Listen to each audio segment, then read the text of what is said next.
I wanted to be your first ply of dirt. I wanted to be your last. Now I'm hurt. You were popping peas every week. for white boys. There's gonna be You some said dancing, baby. Every week, for baby. brown boys, I ain't divorcing you. Can't afford the payment. Embarrassing me on a dead price. Now that's flagrant. Got my wallet, rich. Got my wife, yeah, she bad. She don't like me, yeah, she brown. That's alright. I'm a simp. Got my wallet, rich. Got my wife, yeah, she bad. She don't like me, yeah, she brown. That's alright. That's alright. Got a song. That's alright.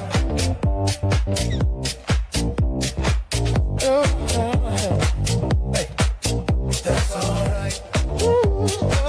Hey, let's go.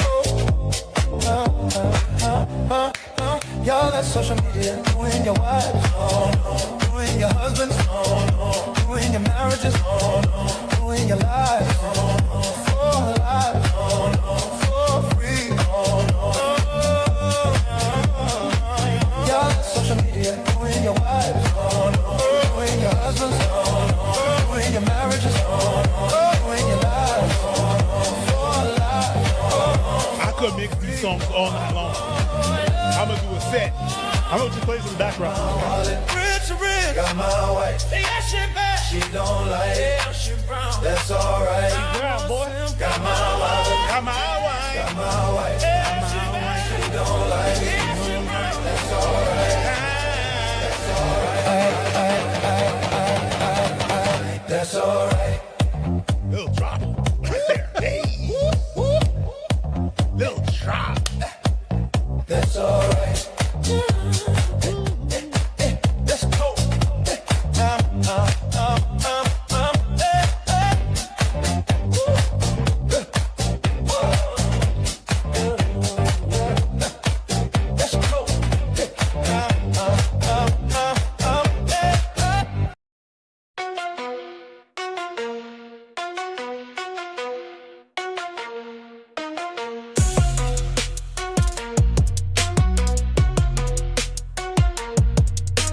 Hustlers unite, camp hustle ignite. In the land of the grind where the sun never bites. Commentary sharp, cut deep like a saber. Live stream wild, views stack like skyscrapers. Benny cooking, David's on the clock. Kavos with the shots, Exo Charles got the locks. Taking souls for free, snatching time like a thief. YouTube grind heavy, no room for belief. Hustlers unite, we don't sleep at night. Camp hustle in sight. Gotta hustle, take flight, live stream the struggle, commentary the fight. Hustlers unite, keep the hustle airtight. Can't hustle one, it's the mission they dread. Where the vision stays sharp and the critics get fed. Videos drop, every second's a jewel. Taking souls for the free, no mercy, no school. Coke Benny stirring pots, algorithm in the stew. David stacking chips, playing chess with the view. Kavos with the mic, truth bombs, they explode. Exo Charles in the shadows, unlocking every code. Mic in the hand, hustle in the veins. Content on the brain, never playing games. From the comments to the streams, this is how we reign. Hustlers unite.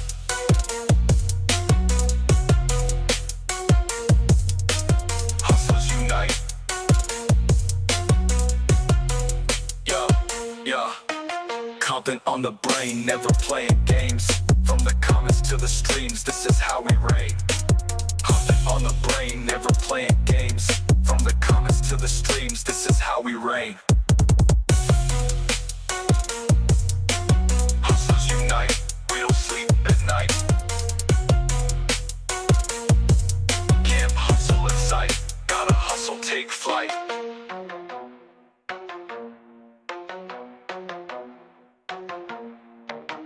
Mic in the hand, hustle in the veins. Content on the brain, never playing games. From the comments to the streams, this is how we reign.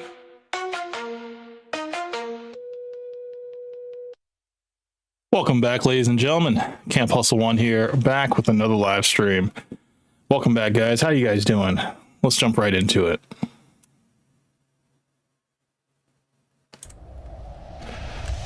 Hello. Welcome back, guys. Welcome back to another live stream. We are here for another one.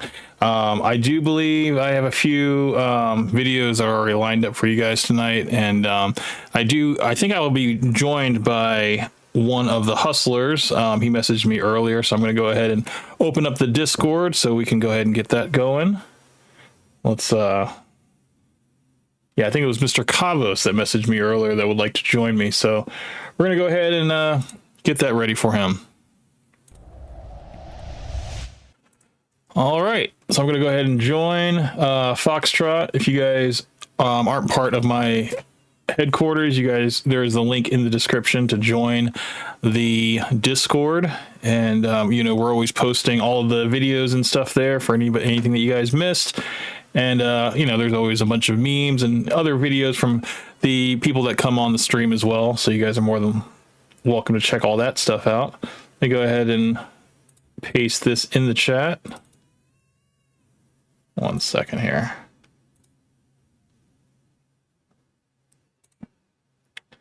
Alrighty. Oops, let's do this real quick.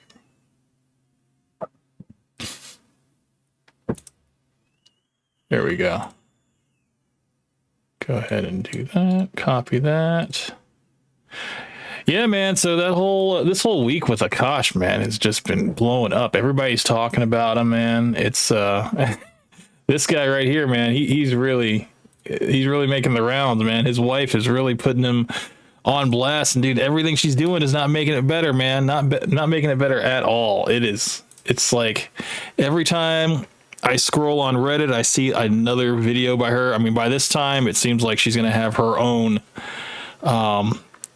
Reddit page by this point, with all of the content that she's putting out. And yeah, a lot of it's not good, man. Coke Benny, welcome to the stream, sir. How are you? Welcome. Hey, Camp, good to see you, sir. Yeah, man. Kavos, he wanted me to react to a couple videos, and I think Tea Toast with Ghost also sent me a video as well. So, Kavos, you are there. Hello, sir. Welcome. What's up, bro? How you doing? Good, man. How you been, sir? How's your week been? I've been good. Just been busy with work. Same, man. I just got off work, man. A very good evening. Very busy. Everybody's getting ready for the holiday, for the Thanksgiving, so everybody's in a very generous mood, so that's always good. We got some stuff to go over tonight, man. You weren't the only one that sent me stuff, man. It was I think Tea Toast with Ghost. He sent me a couple videos that he wants me to cover, but I wanted to go through the one that you had sent me first, so we can get that out of the way. So let's go ahead and do the watch together here. As far as the links, if you want to send me the links in the chat, or in the Discord message, I can post them here. Actually, hold on. Let me see if I can find that one, because there we are. So you were talking about the whole Akaash situation? Dude, it's just, I've been being bombarded with it, man. It's like ever since we covered it last week, just more videos been popping out, and she's been saying she's kind of been leaning into this whole like red flag situation, like just when you think it couldn't get any worse, she says something else, right. And yeah, dude, it's now I think she was trying to set up her mom, I think, with another Indian man. She was talking about how she wanted the man to be like a certain height and everything, and she's like a tall Indian man, that's what you want, whatever. And like meanwhile Akaash is like 5'4", so it's just like, that's another dig at this guy, man. He just can't catch a break, man. But yeah, it's yeah, I actually haven't been keeping up with that at all, honestly. Oh, dude, it's everywhere, man. And even everybody that you can think of has been making videos on it, and yeah, that I've been seeing for sure. Yeah. So I believe the video you sent me was the Cuff'em versus Gypsy Crusader. Is that the one that we're going to be checking out? Or was there one before that? I think you reacted to that already. Okay, what was the one that she wanted me? I think it's on the main chat on the live stream. Oh, okay. Machiavelli. Yeah, I was supposed to send that to you, Oh, but yeah. I accidentally sent it. No worries, man. Machiavelli, welcome to the stream. So, hey, what's up, Cam? Good to see you, man. Yeah, dude, I went ahead and opened up the Discord. So you guys, I put the link in the chat. So you guys are more than welcome to join in tonight. We can all have a little hangout session. I was working on the thumbnail for this video, like in between, before starting this up. And because I don't even want to give it away, man. It's gonna be pretty fire. So you have other stuff to react to? Yeah, I do. Let me I think it's under my direct messages. Let me check with. Yeah. So I have two videos. One is by Levi Nix. I've never heard of him. He's basically talking about the Akaash situation got even worse. It seems like that's like the go-to title for everybody. Everybody's using that. And it looked like he's covering the butthole stories that she said. And then the second part is the part of the video from Legion of Man. This is the Andrew Wilson debate. I believe the one where she went after his family. I think her name is Charlie. A lot of people. Yeah, a lot of people have been making videos on that. Yeah, I think we covered it briefly, and because I believe somebody said that he got destroyed and stuff, and I don't know, from what I saw, like I didn't really see it until I watched, I think, another clip, and I was like, okay, yeah, he definitely got a little emotional when he could have just kind of stayed on topic, but you know. It was a little dirty. She did a little bit of a low blow, but then at the same time, he didn't really handle it too well. So I'm not gonna say too much, man. Let's just jump into it. Let me see if I can get this link here. I can paste it. And yeah, I'm pretty sure Tea and Toast with Ghost will be joining us soon enough. He's usually on around this time, so we will get it started though. Let me see if I can get to the thing here. Okay. All right. So Control E. All right. So we're gonna check this first one out, and maybe make sure that I can. Let me know if you can hear everything. Okay. And I'm gonna share my screen. Let me make sure. I'm gonna share the. I guess entire screen. Yeah. And that's going to be this one here. Okay. All right. Can you hear it? Okay. Yeah. Okay, perfect. And let me know if you can pause it, because I think Akaash only. Okay, let's go back here. I don't think I. Yeah. I'm not sure if I can pause it. Okay. Well, this is what I'll do. I'll just let it play. If you need me to pause anything, and you want to say something, let me know, man. This is going to be a blind reaction. I have not seen this video, so this will be first time for me. So I've never heard of this Mr. Levi Nix guy, so I thought it'd be good. Let's check it out. Akaash is singing down the walk of shame right now. His wife is putting him through a humiliation ritual that's going to solidify her in the next Marvel movie. I'm telling you, the Hollywood elites are like, yes, yes, we love this. This is why I say the red pill will always work. This is pure proof right here that the red pill is always right and her body count does absolutely matter. Yep, that's me. You're probably wondering how I ended up in this situation. What I find corny is my preference is not my women. Now, I thought it was I'm not dating my women, period, which is the corniest human being outside of a criminal to me, period. Akaash only dates brown. He's calling Fresh and Fit corny when Myron really, and Fresh, they really just preach the red pill. Go out there, gain experience, and a woman will like you for your experience. The fact that a dude who was like 38 or maybe 30-something years old before he even lost his virginity, and he lost his virginity to a straight bike. She's the village bicycle. Everyone's had a ride. It's funny to me that he's calling them corny. It's seeming like he's doing some projection here. There's nothing corny about a dude that goes and slays a lot of women. That's not corny. That's Chad. But for him to lose his virginity to a woman that admits being ran through in college, now that, my brother, is corny. Akaash has been with one girl in his life who is his wife. That's my wife. That's an So Indian this woman. is that was like important to loyal me. through and through. Sometimes I get so painfully nostalgic for college. I was popping my pussy and living my best life in these white boy frat houses. I'm actively trying to have an orgy because, and you haven't seen Nav yet, but wait till you fucking see him. His body goes crazy. You're a liar. He's like a 5'6" Indian dude. His body's not going crazy. Face card always slays, never declines. Oh, I gotta pause it there. Hold on. Now, we as men, we cannot judge other men in terms of what the females find attractive, you know? So, Yeah. I mean, the girl's gonna like what she likes, whatever. So, you know, this whole thing about, you know, men going to the gym and getting like ripped and shit like that.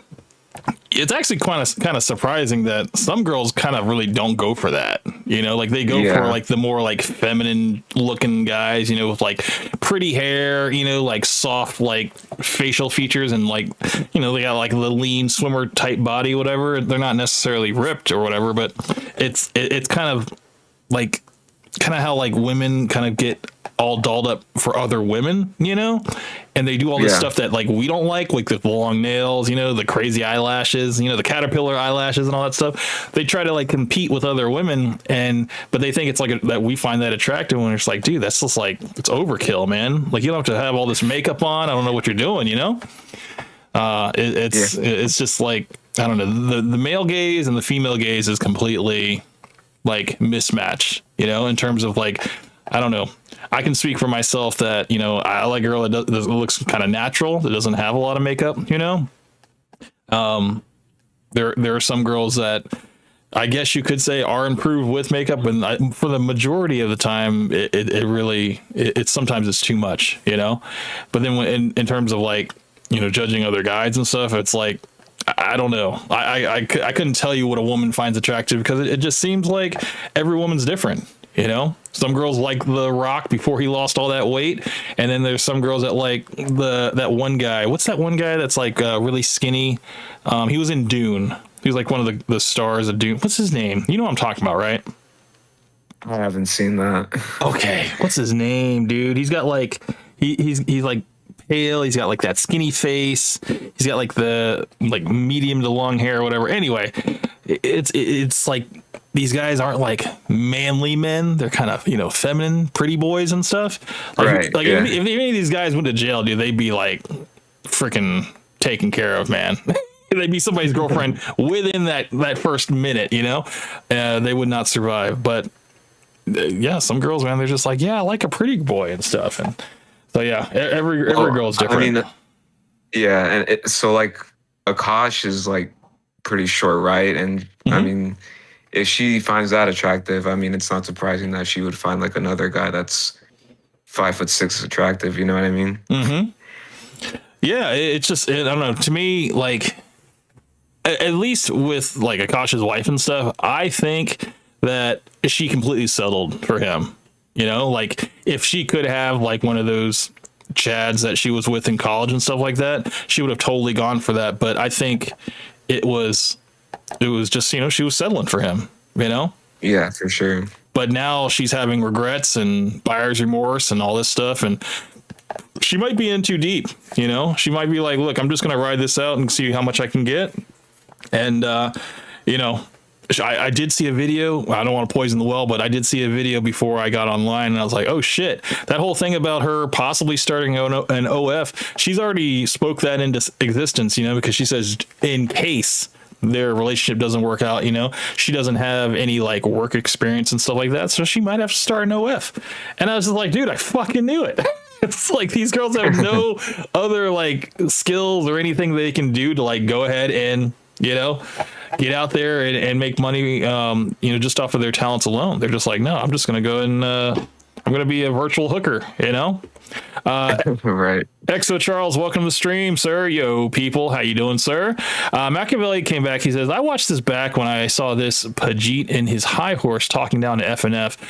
Now that he's a low life simp, yeah, dude, he's going out pretty sad, dude. This is not this is everything that the red pill has, spoken to us about, with red flags to look out for. This woman personifies pretty much all of them. And she's pretty proud of it, dude. She's just completely completely doubling down on all of this, and all in the name of clout and trying to build her platform, And what is it costing? It's costing Akaash's whole career. he finally booked Radio City Music Hall, and I can already tell you, people are just gonna be heckling him the whole fucking time, dude, about this song. Right. Yeah. So I suspect something must have happened in their relationship for her to be doing that, because she never did it before, you know what I mean? So for her to be doing this now, I don't know how long they've been married, but it's still pretty weird to just, you know what I mean, see her doing this now. Yeah, I think it's just all in the pursuit of trying to build her platform. And I think they had that conversation that hey, I kind of mentioned this a little bit last stream, is that I don't think she's look, it's not serious, I'm just trying to say whatever I can to get people to come to my channel and react and everything. And I hope you understand that it's not serious, because Akaash on his comedy tours, he goes out and he's always talking about his wife and stuff like that, and not always in the best light. And she's look, I don't understand how you guys can take what he's saying as comedy, and then when I come on and try to say something, you guys want to jump all down me saying, oh, I'm a horrible person. She claims that they're both just trying to get reactions and trying to get engagement and stuff. So yeah, that's, and the thing is, Akaash even said on that podcast, when he went on the main character podcast, he said that that they're going to make so much money, doing this whole podcast and, this weekly girl talk that they're having and stuff, because people they're in the mainstream. Everybody's talking about it right now. So Akaash is fine with it, if he has to, pretty much, I don't know if you've seen any of his stand up, but he pretty much does 10% material and 90% crowd work. So I'm pretty sure if anybody wants to heckle him, that's going to be pretty much the whole show. People just going to be yo, dude, while you're here, I'm pretty sure your girl is hanging out with a couple frat guys, whatever, and whatever, and you're just right on the road trying to make money so you can get that third ring for her and stuff. It is crazy, man. It's just dude, how many times do you gotta re-propose to her just to kind of keep her in your stable, man, and keep her on your mind? Because honestly, man, I think she's gonna always have this fear of missing out, she feels that she settled too early, too young. And I think it's gonna end up either she's gonna cheat on him or they're gonna divorce, and that way she can go out here and just go buck wild, Yeah. Exo Charles came back. He says, there's a picture of Akaash's wife surrounded by white guys. I actually saw that. Let's go to that real quick. Yeah, I saw that too. Let's go to that. That's I believe that was on Reddit, right? I believe. Yeah. Let me check that. And these guys are not Chads. From what I saw, I was oh my god, these guys are tech bros. They look pretty tall though. Let's get it on screen so you guys can see what I'm talking about. Where is it? And I've also noticed that they've been at least the Flagrant 2 subreddit, they've been taking down a lot of posts. So anything that you saw is probably not here anymore. Okay. The picture of the guys, I don't see it here anymore. I remember I saved it. Let me check it real quick. Oh shit. Hold on, let me go to my saved. Did I put it here? In case of TikTok and YouTube careers don't take off, get ready for OF. Yeah, that's the one, and that's the one I saw. Reasons for dodging the kiss. She explains herself on that one. Akaash 22. They basically they meld Adam 22 with Akaash. This is crazy. And then they're actually, somebody posted the Instagram photo of Nav, which was like, this is the picture that she was talking about. Dude, I don't see it anymore. Was it on Length or Girth? Where was that? Was that on it wasn't on Flagrant. Couldn't have been. It was reposted on Length or Girth. Yeah, okay. Definitely. Yeah, I thought I saw it. Damn. Might have to scroll down a bit. Yeah. Maybe. Because I know I thought I saved it. Maybe I didn't. I don't know. Keep going. Keep going further down. Yeah, I didn't think it was this far down. Oh, Jesus. The new Insta story of Akaash. You got Akaash sitting here. And, oh, that's bad. That's bad. That's new. I haven't seen that. Let's keep going. This reminds me of when they were like roasting Sneako. You remember when he was talking about how like he had his girl, like his girl was like doing some stuff at some party or whatever, and they were calling him like cucko and stuff. Yeah, dude, they went to the swingers party, and they both were supposedly like in the bed or whatever, but like he couldn't bring himself to sleep with the other guy, with the guy's girl, but his girlfriend had no problem like sleeping with that guy or whatever, and they were both in the bed, and it was just like, dude, this is wild, man. Like, yeah. And then he was trying to defend it too. He tried to defend it, and he tried to say every guy should do it. I was like, bro, yeah, you aren't a real man, bro.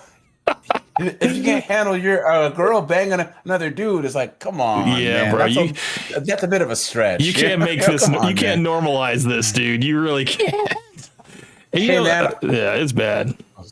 I just wanted to get on and just tell you, dude, your segment where you cooked fresh is so legendary, dude. Like, I've watched it so many times. When you called it a fresh and fit, and you cooked fresh, dude. I just wanted to say, just bravo for that, dude. Absolutely, man. Thank you. Yeah, people keep reposting it, and I've added like thousands of views because anytime I'm having a bad day, I always watch that. You said you could put a mannequin with a black trash bag over it.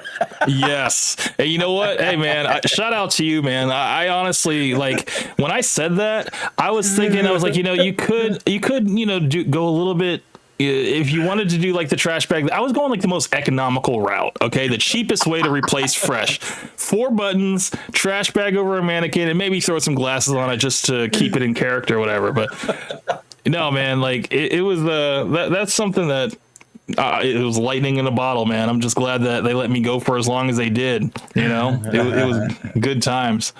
People were like, "Hey, yo, did Myron hire this dude to call in?" Everybody said that. Everybody thought I was a plant, man. They thought I was like one of his friends that they put on. I'm like, no, man, I work alone. Myron had no idea. But yeah, this situation's bad because you look at like this dude, Steph Curry, Will Smith, Barack and Big Mike. I mean, all these dudes, man, like it's so crazy being like a dude like Will Smith or Akaash where they have money and fame, but guys like us, we would never switch places. It doesn't matter. We would never right? switch places with them. Yeah, never. You could be a millionaire, have all this following and stuff, and you can still get cucked out by your girl, man. And it's just like, damn, dude. It's like, where do you trade your self-respect and your dignity? Yeah. It just seems like, okay, they're using their relationship for clout and for clicks and engagement and stuff. I'm like, why would you guys do this, man? Like, I mean, I don't think that he thought that it was gonna get this bad. And then also, what women don't understand, because men, we not only do we have to have self-respect, but we have to have the respect of our peers, right? Like, if you're a dude who does business, or even just a guy that has a good standing in the community, your wife can make or break you. Your girl can make or break. My dad, he was a doctor in the Army, and his buddy, he was a captain of a ship in the Navy, and they were gonna, like, he was on fast track to be admiral. You know what I'm saying? You guys know how have military wives. They're a certain type. The little girls that'll fit in the little evening gowns and they shut up. Well, he had the one wife who wouldn't shut up and was pissing off all the wives. So he got passed over. And he retired as a captain instead of going up the ranks because his wife would just start too much trouble and he couldn't keep his fling on a string. That sucks, man. It just goes to show you, man. It doesn't matter, the work that you put in, and how much prep you take, man. A woman can just kill it overnight, Yeah. I mean, look, Will Smith is pretty much like nobody cares about like what nobody cares about his accomplishments or anything that he's done before. Everybody knows him for freaking crashing out on Chris Rock at the Grammys and then the Red Table Talk where he just was in fucking tears. And I was just like, damn, dude, you're having your woman, redefine what cheating is and just kind of lessening it to like, no, it was an entanglement. And like, what the come on, man. It's like you cheated, you got caught, and now you're trying to make him feel bad about it, I always love how these women try and have an opinion on violence, like they understand. Because I was talking to this girl that I work with, and she's like, well, she insulted his wife, so he had to do something. And I said, what if he would have hit Chris Rock and he would have fallen and hit his head on the stage and died? Oh man, I mean, you know what I'm saying? Yeah, what if that would have happened? It could have been a whole lot worse, man. But the fact is that he was laughing at the joke in the beginning. Yeah. The camera didn't cut away. All right. We caught him laughing at it. He thought it was a great old time until she looked over at him with those daggers. And she's like, you better go do something. Better put that battery in your back and go up on that stage and make a fool of yourself. And sure enough, man, he did it, bro, without hesitation. And it was bad. It was a bad look, man. I mean, Will Smith, and now he's trying to revamp his rap career, man. And he's going out bad, dude. Horrible. But what's crazy is Will Smith had been trying to win an Oscar for years. You guys remember that he did the CTE movie, and then they're like, oh, why didn't Will Smith win an Oscar? He'd been trying for years, and then finally he won one, and no one even talks about it. No one cares, man. And then he's banned from the Oscar. There's a component that people don't see here, right? The Oscars have been around for 70 years, 80 years, whatever, and leave it to a woman to make two black men get in, have a violent altercation at the Oscars. I mean, it was honestly, man. I think he acted emotional, and he could have completely handled that behind the scenes, off camera, and he just kind of fed the people that were already not really liking him to completely troll him now. And even Chris Rock, he's like, look, man, I'm gonna put this in my comedy routine and people are gonna freaking be laughing at you for years, man. And I mean, he ended up coming out short on that. I mean, and look, what did that gain him? Did he gain him any respect with Jada? I don't think so.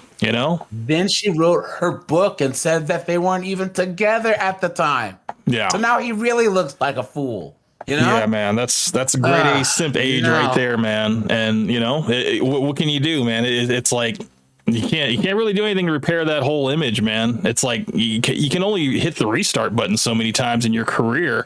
And honestly, I think he just needs to kind of bow out now. He needs to kind of disappear and go off the grid or something, man. Because he's rich. He doesn't need to do anything, but he has this want to be loved with his music career and that goofy concert. But did you see Brendan Schaub's response? Brendan Schaub and Brian whatever to this situation, this Akaash situation? I did not. No. Well, actually, I have a lot of videos I'm going to go through that's going to be centered around this. So if you have that clip or you have that video and stuff, just post it in the chat or in this Discord, and I'll play it because I want to go through as much as we can tonight about this because it just seems to be developing more and more, and it's just like, dude, like if you're a single guy out here, it's like it doesn't get any more clearer than this. This is the red flag that you need to avoid. And it's just we gotta we got to do our civic duty for these young guys out here to not be, you know, led by your dick and, you know, see a hot girl like this could be you. This could be you in your situation. And now she's exposing you. And dude, like anything that you had going for you before is going to be completely wrecked. You know, he's a comedian too. It's like, dude, you're going to get destroyed. You know how comedians roast each other? No, he's gonna get cooked. Dude, he's gonna be fighting for his life the next 20 years, man. Nobody's gonna let this die, dude. I mean, and you know, he seems to be like in this little bubble because they're in India right now. When he gets back to the Flagrant podcast, they even said that they're gonna mention it. They're gonna talk about it and stuff when he gets back. So yeah, I mean, they're gonna from the podcast that they have up until, I mean, anybody that you can even think about, whether in the red pill or not, you know, manosphere or just randoms talking on the internet, man, everybody's covering this. You know, these are like the new Kardashians, but in the worst way. Yeah. So that's true. Yeah. But yeah, dude, AJ the Third, I think I saw a message from you. I think you messaged me, or I think you might have messaged me maybe on Instagram or something like a while back. Because I recognize your icon. Maybe Yeah. I think I'd asked you to I'd asked to like interview you on a live stream after your Fresh and Fit thing, because that's when I figured out that you had a channel and stuff, but it was a while ago. So right, yeah. I got a few people that wanted to invite me out to do a podcast to basically follow up on that, and I was like, dude, I don't have the means to just uproot myself and go in and stuff, because I have, you know, my family and stuff, my jobs and everything. So I just have a small channel, and I do StreamYard, man. I don't. Okay. This is a hobby for me, bro. Yeah. You know what I mean? No, like I like red pill stuff, but this is a hobby. I have a day job. You know what I'm saying? So. No, but people like you, and then people that have like, you know, full on like in studio podcasts like invited me out and stuff, and I was like, look, I would love to come, but I can't get away from, you know, my responsibilities, unfortunately. And you know, of course, you know, internet moves fast, you know, so I mean, if you don't strike while the iron's hot, you know, people will talk to you about you now, and then the next week, you know, they're moving on to something else. So but it's cool, man. I'm still getting people messaging me about the video because they're seeing the video for the first time, and they're just like, dude, this is the only video where fucking Fresh and Fit did not fight back. And I'm like, I know. They just let me go, dude. I don't know why that was like that. But after that, you notice, you know, after that show, Fresh got a little bit of fire like lit under his ass, and he wanted to contribute a lot more. And whether it was good or bad, you know, he was doing whatever he could, you know. But I think that it's your demeanor, though. Like, you didn't come across disingenuous or come across like trying to do a gotcha moment. You were just being honest. You have a very like honest demeanor. Like, you're just telling the truth. And I think that's why they were so disarmed. You know what I'm saying? Right. And why it went viral is because you were just like, hey guys, this is what I've noticed. Right. I was just echoing the sentiments of a lot of people. A lot of people got behind it. Even the people that were on the Rumble chat, because it was all on Rumble when I got on. And it just seemed like everyone on Rumble was just like, dude, this guy he's fucking hilarious. You know, like the whole Rumble chat was like either on my side. There's like 2% of people that are just like, you need to hang up on this guy. This guy's clearly trolling all that stuff. But no, that's a good time, man. It was, you know, and I don't know if you got to see my follow up that I did. It was only like 2 minutes long. I did like another call in, just check in with them. And I tried my hardest to just focus on Myron.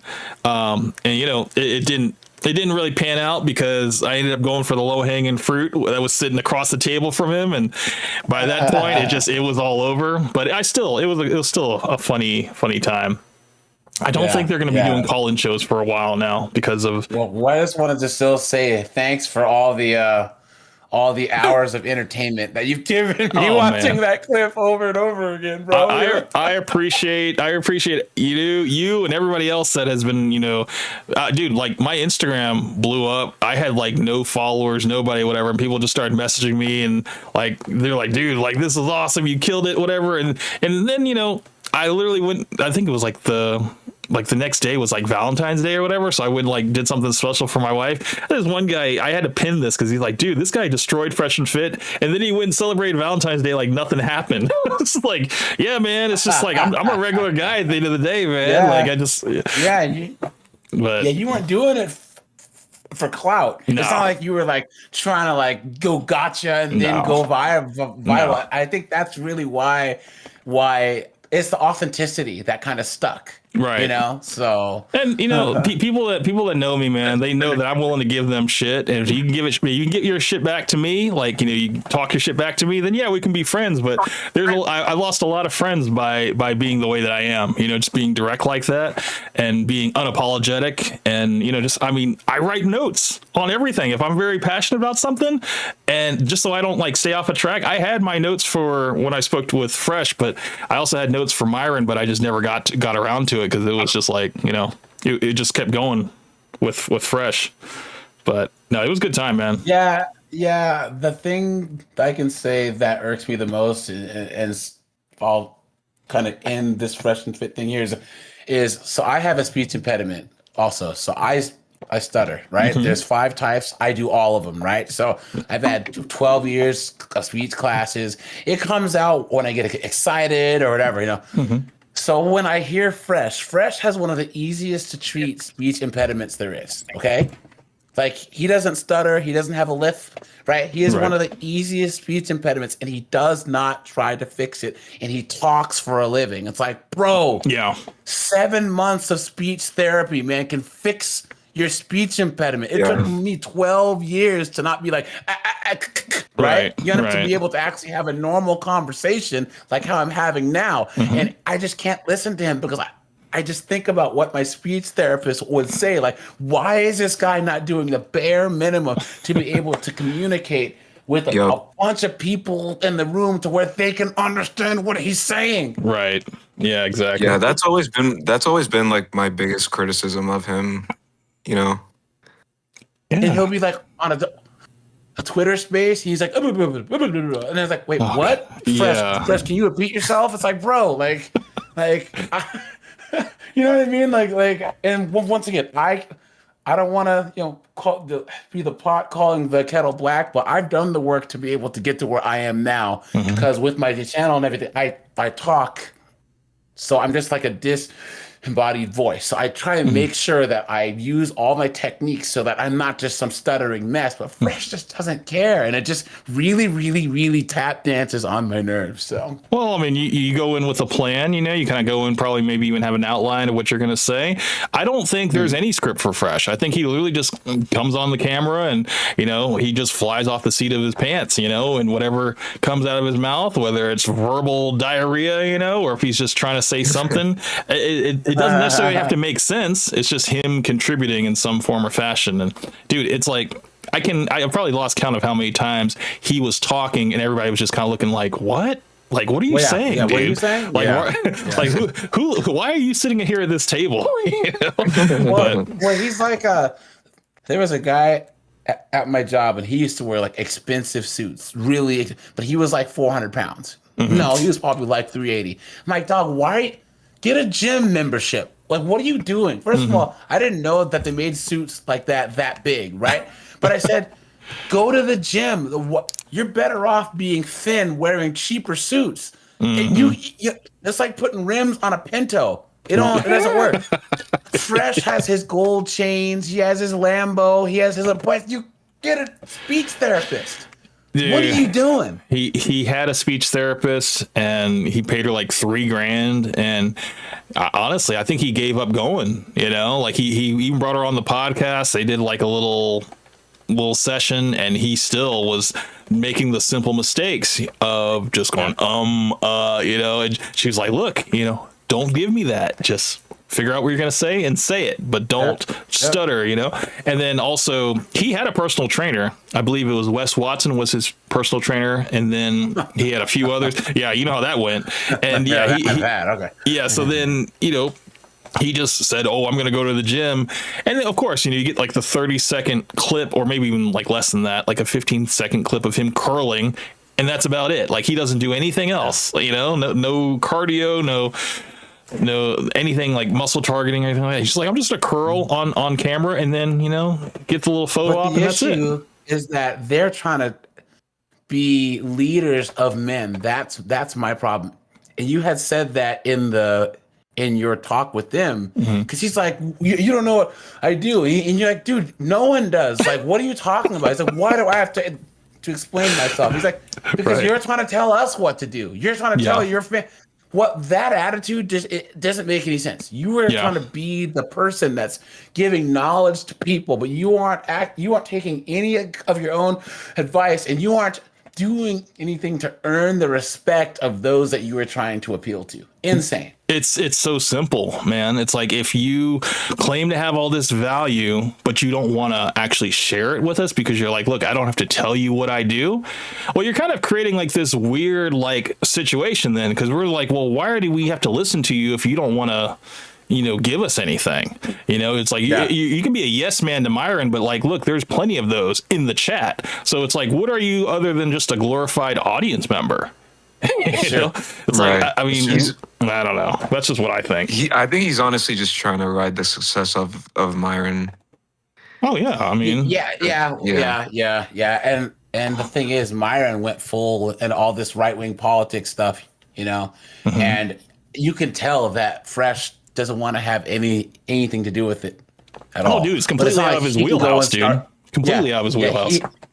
He can't go and start his own thing, because who's gonna just watch Fresh? I mean, honestly. Like, there was a clip that Kavos wanted me to watch of what was it? They brought on some I guess some looks maxing guy, I believe, and I think he was talking about how looks is probably the most important thing when it comes to attracting women, and then I guess he's talking about like status and wealth are like second and third, whereas I think Fresh was saying that he thinks like status and money are like 1 and 2, and looks, he's like, he even said, he's like, I'm a ugly ass person, so like he knows that looks is going to be third for him. But I'm just like, okay, so aren't you just kind of telling on yourself that you have to lead with your wallet and pay for box?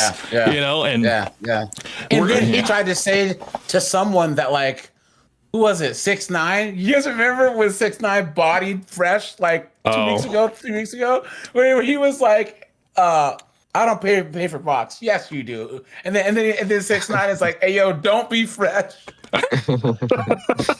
Everybody knows. Nobody cares. It's like he's gonna be the only one that's gonna deny it, but everybody's gonna know, man. And sorry. No. All I'm saying is, like, what's obvious enough is that he had that video with Paris Banks, the P star that had on the podcast, whatever. She openly said that she charges like $2,000 or something like $1,500 or $2,000 a night or something like that. And, that was her going rate. And Fresh was like, well, look, I'm asking for the chat, like what would it cost for a night with you? And I'm like, how obvious can you be, bro? Like, how thirsty are you? And then he ended up posting the video on like his blog or something that ended up on Reddit. I saw that. And I'm just like, okay, yeah, you didn't get her off your charm or your charisma. Like, you just paid that money up front, and now you're gonna use this as a flex. Like, this is not a flex, dude. Like, you're just confirming what everybody already knows. The Fresh and Fit things were like, so you gotta have money, bro. It's like, no, you don't. Don't you guys talk about single moms, and are all the single moms getting pregnant by CEOs and lawyers, or are they getting pregnant by Nug who doesn't have any money? You know what I'm saying? So right. Like, which one is it? And then, do you guys remember the one clip where they asked all the girls to rate all the guys, and some of the girls gave Myron like a 6 or a 7. They gave Chris like a 6, and then they all looked over at Fresh and gave him like a 3. 3 and 2s, and he had his sunglasses on. That visibly bothered him. Oh, dude, he had to have the sunglasses on to hide the tears, man. Oh yeah. No, he was getting flamed. No, he really was. Yo, did you hear the little violin playing behind him? Oh, dude. And he's so visibly bothered by it. It's like, dude, if you were more comfortable in your skin, like, I think that he would be better off. But the fact that the whole looks thing, his skin tone, all this other stuff, it just bothers him so much. It's like you can only lead with your wallet so much, dude. It just doesn't make any sense. So. Well, no, he also has this idea that he's a ladies' man when really he's getting friend zoned by a lot of girls. Like he's like the cool party guy that like, you know, he has a lot of connections and stuff like that. So yeah, he can get you on the yacht or he can get you in the section and stuff like that. But like once the girls are in there, they're not there to like gather around him. They're just happy that they were able to access the area because of him. But like, you know, nobody's like, you know, oh, I just couldn't wait to get close to this guy. Like, no, dude, like, you know, if he's gonna buy them a drink or give them a bottle or something like that, sure, you know, they'll play the game, you know, they'll hang out for a little bit, whatever it takes and stuff to get whatever they want, then they're gonna move on. But like, I don't know if you saw the speed dating thing that Sneako did with Myron and Fresh. And it was just like this thing where it was like a speed date thing with this girl, and yeah, Fresh ended up in like the friend zone with her, and Myron did like this interrogation game that like completely didn't go anywhere. And I was like, how are these guys like teaching men how to deal with women and how to like? I don't understand it. I was like, these guys are frauds, man. And Sneako unintentionally exposed them, and it was just like it was the greatest thing ever. I was like, man. Yeah, Fresh is the dude where he takes a girl out on a date and she orders an extra appetizer and then gives him like a little peck on the cheek and then drives to one of our houses and says, "Hey, you're hungry?" Exactly. Before you smash. No, exactly, man. Dude, I've seen like some clips of women that Fresh will take on his like little like dates and stuff, and like he'll be talking like a mile a minute, and they'll just be looking down at their food, like not even glancing up, just be like, okay, let me just eat all this food like as fast as I can, so I can find an exit. You know, like say I need to go to the bathroom or something like that. It's just like, man, it's like, it's so obvious, man. It's like, dude, you have to be this kind of guy that is just going to be like, look, I'll take you out, you know, I'll take you to like Nobu. I'll take you like, you know, Salt Bay, you know, like I'll start you at this like incredibly like expensive restaurant where, you know, yeah, you're going to have all these nice things and stuff, but after that, I'm not going to really want to keep you, you know? So like, what's the point, Fresh, of like going all out and being so heavy handed with all these girls when you're not like really building to anything, you know? Well, I can tell you that there was a guy, Dan, that I used to know in college, and he was half German and half Thai. So he had that like Thai, like skin tone, but like this German jaw. So he was a model. Like, sure, girls would just throw draws at this guy, but because he never really had to work, he had the personality of just he was like dumb as a box of rocks, right? So he never developed his game. Actually, yeah, Fresh has a handsome guy's personality but with no looks. Yeah, dude, I mean, talk about the odds being stacked against you, you know?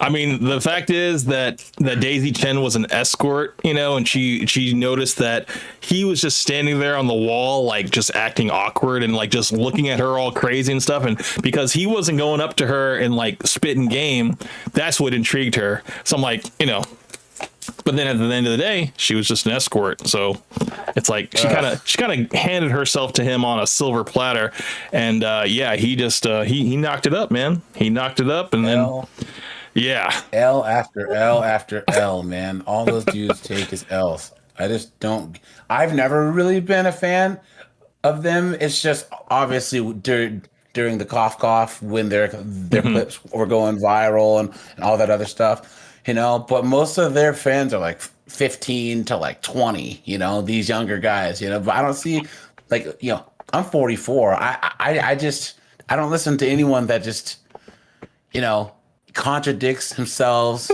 Like, yeah, you have money, you're successful, but you don't have respect. You know what I mean? Like I would rather I do well, but I'd rather have my money than be some millionaire that everyone thinks is a clown. You know? Right. So you really can't buy respect out here, man. You got to earn that shit. Yeah. And that only happens when you work on yourself, and you actually develop a personality, and you're not all about like, hey, look at this car, look at my Instagram profile where I'm like riding on this jet, whatever. And then really it's all a farce, man. It's like it was just a photo op. It's like you're not really friends with these celebrities. You just like, oh, can I please take a picture with you? And then you post it on Instagram like, yeah, like we just had a little guys night out or whatever. And it's like, dude, it's all fake, man. All fake and phony. Yeah, Fresh, when he does find some knuckleheaded chick to actually marry him, because Fresh will get married in like the next 10 to 15 years, right? Watch, you will. But he's gonna be the type to where he's out doing something and the wife is banging the pool boy, and then he'll understand how much looks matter because six pack Sergio, who's cleaning the pool, is gonna be smashing his wife. You know what I'm saying? Who's gonna be broke? Not have any money, but hey, he has looks, he has a six pack, and he'll be out there in the sun, So well, Fresh has already kind of developed the attitude of, hey, it's just my turn, if the girl does, give him any play, whatever. So I don't know if he would be too bothered by a girl cheating on him. He'll be like, it's fine, I'm cheating too, like I'm paying for box somewhere else too.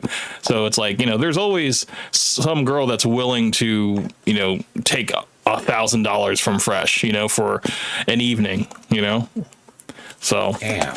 That just goes to show you, man. It's like as long as the money's flowing, man, that's how the girls will stick around. But it's until he's completely on his own, and Myron is just like, all right, man, like I'm gonna go ahead and go this direction. I can't really bring you with me, and then Fresh just fades into obscurity, man. And so. Yeah.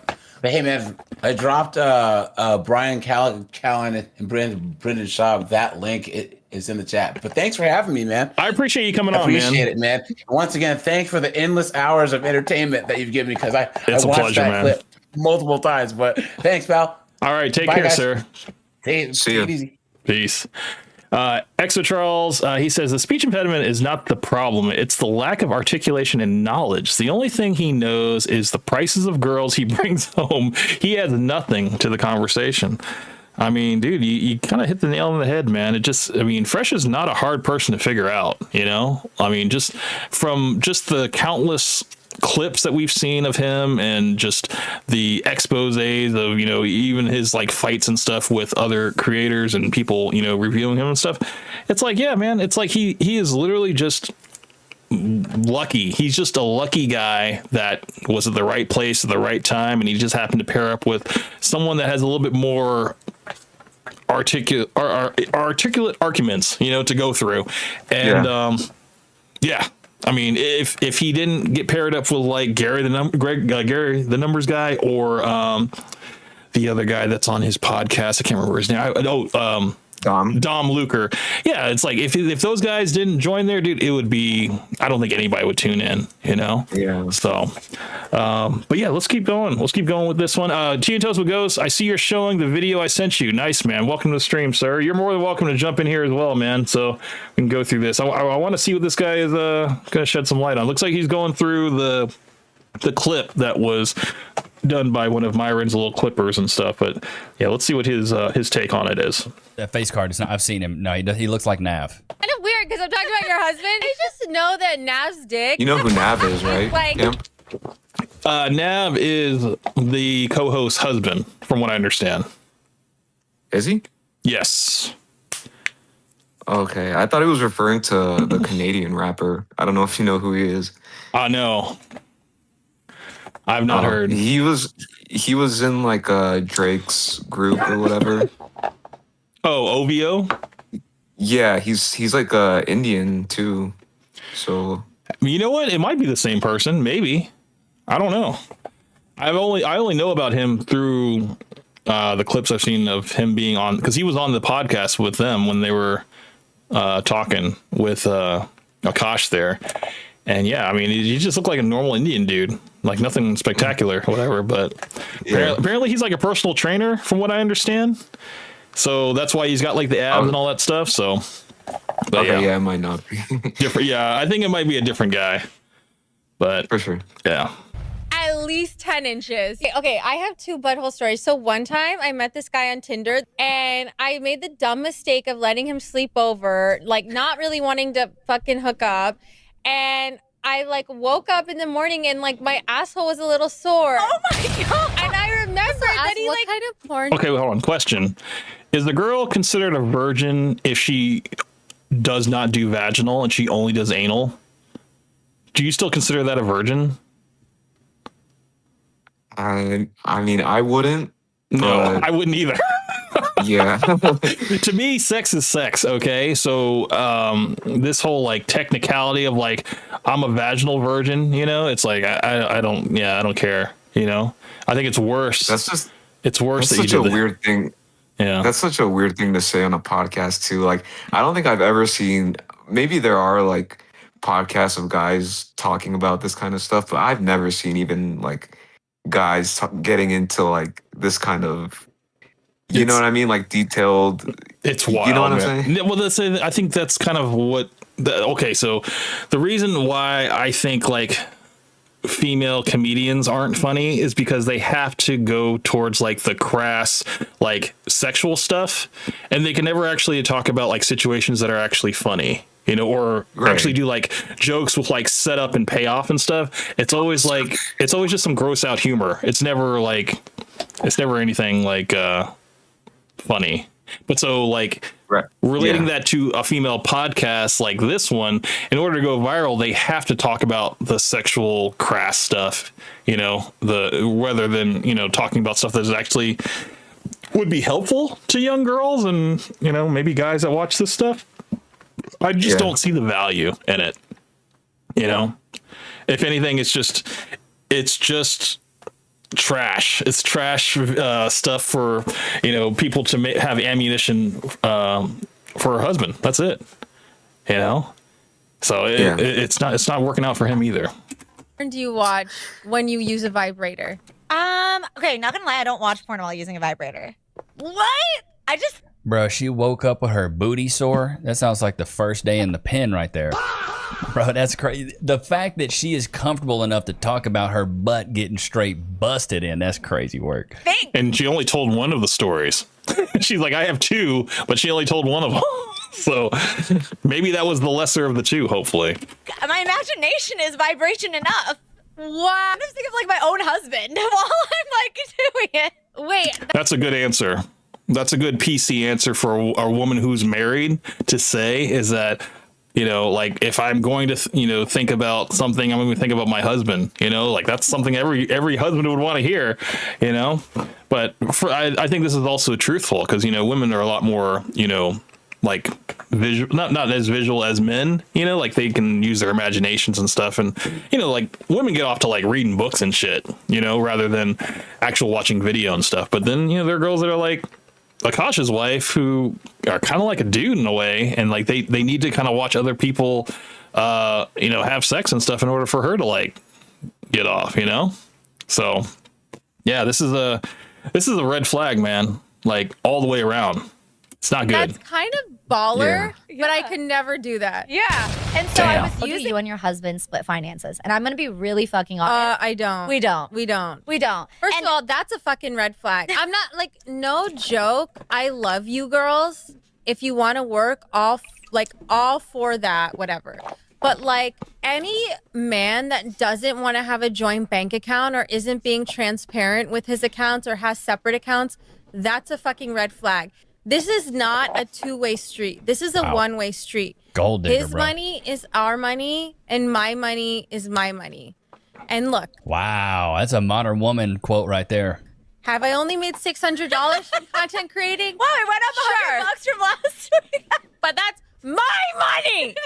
Okay? I don't know if you watch The Boys, but I love him on The Boys. I never. So just to speak on that, Akaash did address this clip actually about her splitting finances and stuff and her money being her money and all that stuff. So he said, he's like, look, I understand where she was coming from because, you know, she doesn't work, you know, like whatever money she does get from this social media and stuff like that. Yeah, it's like, it literally is a drop in the bucket for the money that he brings in.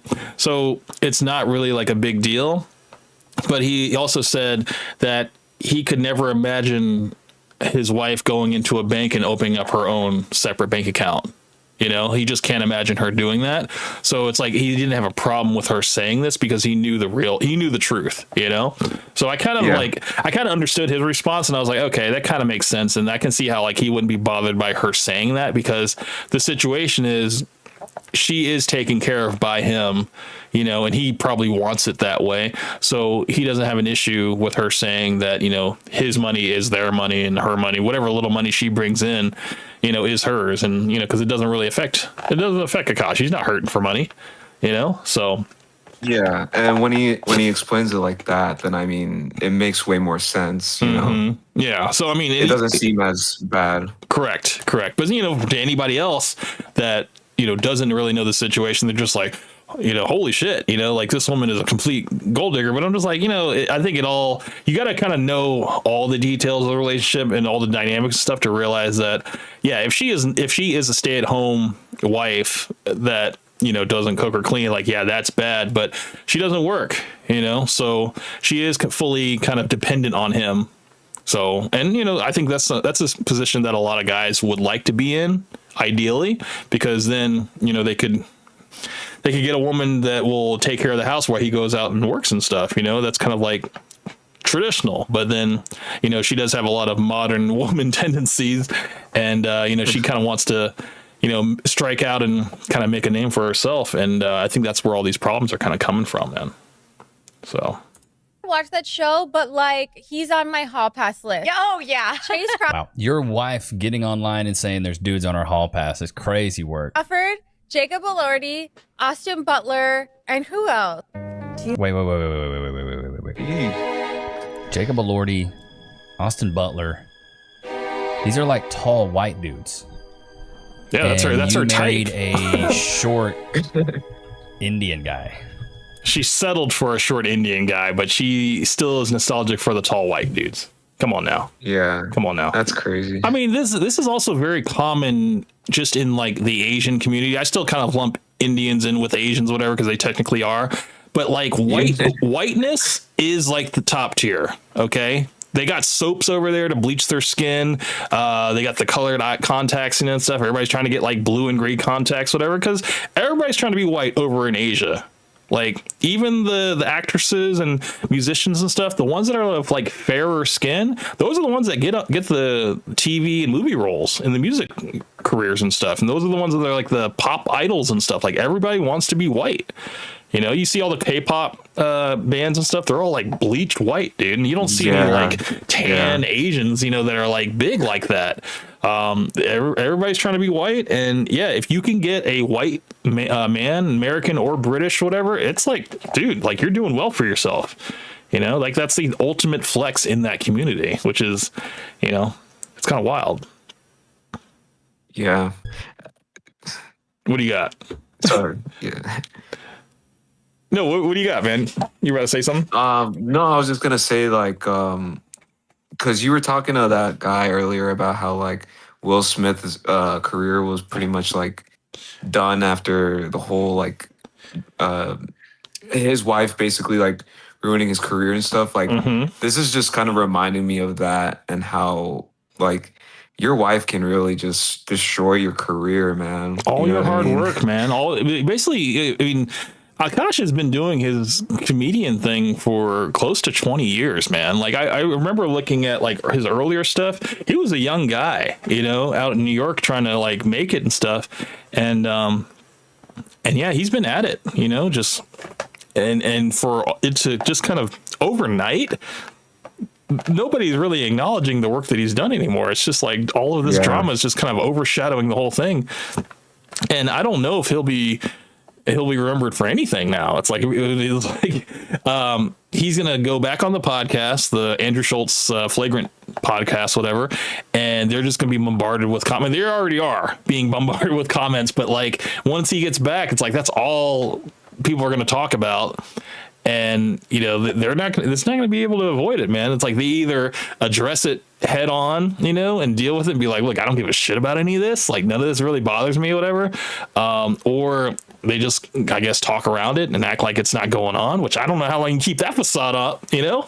It's like, you can't just look away, man. Everybody's going to be like, okay, he's obviously, he's playing dumb or he's just acting like he's not reading the chat and stuff. But yeah, man, it's like he's gonna have to address this eventually, man. So, I'm surprised he still hasn't.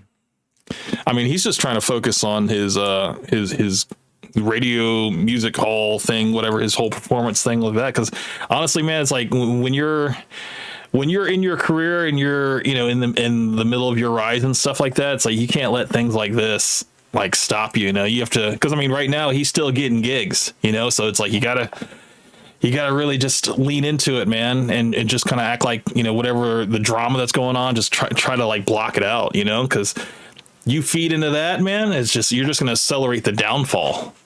You know, so it's you know, I mean, it's a bad situation. I bet there's probably been some shows where like someone's confronted him, you know, like one of the audience members or something, like, you know. Oh yeah. I mean, dude, it could just be like it could be any white Chad be like, hey man, I know your wife, man. I banged her in college or something like that, and dude, like that's all it would take, man. And what would he have for that? He'd be like, no, you know, she told me she was a virgin. Everybody just starts laughing because they know that's not true. It's like, man, dude, there's too much video evidence out there of her, you know, saying what she said. And it's like, dude, it's like you can't change the narrative, you know. It's like you can have your little your perspective of the story, but when you hear it from the horse's mouth, you know, it's kind of hard to deflect from that, you know. So this is quite the hole that she's put him in. You know, so I don't know, man. He's gonna have to. I mean, I don't know if you saw the short that I did, but I was like, dude, you got a lot of money right now. You got to use that money to get out. Use it now. You don't have any kids. You don't have anything holding you to her. You know, the fact that you're married to her, yeah, you're going to have to take a little bit of a loss, you know, but if you have a good lawyer, you can probably make it out to where, you know, you don't lose everything, you know. But I don't think he wants to get out, man. I don't even think he recognizes that he's in a dire situation. I just think that he's just like, yeah, people are just talking about stuff that they don't know about. And, you know, I know what my relationship is. And that's why I put a second ring on it, because I know I'm confident in the success of our relationship. And, you know, one of these days she's going to kiss me on camera. One of these days she's going to do it. Just, you know. It's going to happen. He's going to hold out for that. So. Oh, man. Let's keep going. Like, how tall is Akaash? Dude, Akaash Singh is 5'5". Jacob Elordi's 6'5". Pretty sure Austin Butler is like what? Austin Butler height. He's 6 foot. Okay. When she said she was getting her cheek straight blasted at white frat houses, I would have been like, okay, I'm out. You know why I think I have like a good marriage? I think it's because my husband's never here. Okay, so I've been getting a lot of comments that I'm using my husband for clout, and she basically is using her husband for clout, 1000%. Chat, this story is unfolding to be even wilder than I thought, though, because, you know, Andrew Schultz is a guy I think he does the Flagrant podcast or something like that with him, and even Andrew Schultz doesn't like his girl. So here's a clip that I think I saw this was one of the earlier podcasts, and he was like, I guess Andrew Schultz had like a little bit of a run-in with her, and I guess like he met her for the first time, and yeah, he didn't like the first vibe of her, you know. And it's crazy watching this clip that he's about to pull up because it aged like so well, you know, like his whole assessment of her was like 100% spot on. Let's watch this shit. Hold on. Mediocre tutorials. He did this. Akaash's girl does not like young Hezzy. Felt a vibe. I don't blame. She don't like you.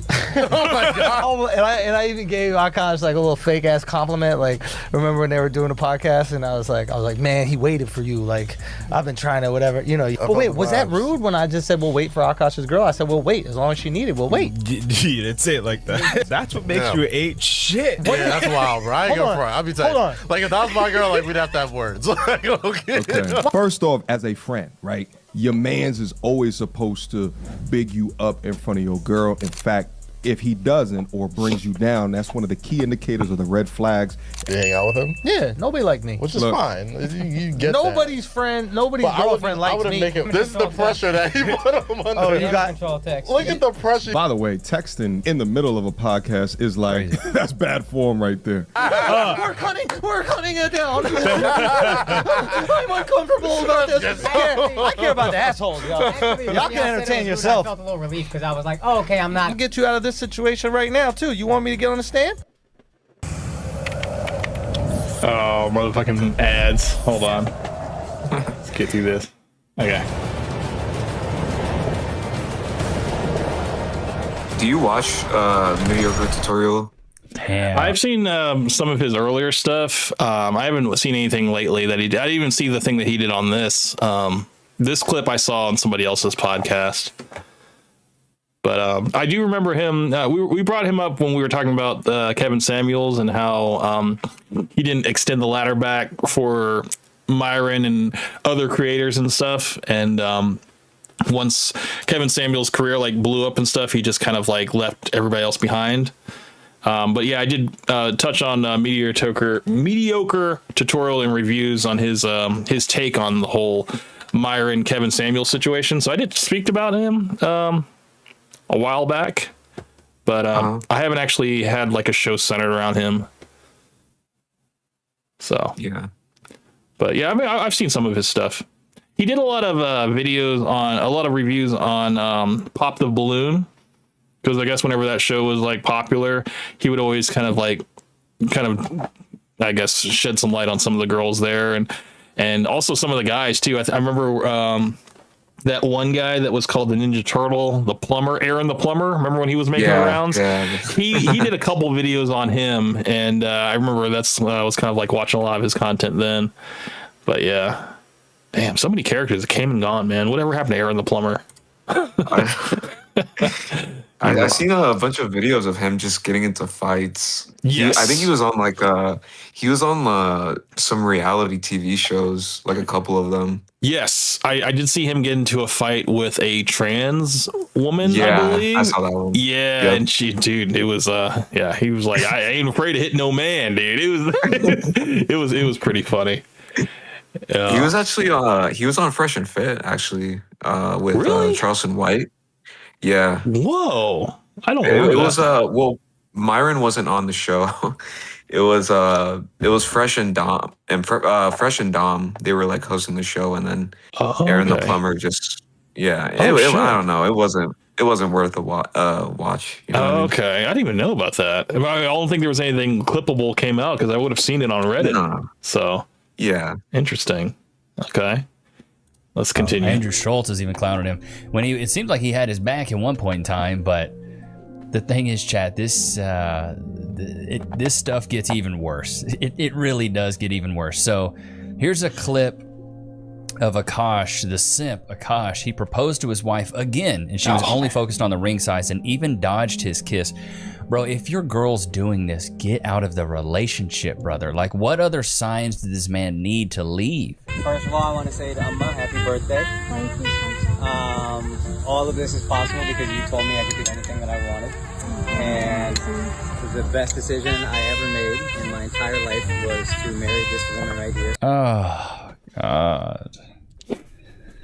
You can only say that when you're inside a girl. The best decision I ever made was being with you, baby. You can't say this while you're on camera, bro. His birthday it is in 2 weeks. And I love you so much. And the only regret that I have is that I only got to marry you once. So I want to make a little quick announcement that we're going to get married again. We're going to renew our vows in India next year. You girls want to come to that? Does that sound fun? And since I am renewing my vows, I think the only thing we can do is propose again. Renewing your vows? How long y'all even been married? Yeah, only a simp would like reward bad behavior like this, dude. You know, it's like, look, yeah, she's saying all this stuff, but I can win her back, you know, instead of like punishing her bad behavior or I don't know, like walking away. No, I'm going to lean into it. I'm going to double down. I'm going to give her a second ring to put on the other finger. She's just collecting rings, man. She's she's basically collecting stones like Thanos over here. Ghislaine Singh, will you be Ghislaine Singh forever again? Yes. Okay, all right, let's see here. Only focused on this ring. Yeah, look at him. Take that rinky thing off. That rinky dink. Did you Rinky guys thing know off. this? Yes. Oh my god. How big is this?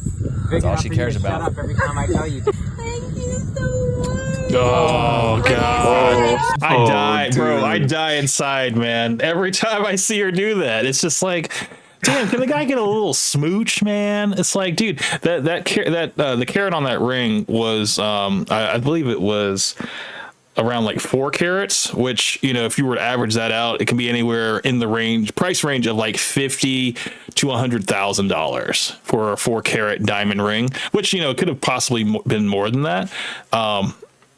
So obviously money has no value to her, you know, it's just whatever. She just wants shiny things, shiny new things. And, there's no value to her in that. She's just happy to have it. That's all. But that was bad. That was pretty bad. It's like you did all this and nothing, man. You get nothing back. It's like, damn, dude.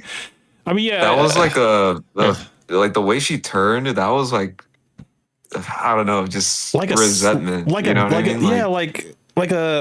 no, okay. So I'm gonna show a clip after this one where she explains why she doesn't kiss him on camera. She's gonna explain that. So we're gonna get through this one, and I'll show you that one after.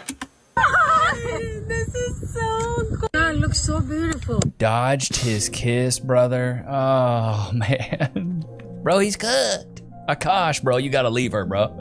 He's not gonna leave her though. This is like his one and only, because it literally is his first and only, man. Like, I don't think he doesn't want to go through the whole, you know, divorce proceedings and stuff like that. That's probably something that like they talked about, like, no matter what happens, no matter how bad things get, I'm never gonna leave you, you know, as long as you agree to never leave me. And maybe she agreed to that off camera, you know, but she's like, that doesn't mean I can't make your life a living hell, you know, and make you regret that decision.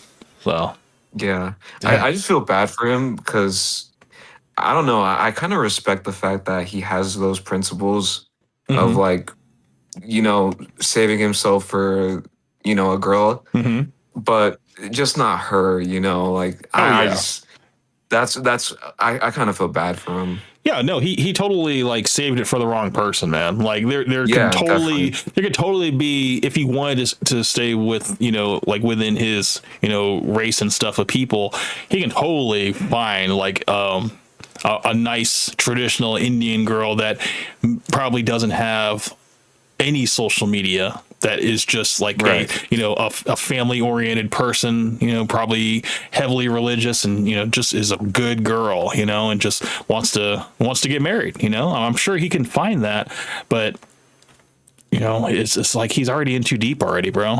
He's 2 rings in, man. I mean, when you get 2 rings in, her claws are in you, and yeah, it's gonna be one of those situations, man. Like when you have your first relationship, it's gonna take you twice the amount of time that you were together to be single from her in order to get over that, you know.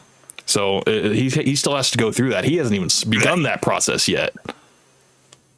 So yeah, man. You putting a stain on your whole career getting cucked like this, IRL. You should have listened. People are calling him Cuckash or a cuck, a cash or a cuck cash or whatever. It's like, and then I even got to give Byron his flowers. He called him a cash ATM. That's probably the best like joke he's ever made, you know, to date. A cash ATM. That's a good job, Byron. Your one and only good job. Listen to Fresh and Fit, bro. That's why I say people can talk so much noise about the red pill community. They really can. They can say whatever they want. They can say, "Oh well, you're a misogynist. It's this and that, or you're mean to women." Bro, I love my wife. Let's keep it at that way. I love my wife. My wife is down for me.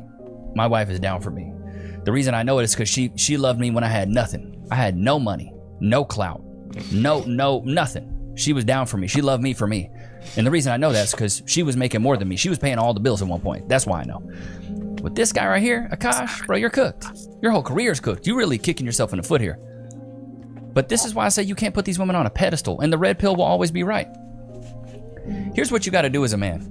And as much as it sucks, because there's a lot of guys that maybe don't want this or can't even achieve it, but women value men with experience. And chat, put a 1 in the chat if you agree. Women value men with experience. Men value women with inexperience. Shibanaya should have bought a Honda, put it on a t-shirt. The problem is with the Akaash situation and Jocelyn, it's completely flipped. She has experience and he's inexperienced. So she's bamboozling this man. She's running circles around him, you know, socially.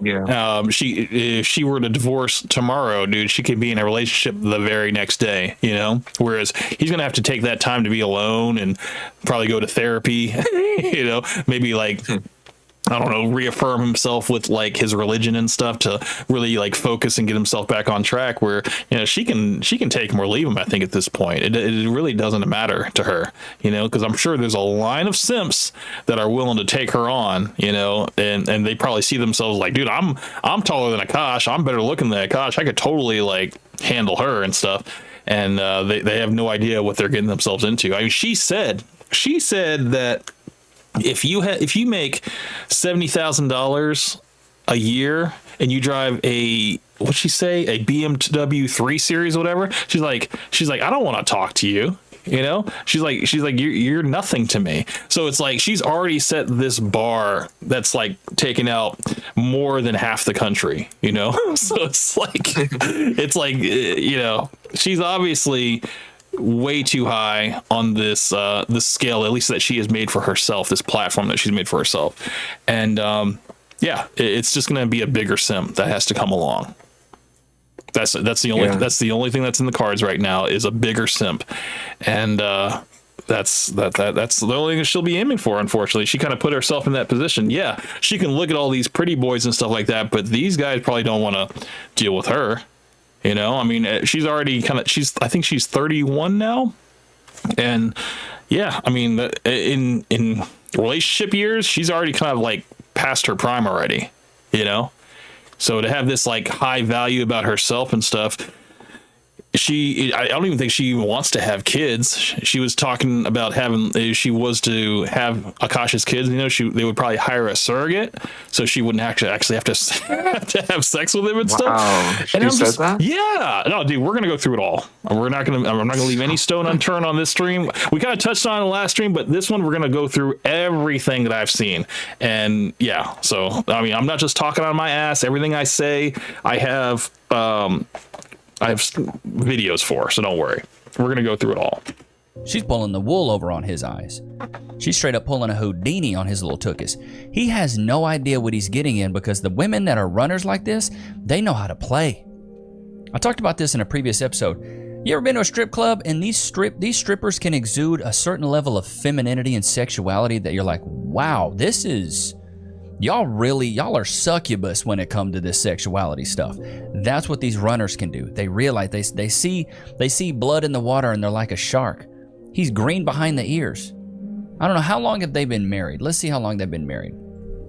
Akaash been married for how long? How long have you been married for? They married in 2021. So he's been married for 4 years. So and how old is he now? Akaash age.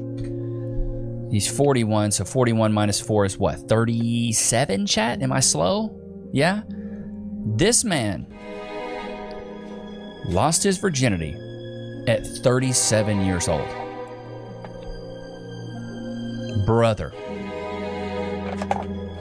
I mean, to be fair, Indian men and Asian men, unfortunately, are on like the lower part of the totem pole in terms of like, you know, sexuality or whatever. Thank God he doesn't have like that Indian accent, because then he would go down even further. But like, yeah, I mean, a short Indian guy, and you know, it's like Asian guys in general, man. Nobody's checking for us, you know. So they have to be successful. They have to have something going for them in order to stand out. So that's probably why a lot of them are doctors and. You know, yeah, no, I mean, not only do their parents push them to that, but no, they have to do something like that because, yeah, they have to give themselves some type of value so that a woman can look at them as some type of security, oh, this person can actually provide for me, if you're not in tech or you're not in like the medical field, yeah, dude, you're cooked. And Akaash is in neither one. He's a comedian. So it's just like, how long is that career going to last? Yeah.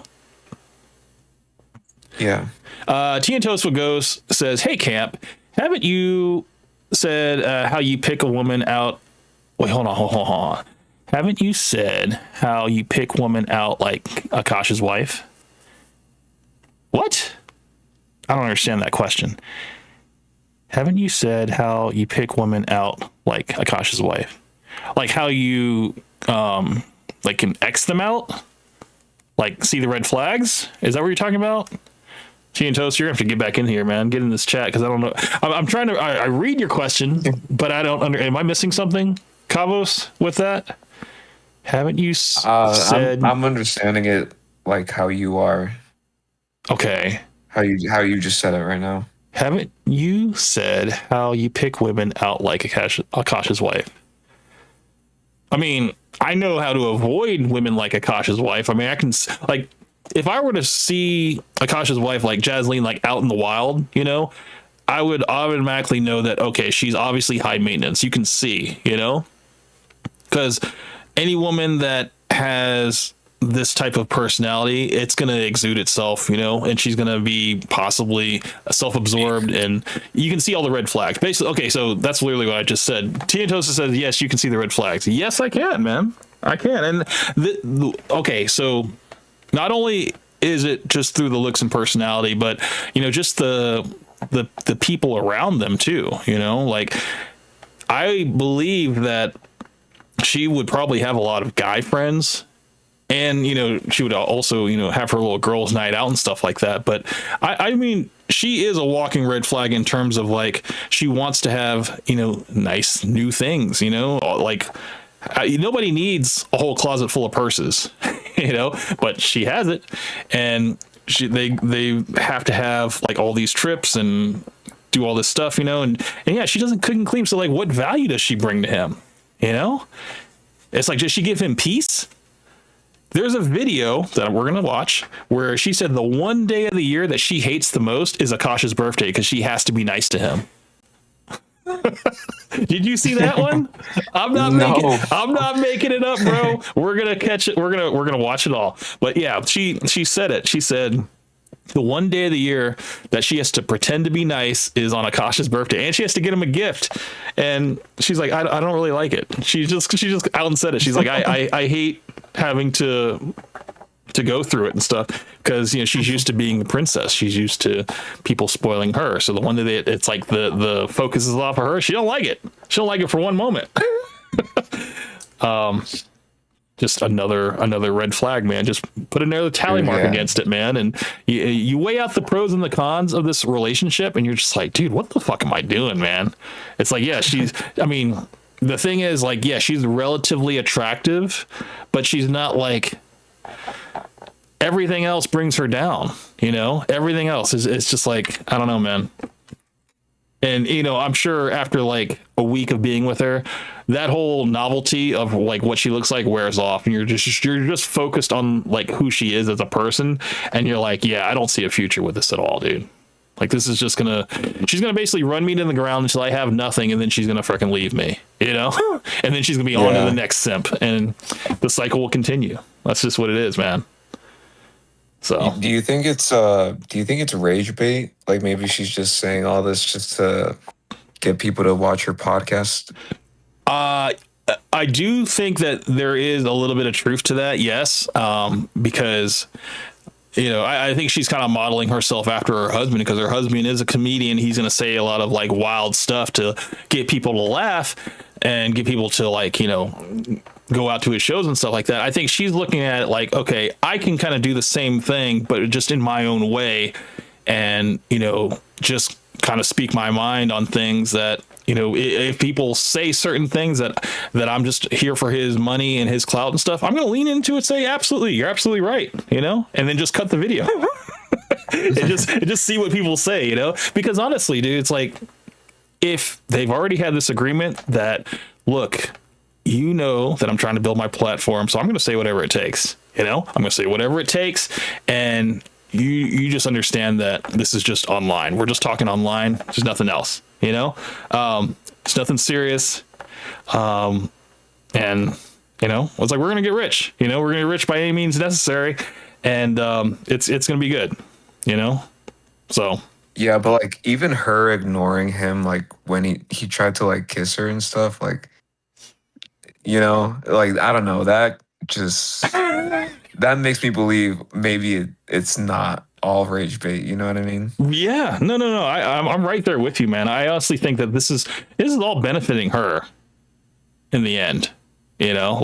She's not having to, really show any type of affection, but she also gets to, reap the rewards of, being publicly attached to him, but she doesn't have to actually do anything while she's with them, So I think in a way it's like she's getting the best of both ends of this thing in terms of, she gets to build her platform, and she doesn't really have to do much in the relationship. She just kind of gets to be on the receiving end for a lot of things. And just another day in her life, right? Yeah. So I think whether it's rage bait or not, like there's definitely some truth to what she's saying. You know what I mean? Oh, it's definitely coming from some place, man. Like, yeah, and definitely. Whether it's rage bait or not, there has to be a percentage of truth to it. That this is how she truly feels. And there's really, the fact is that they definitely didn't go to marriage counseling. They don't have like a professional sitting in, like telling them, okay, really, let's see where she actually is coming from, and really let's try to figure it out. And then at the end of the session, we can decide whether this is a relationship worth pursuing or not, or continuing or not. Because ultimately, if your goals in a marriage don't line up, then it's going to fail eventually. So it's like, what's the point of investing any more time into it if your goals aren't aligned? Like, that's all it would take is just a conversation with a therapist to just maybe have them separately, ask them what their goals are for the relationship, and then have them together and then have them read out what each other's goals are. And they're like, and then they learn something about each other, but the fact that they don't have that type of intervention is just them, working it on their own. Yeah, the madness can continue like this, and the dysfunction continue for everybody else to see, So dude, people are men are getting triggered, women are getting triggered, even feminists are getting triggered. They're like, yo, I don't agree with this. The fact that feminists are like taking up for Akaash, that's when like you've gone too far, So yeah, let's continue. Jesus Christ. You're getting bamboozled. That's all I can say. Because I lost mine 20 years prior to that. I lost mine when I was 17. You know what I'm saying? I went into college with bodies. I'm not trying to toot my own horn here. I'm not trying to say it's a good thing. In 1 second, I'm gonna turn this fan on. I think what would probably been the most important thing for Akaash was to possibly get like a couple relationships under his belt. If he's just going to be like a relationship type guy and not just be like a guy that just kind of like has casual sex and stuff, if he were to have like a couple relationships, then he would have been able to at least, see red flags like good and bad in people and stuff. And then that would have helped him be able to have a little bit more discernment and able to choose like his wife and stuff, Because ultimately, that's what happens when you find the woman that kind of checks off like the majority of the boxes. I don't think you'll ever find a woman that will check off all the boxes, but you'll find a woman that checks off enough boxes for you to be like, okay, I think this one is the one, And then, you take that risk, and then it either works out or it runs its course, and then, But that's the thing. It's like you got to kind of take a little bit of a risk when it comes to, asking someone to marry you. And, like you got to be sure about it, though, like don't just go off of looks, because, if you got nothing else that's connecting to you, especially if there's like an age gap thing. Yeah, man, it's like you're going to end up kind of being like the surrogate daddy, for her. And, it's not, maybe that might be okay in the short term, but in the long term, that's going to get kind of, you're going to want somebody to be able to like kind of kind of meet you halfway and kind of like care for you when you need it, you know, and not just be like, well, you're sick, so I'm going to kind of stay away from you and let you get better and stuff. I'm going to go hang out with my friends and I'll check up with you in a couple of days. You know, it's like, I kind of think that's kind of what happens, you know, when you date someone who's a little bit younger that doesn't really have that nurturing side. They haven't really had that time to really develop that. They're just kind of been kind of self-absorbed, you know, kind of just like, you know, kind of in their own little bubble and just solely focused on what they can get out of you and not really contributing, you know, to the relationship. You know, I think when you find someone that's kind of like closer to your age, you know, they can, you know, I'm not saying exact age, but maybe like a couple years off and stuff, you know, you can have a little bit more of a common ground and stuff. And, you know, your mindset's kind of aligned a little bit better because, yeah, you've had like similar life experiences. And I don't know. I think it's good to be a little bit closer in age than have like a crazy age gap because, you know, then it's a purely physical relationship. You know, and, you know, unfortunately, Father Times comes for all of us and it hits women especially hard. And, you know, once those looks fade, you know, it's like you really kind of have to have more to kind of keep the relationship together. And if you haven't had really a chance to work on that because you've been on the road, you know, and that's kind of the only reason, you know, the saving grace of why your relationship is still going because you really have kind of been absent for it. And you only get to come together, you know, every once in a while. It's like when the work slows down and you're home a lot more, you know, maybe it'll hit you like a ton of bricks that, you know, maybe we really should have taken some more time to really develop this relationship because now that we're around each other a lot, we're like at each other's throats now. You know, we're fighting a lot more because we're around each other a lot more, you know. So yeah, I actually had a relationship like that before, dude. It was I definitely wish we had spent more time before, you know, actually getting into a relationship. Like what you described pretty much described like my last relationship. So yeah, I definitely agree with you on that. I've been in it, man. I've been in a relationship where like, yeah, like we were like hot and heavy in the beginning, you know, but it was only like a really nice relationship because we saw each other like twice a week, you know, like I worked and, you know, and it was like, you know, it was like a twice a week kind of thing. But then once we started, you know, living together, we started to see how we really were, you know, and we realized that we weren't that good together because it was like the little things that started to irk us a little bit, but we didn't see those because we saw just the best representative of ourselves, you know, like in those, you know, those short little bits, you know. But you know, when you get someone in small doses, like, yeah, they're a little bit more you can deal with them a little bit easier. But when you see them all the time, like sometimes 24 hours a day, yeah, man, it's like you need a break. So you need your time away, and I think that was kind of that was kind of the main reason of what she said. You know, like why her relationship is so successful is because he's never home. You know, which is a sad reality. You know, like he's on the road probably. I actually felt kind of bad for her when she said that. Yeah, I mean, I don't know if she was being sincere, but like if she was, you know, I can understand why like a wife would miss her husband, you know?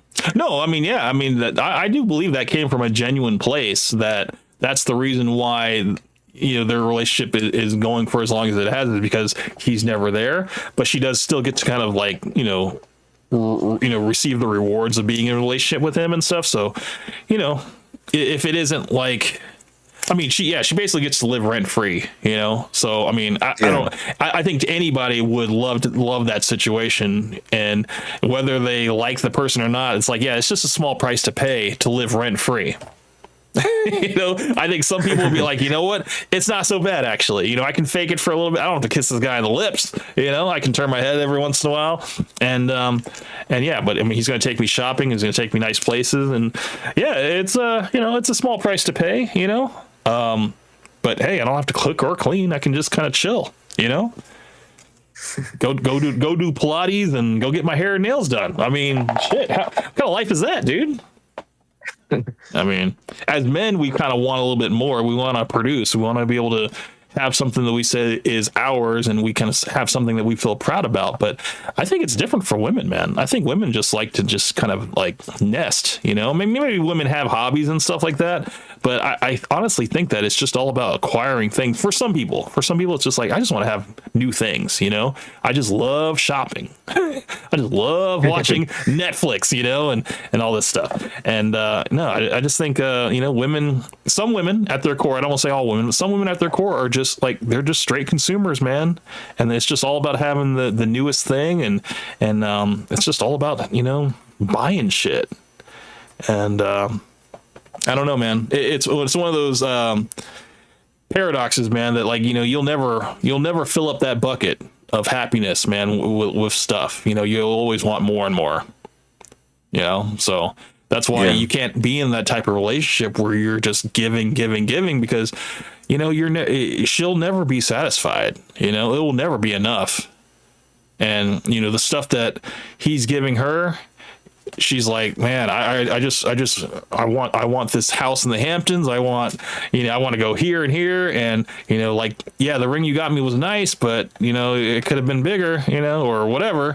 And she's just never going to be happy. So it's like, I don't know, man. For me, that would drive me insane, you know? And I was like, dude, I need somebody that's a little bit more appreciative of this, you know?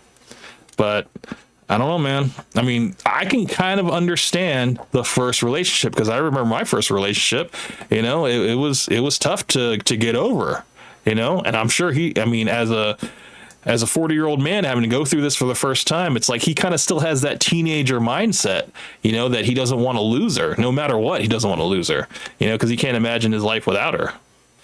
Yeah, know? I can't imagine like being an older man and going through like your first stage of dating as like at that age. You know what I mean? Like, I don't know. That's just crazy to me. No, it's true. Like, I mean, it's like developmentally, like he's fine financially, but in terms of like his relationship experience, it's not. I mean, it's like he's still like in his like early 20s, you know. Yeah. And he has to really, unfortunately, he needs to have a little bit more experience with women in order to, you know, see the red flags. Because right now, nothing is a red flag to him. You know, he's just taking everything at face value and he's accepting all of the flaws. You know, he's just like, this is all that comes with it. This is just what marriage is all about. His mind is being warped right now by this marriage with her. And I'm pretty sure, like, if there is another woman that comes along, you know, if they end up breaking up and stuff, he might just marry the next one, you know, just if he finds someone that's just marginally better than her, he's gonna be like, okay, I gotta lock this one down. And I'm like, dude, you gotta take the time. You gotta take the time to really like vet somebody, man. And it's so important. And I can't stress this enough, man. It's like people will put on a facade for months, you know, and you just got to put that time in and ask the right questions and just, you know, figure out where the trajectory of this person, what their life goals are, you know, if they want a family or not, or if they just don't want to have kids and they just want to live like this jet setting lifestyle and they're just looking for a man to provide that. It's like, well, then now you need to ask yourself the question, do you want to be that man or do you want to have a family? You know, because if you guys don't align, there's no reason trying to force this, you know, circle peg into this square hole, you know? You know, it's just not going to work.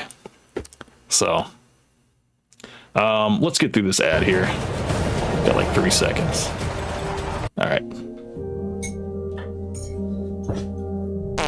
Oops, excuse me. I'm not trying to say that's a good thing, chat, but it's the nature of the game. Women value men with experience. This is why I say you have to go out there and you have to be able to pull girls. So when you find the girl you actually want, you can get her. Because the thing is Akaash went out in this dating market, and this was just a girl that saw him as a mark. He's got clout.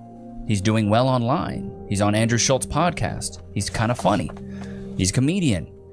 And she's like, well, I could hop on over to him, and it's probably the best she could do because the other guys that knew her knew she was a runner. And the white guys that are her type, because she said she liked white frat parties, and she said Jacob Elordi, she said Austin Butler. These are 6 foot tall white men. These are, it'd be different if she was talking about, you know, a cricket player or another Indian actor or an Indian anything. Like, but she wasn't saying that. So basically her type is not her husband. And she's saying this. there's so many men that go out there in the dating market and get bamboozled by women like this because these women can exude a certain level of femininity and sexuality, and these guys get lost in this sauce and they have no idea what's going on because the thing is they have zero experience. When you gain experience in the dating market and the sexual market, you start to realize you can kind of see the signs. You can really see the signs. Now, if I was to get back in the dating market, I would be able to know very quickly if a woman wanted me for me or wanted me for my things and money. I would be able.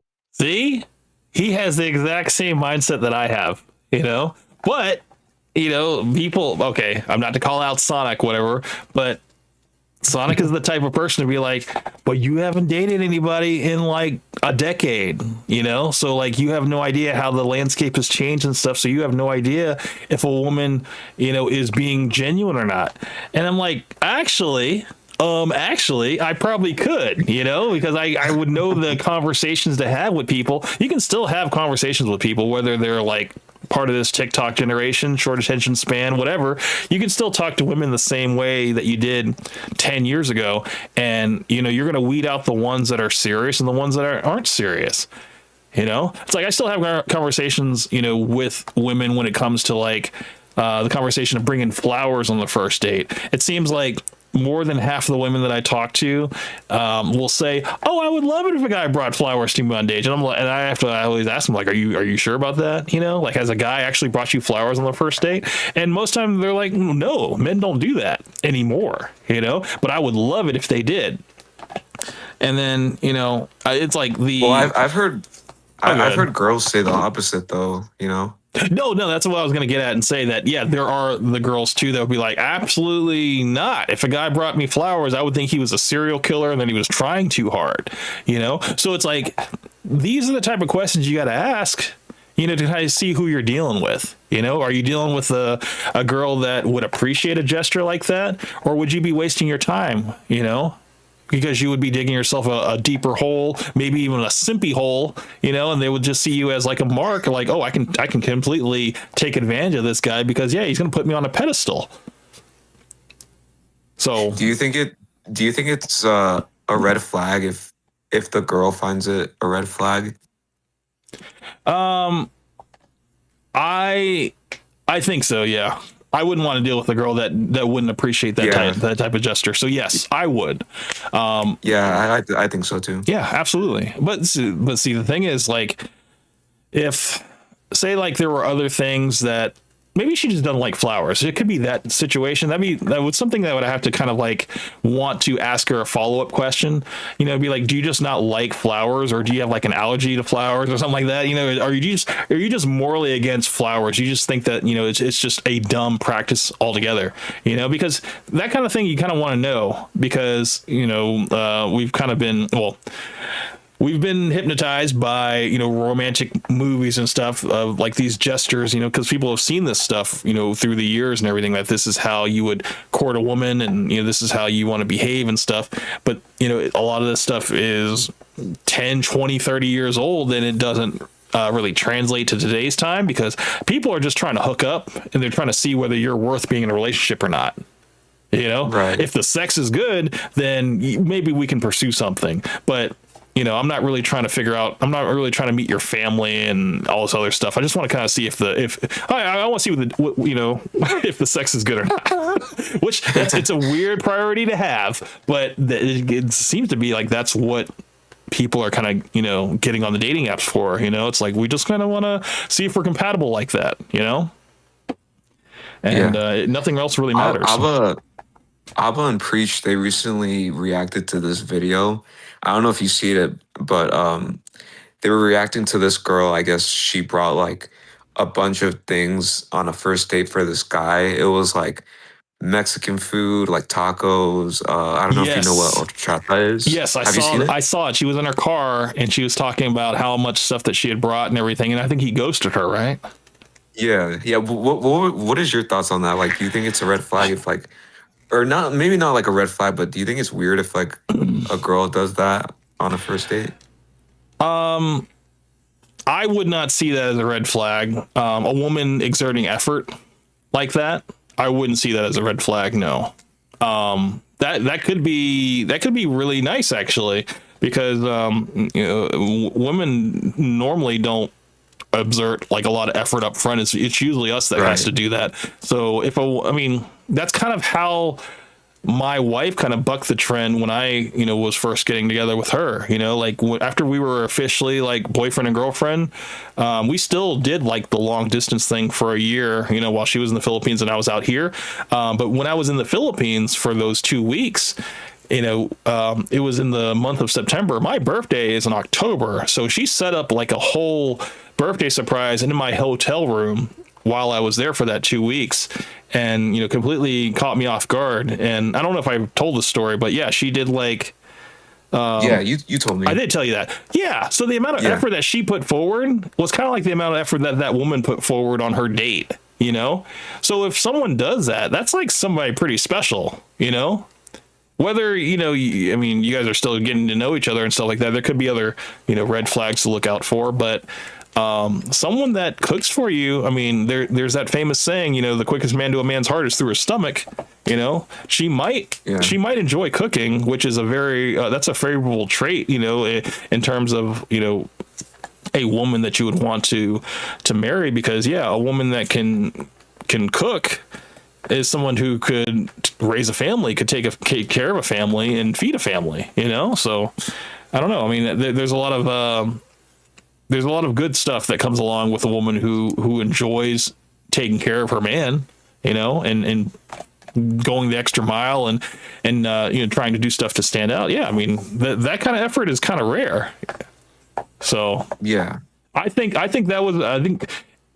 The thing is, I only saw that little snippet of what the woman. She was attractive. She wasn't. She wasn't butt ugly or anything like that, and she was putting all this effort for. That kind of takes her up a couple points. So I think the guy who ghosted her, maybe he was just looking to smash and wasn't trying to, maybe he had another girl in the wings or something that was probably, DTF. And he was just like, I'm ready to just snatch this while I can.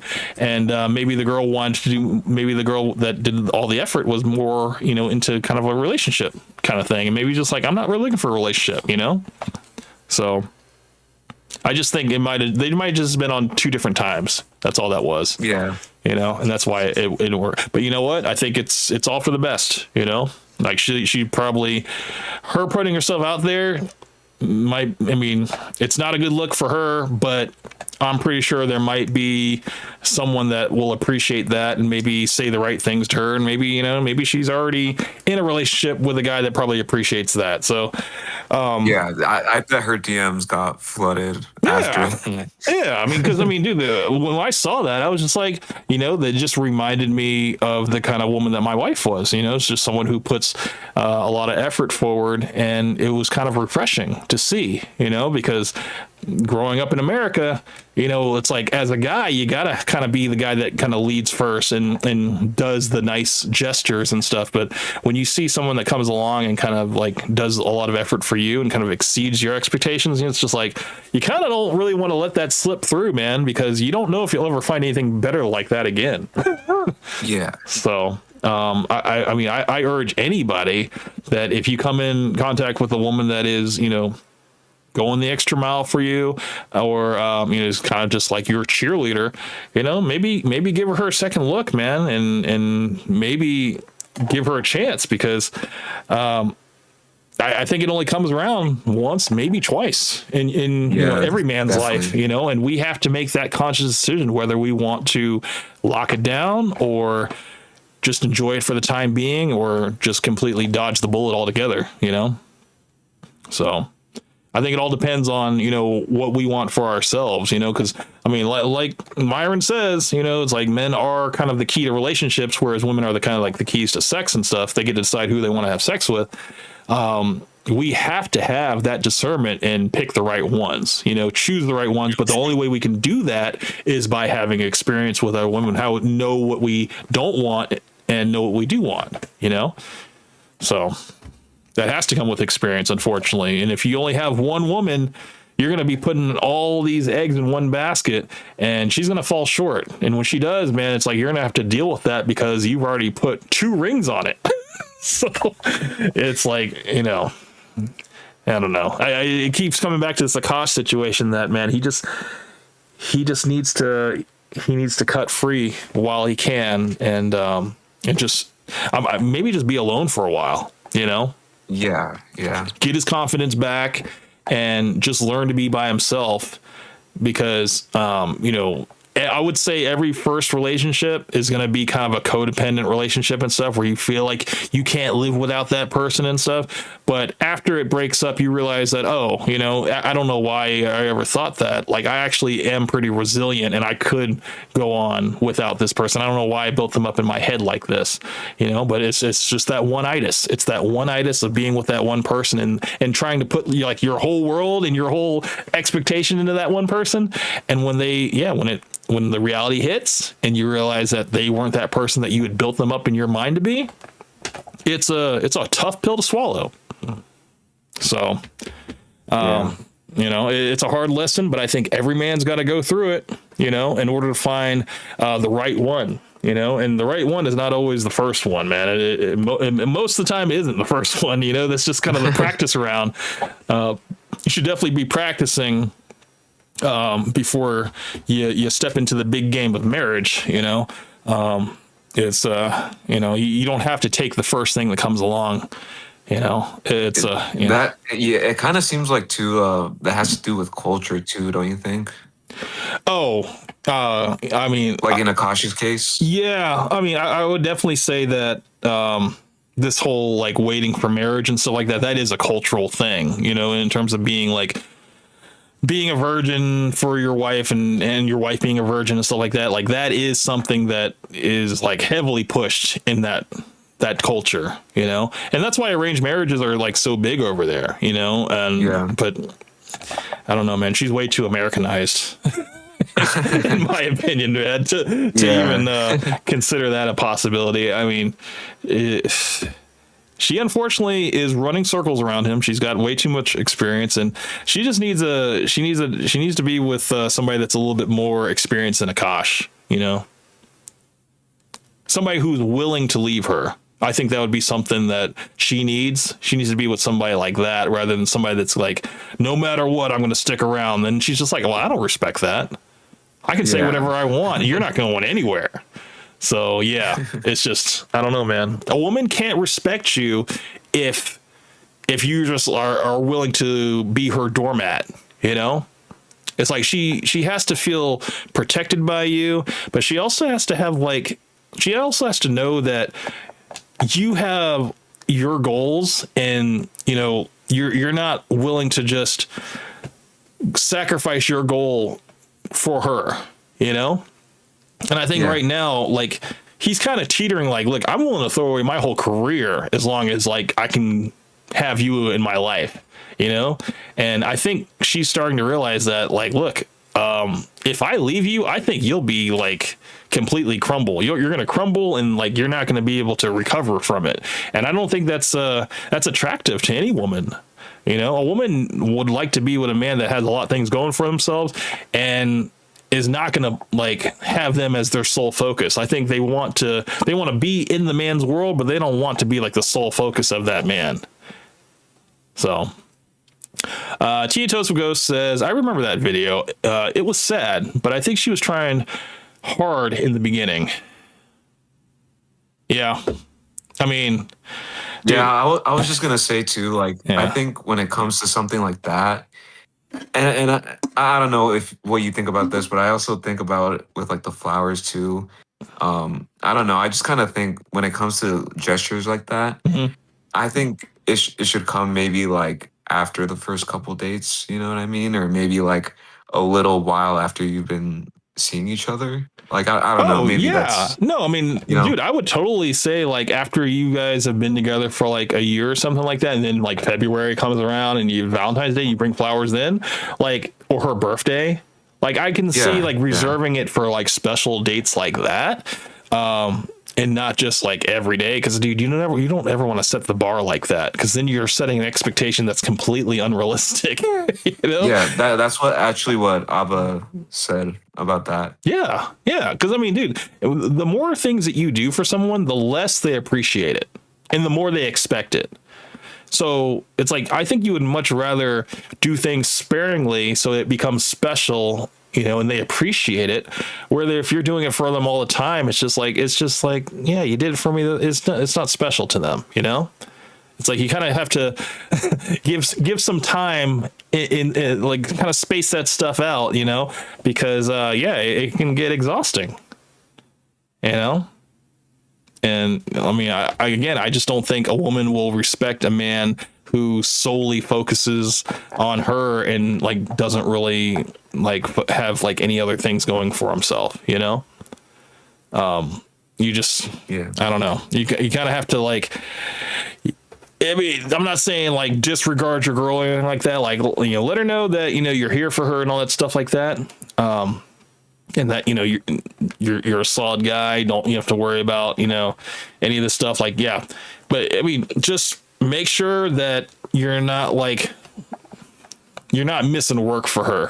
You know, you're not like, okay, well, I heard you had to tell me I'm gonna cancel my show, whatever, because I just want to be here to take care of you and stuff like that. It's like, look, man, do what you can, make sure she's okay, and then go off and take care of your thing. You know, like she's gonna survive. She'll be all right. You know, I think she would want you to go out there and continue to, you know, do your thing, have your goals and stuff like that, so she can be a part of your world, be proud of it. You know. I think that's ultimately what it is. I think a woman just wants to be proud of the guy that she's with. She doesn't want to be with a guy that's like a simp, because that's not something to be proud of, you know? And I'm pretty sure other girls I don't think they would respect a woman who had a guy that was like simping over her and stuff like that. I mean, maybe they might think it's cute at first, but then they'll be like, no, I think this guy, he's a little wimpy, you know? Like, I think he could do much better. So, I don't know. Yeah, I agree. It's like, it's almost like a turnoff. I don't know. It's kind of like when a woman is like too forward. Like, say, like you meet a girl in a bar or whatever, and she's like all over you, and she's like, you know, way too forward. You're just like, what's the catch here? You know, it kind of like catches us off guard. You're like, you're kind of taking my role. I'm the one that's supposed to be pursuing you, but the fact that you're like so heavy, I kind of feel like you do this with every guy, you know. And kind of, I don't know. Yeah. I don't know. Yeah. You might disagree, but for me, that's kind of like, I see that as a red flag, you know. Like if a woman is like too forward, I'm just like, oh no, she's too forward with a lot of guys, dude. You don't want this, you know. If it comes too easy, we don't want it. If it's something that's a little bit of a challenge, then we'll see, okay, you know, the chase is like the best part of a relationship in the beginning. You know, that's kind of what drives us all, you know, to pursue women, is the chase. But, you know, once you finally get it, it's like, for some guys, it's like, okay, I've conquered this woman, I'm ready to move on, you know. But then there's some guys that are just like, all right, you know, I snagged a good one, I want to build with this person now, you know.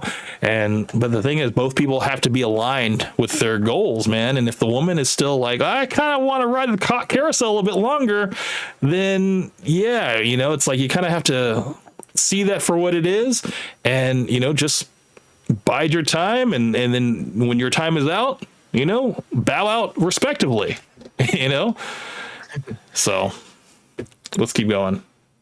Able to tell so quickly. I was able to tell by the time I was like 24. I was like, I can tell. I can tell. Or if you're going to be here for a while, if you're not. There's things you can do to test women to see, oh, is she here for the long haul, or is she here for just a short little ride? Does she have wandering eyes? Does she look around a lot? Is she attention seeking? And for me, one thing I love about Cass is she's not attention seeking at all. As soon as we got into a serious relationship, I said, take every picture down that I'm telling you to take on your Instagram. She did it. And I said, make your Instagram private. She made her Instagram private. She posts nothing on social media. I've asked her, hey, do you want to jump on the show sometime? You want to talk? She's like, nope. She craves zero outside validation. That is a massive green flag. Yeah. Massive green flag. Because a woman that's secure in who she is and confident in who she is doesn't need any outside validation from other men, other women, or anybody online. Now that's to say, do I crave validation from other people online? Hell yeah, I do. I like what I do. I like getting the attention. I like helping you guys. I like getting the comments. I'm an extrovert. I enjoy this stuff. I'm a performer, is what I like to at least consider myself. So I'm an exhibitionist. Some of those corn stars, Jesus Christ. Anyways, these women that crave a lot of outside validation, they're going to go out there and they're probably going to get it. She's been getting it since college. She's been getting more than just attention, though. I mean, the way that you can kind of weigh it up is that she has a massive hole in her soul that she feels like she needs to fill up with attention, validation, and possibly more connections with other people, you know? And if she could, you know, get that orgy with her co-host husband and stuff like that, I'm pretty sure that's something that she just needs to get out of her system. Once she has it, she'll be fine to like settle back into the marriage with Akaash and everything, and probably until something else comes again, you know. She just needs to satisfy that little itch that she has, you know, which, you know, I'm sorry, but if that was me, I'd be like, well, go ahead and satisfy that itch. I'm going to go over here and I'm going to take my 2 rings in the house and everything else, and you can just be for the streets, you know. But that's just me. You know, it's like I have that experience to be able to walk away. So that's just something crazy to say. And then, like, I don't know. I thought there'd be some kind of reaction from Akaash to like divorce her or something, but I don't know. It's wild, dude. He's not really operating off of like any experience or any wisdom, you know, like he is in it right now. So it's really tough to make plays like this when you're still in the game, you know, like you don't have past experience to pull from to be like, okay, this is something that I will not stand for. He is still trying to figure out what he will not stand for. So, you know, like the boundaries are still being set. And, you know, I'm pretty sure if he does have another relationship, it's going to be a little bit more clearer to him what he will not go for, you know, because he's like, oh, no, I've been through this before, you know, like I want to go in a complete different direction, you know. So, yeah. She's basically setting up his future relationships to be like, no, I mean, I don't know. Maybe he won't learn his lesson the second time. Maybe he might have to learn it the third time. He might be that type of guy. But you know, like I said, it's the first relationship. You figure out a little bit about yourself. You figure out a little bit more on the second one too, you know, and that's why you kind of have to, you know, have relationships, you know, like all throughout your years and your time and stuff like that, because it's going to be harder for you to make the right decision to benefit yourself and your future, you know, if you're just going for what you're physically attracted to, you know, if you're just going off of looks alone. Tea and Toast with Ghost says, that's the most red pill thing you've said, Camp. I've said a lot of stuff. What did I say? I mean, that is kind of true. You do have to have experience. And I'm not saying you have to bang 50 chicks, but I'm saying you need to have the experience of knowing what you like and what you don't like. You know, if you go through in your entire life and you only eat vanilla ice cream and you're like, vanilla ice cream is my flavor, dude, like there's nothing else better than vanilla, you know, then yeah, nobody can tell you that. No, there's a lot of better stuff than just vanilla, you know, but it's like, it's kind of the same thing with Akaash. You know, Akaash has no other frame of reference to pull from. So like nobody can tell him anything. Yeah. You know, like he has to figure this out on his own. He has to fall flat on his face on his own to learn, you know, that's the only way he's going to have to learn. And, it's a sad fact, man, but that is what it is. And, maybe after it eventually does dissolve in the relationship, he'll look back and see all these videos that people have made and stuff like that. And maybe he'll be able to take in the lesson then. But until then, dude, it's just a bunch of people talking about shit that they don't know about. That's what he's going to say. He's going to be like, y'all don't have one iota idea of what's going on in this relationship, so you guys can't really talk about it, you know, because you guys aren't actually in it. We're like, dude, we don't have to be in it to know what's going wrong about it, dude.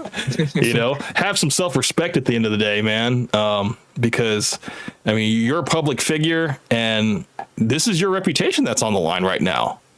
You know, do you want to be remembered for this, or do you want to, you know, put your foot down and, you know, cut off the cancer while it's still, you know, small, you know, because I mean, I don't know. We might be at the point of no return right now.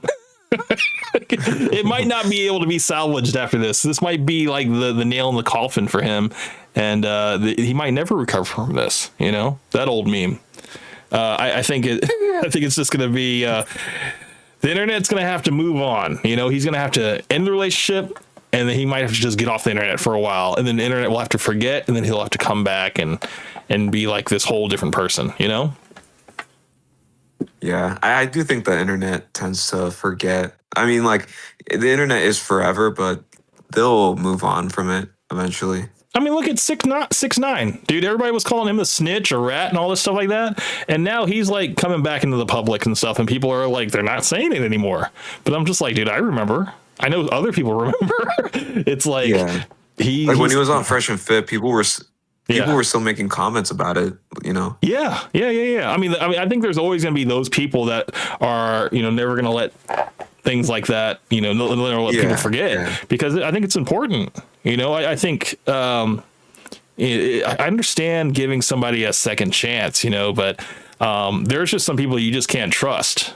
And I don't know. I don't think you can ever trust a rat, someone who's just going to say whatever it takes to, you know, make sure that they're safe. You know, a person that has no honor, you know, it's like you can't really trust those people, you know. And I don't know about you, but I definitely want to be doing business with someone who is not trustworthy. So, but that's I mean, Fresh and Fit, they kind of, people have called them scammers, you know, and they've also had on a lot of people that are scammers, considered scammers. So, I mean, this is not really out of the ordinary for 6ix9ine to be in the mix with them. You know, he kind of seems to be on brand, you know. So, let's get, wasn't the Satan Sinner, wasn't he supposed to make like a hit piece on Fresh and Fit? I saw that. You heard about that. I saw that. Yeah, I don't miss anything, man. I'm still waiting for it. It was a list of like 5 things, I believe, that he was going to cover. I did see that though. Yeah, he's basically putting together a dossier on Fresh and Fit, because I don't know. Did you see it was like a very small clip of Myron on I think he was on a podcast talk. Oh no, I think maybe he was on his own podcast, and somebody I saw it. They were like, hey, you know, when are we gonna have like Marquette back on or something like that? He didn't even read the whole thing out. He was just like, no, you guys stop asking me about that, whatever. So I'm like, there's obviously some bad blood there that, you know, he's not willing to talk about, but I think Marquette, he's not beneath that. He will definitely expose or whatever, because I think the bridge has been officially burned with FNF, and for whatever reason, I'm pretty sure we'll hear the truth from one of them eventually. I'm pretty sure Marquette will strike first with his little hit piece, and then Myron will have to not really say anything, you know, at first, but let that go and then react to it, and then maybe then he'll say something, you know. But yeah, I did see that. It's gonna be just like the Ab and Preach beef. Yeah, oh yeah, man. They're gonna have to strike first and do their little hit piece, and then Myron's gonna be like, we had him on here, we had him in our place and stuff, and I can't believe he would betray us like that. Like, play the whole victim card again, and then, you know, do the whole history of their friendship and how they snaked him and stuff. And dude, everybody's snaking Fresh and Fit, man. Just add Saint Center to the list, man. The list is ever growing, man. So, yeah, dude. I mean, but the thing is, I mean, can all these people be wrong? You know? I mean, I don't know, man. I think if you're a scumbag and people find out and people, you know, develop this idea about you, I don't think everybody could be completely wrong. You know? You might have just wronged him in your own little way, but yeah, I think that was enough. But I'm kind of interested, the falling out, how that happened, you know, because, you know, right now we're just hearing a lot of like, oh no, I'm not going to talk about him. And now we get this list of things that he's going to talk about. So, I mean, I look forward to it if it ever happens. Yeah, we'll see. Same. Well, let's get through this. All right. But Akaash was like, yeah, I can get her. She just saw him as a mark. And, you know, he's getting cooked right now. Wait, Akaash waited and you didn't? This comment is so fucking gross to me. Excuse my face, I just got a Fraxel, so it looks a little crazy, but it's like, who the fuck are you to talk about when I lost my fucking virginity? I will talk about it because it's my fucking sexuality and it's my fucking story, so sit the fuck down and shut the fuck up. And also, do you think Akaash never touched a fucking woman before he met me? Like, we both hooked. I mean, he's a 5'5" guy. They probably weren't running up to him. To be fair, I mean, all kudos to the dude. All kudos to the dude, but he's not much of a looker. Like, I see him and I'm not like, yeah, I bet women are just swooning over him. Up with people, we both were in relationships, and then together we both lost our virginity. So sit the fuck down. You're like, just unfollow me. You're so. That's not how it works. You're a liar. Annoying. That's not how it works. Baby girl, you just admitted to getting ran through in college. Yeah, do we believe what she's saying in terms of like, oh, I was in a previous relationship that I didn't have sex with the person? You know? Like, I don't think so. I don't believe her one bit. I think she's putting a lot out, you know? And I think she's just catching herself in all types of lies, dude. I don't believe it. I don't believe one word. No, let's keep going. That's not how that works, bro. That's not how that works. So my husband actually interviewed these red pill guys on their podcast one time, and I won't mention their names because who the fuck even cares? But it was so funny because he actually called them out on their shit.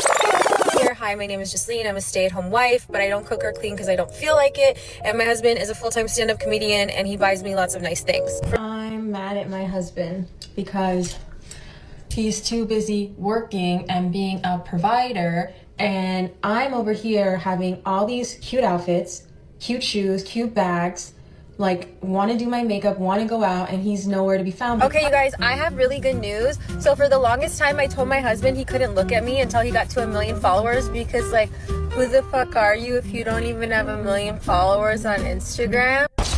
Damn. That's There's tough. a difference being a scammer and being a hustler. Two very different things. Okay. I'm a hustler who scams a little bit. I'm not a scammer who I'm not hustles. gonna lie, that was sexy, and that's why I'm actively trying to have an orgy. God damn. Like, Akaash is such a fucking king. Like, everyone knows he's the best husband, and I don't often find men that measure up to him. And like, Nav completely measures up to him, if not more. Shit. Wow. Okay, I have 3 questions about Luigi. Okay, Akaash is mad because I call Luigi Bae. I don't love it. I don't love it. What does bae mean? Bae is like means like Get it out. Figure it out. like bae means like when you call someone like honey. Oh, she's explaining. That's not good. Good Lord.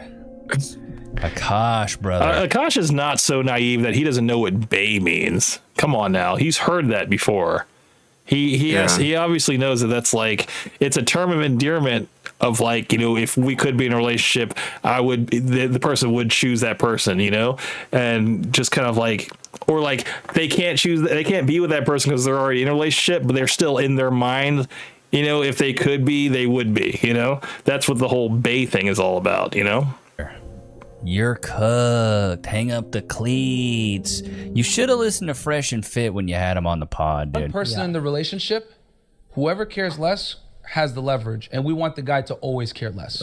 We want the man to always have the leverage. Childish as fuck. And you guys might not like. That's what's so funny to me. It's the red pill always offends the guys that are the most simpy. And you notice he's like rolling his eyes and really acting like a woman, in my opinion. That is so childish. Brother, you're getting done dirty on the internet right now. You should call up Myron and say, man, I wish I would have taken your advice. Like hearing that, childish. But we truly feel. I'm not. These aren't new beliefs, bro. You're not telling me some shit none of us have ever heard. We all heard this. I mean, I'm married. Akaash is married. Mark is married, right? Yeah. Like, it's possible. Now, granted, we might call you in 10 years and be like, y'all were fucking right. You know what I'm saying? Sometimes I get so painfully It'll take less nostalgic than for that. college. What's that? I said it'll take less than 10 years. Oh yeah, you know, it's gonna be, at least in Akaash's case. No, it's gonna be probably next summer, man. I mean, a lot can happen, and you know, the thing is, I think his pride is going to get in the way of him, thinking anybody was right in this situation. In terms of like calling out his relationship, I think it was just, he's just going to be like, no, man, it was all on me. It was my fault. I screwed up. And I chose wrong and all this stuff. He's probably gonna take a lot of the brunt of it, but he's not gonna see like any faults in her, man. I don't know. Honestly, I just think that he's like one of those guys that he's gonna take all of the brunt of whatever negativity of the relationship and be like, yeah, it was my fault. I chose the wrong one. I invested too much in the wrong person, but that was my fault, And they're like, no, I mean, you were a good guy. You just happened to, you did choose the wrong person. You did kind of reward her bad behavior with, another ring and more handbags, and more trips and all this stuff. It just seemed like, you thought that you could buy your way into her heart, A lot of simps think that that's the kind of the way to do things, and no, you can't. You can't get respect that way. So, Tea Toast with Ghost came back. He says, "Hell no, hell no to what, man? You might as well just jump in the Discord, man. If you're, like, I need you to give me some context to what you're saying. What is he saying? Hell no to? What do you think? Hell no to I've been waiting for him, honestly. Yeah, to see if he comes in." Yeah, Tea Toast with Ghost, go ahead and join, man. I know we could definitely use some wisdom, and yeah, man, let's keep going till he joins in. So for context, I went to college from 2011 to 2016. I was popping my pussy and living my best life in these white boy frat houses, and I had a roster of guys that I would rotate through. So it's like, sometimes it like literally hurts my heart, and when the nostalgia is that painful. My wife also hadn't had any sexual partners, so that helped us connect a lot more. Let me ask you this: wow. do you believe her? One person. You know what's crazy? Let me ask you this, dude. Yeah. Like those type of videos. I don't know, man. Like, it's super embarrassing for the husband, but can you imagine when she has children one day, bro? No, yeah, man. They're gonna see this stuff, or somebody's gonna show it to their kids and be like, "Dude, your mom was a whore, dude." And she was proud of it. It's like, that's the thing, man. It's like I'm constantly thinking about my digital footprint and what I put out there, and if my kids were to see any of my content, if they can look back on it and be like, I'm actually not proud of the thing that he did, like that actually is very embarrassing to look at. And so I'm very cognizant of what I do and how I conduct myself, because I know that one day I might be long gone, and maybe this video of me might surface and my son sees it or my daughter sees it, and they're like, yikes. And it's like I'm very thoughtful about that. So it's like I want to lead by example. I want to have kind of a level-headed mindset, and kind of bring like a common sense kind of view towards things, but also still have my opinion about stuff. But I always kind of want to have a balanced opinion. I don't want to be all the way on one side or all the way on the other. If I disagree with something, I want to wholeheartedly disagree. I do want to call something out if I totally like, dude, you're going down the wrong path and stuff. But I also want to be able to at least put myself in those shoes, that like, if I was in Akaash's shoes, absolutely I would leave her, because I don't have children with her. So it's like, it could be a whole lot worse. It could be a whole lot worse, my friend. Yeah. He could be tied to her for 21 years, man. And dude, she totally strikes me as a person who will take your kids, cut off all communication, and put you on child support, the maximum amount, and just completely, not let you see them. I think I don't think that's beneath her. I think she would totally do that. Yeah. And it's sad, because the people that lose in the end are the kids, man. And I think it sucks because women will use children as leverage, because they know that is the quickest way to get to the man, to get to the man's heart and stuff, and make him go crazy and crash out, because he just wants to see his kids, and women are just like, they know that that's a button they can push, and they also know that the courts favor the moms. You know, if the mom isn't a hooker, addicted to crack cocaine, you know, she's going to get custody, you know, and you're going to get you're going to get them on the weekends, you know, just because you're the man. That's just how it is. You really have to kind of outshine them and really have to paint the woman in a very bad picture, you know, where she's promiscuous, you know, or a drug addict or a danger to the children. You know, most of the times, you know, you're going to have to be that weekend dad, you know, because unfortunately the way the court systems are set up, you know, they're always going to favor women, man. So, but that's not the situation for Akaash. He doesn't have that problem. So he could literally just, you know, he'll take a little bit of a dip in money and stuff like that for the divorce, but he won't have to be put on child support, you know, and that's one thing he won't have to worry about. So yeah, just don't have kids with this girl, you know, because she even said, she's like, look, I probably won't have kids with him, but I will possibly get a surrogate, you know, so we can still have technical children. And I was like, don't do that either. So, because that's another expensive way to basically get her what she wants, which is the child support, and not have to give anything to him, you know. So this is wild, man. Do you believe her? How about no? Not when she's admitting online. So here's more of that clip right there that they're talking about. Different. My wife also hadn't had any sexual partners, so that helped us connect a lot more. Now, let me ask you this. Do you believe her? If you've seen her, then it's hard to believe. Yeah. I remember I was just like, what? But she was 22, I was 31. There was an age gap. Sometimes I get so painfully nostalgic for college. Yeah, brother Akaash, the writing was on the walls. This is why us as men, we try to tell each other the harsh reality and the truth, but these simpy men don't want to hear it, dude. The simps don't want to hear it. I'm so glad Myron and Fresh are getting their redemption here, because some people think they're really harsh. Some people think I'm really harsh, but it's the reality of the dating market.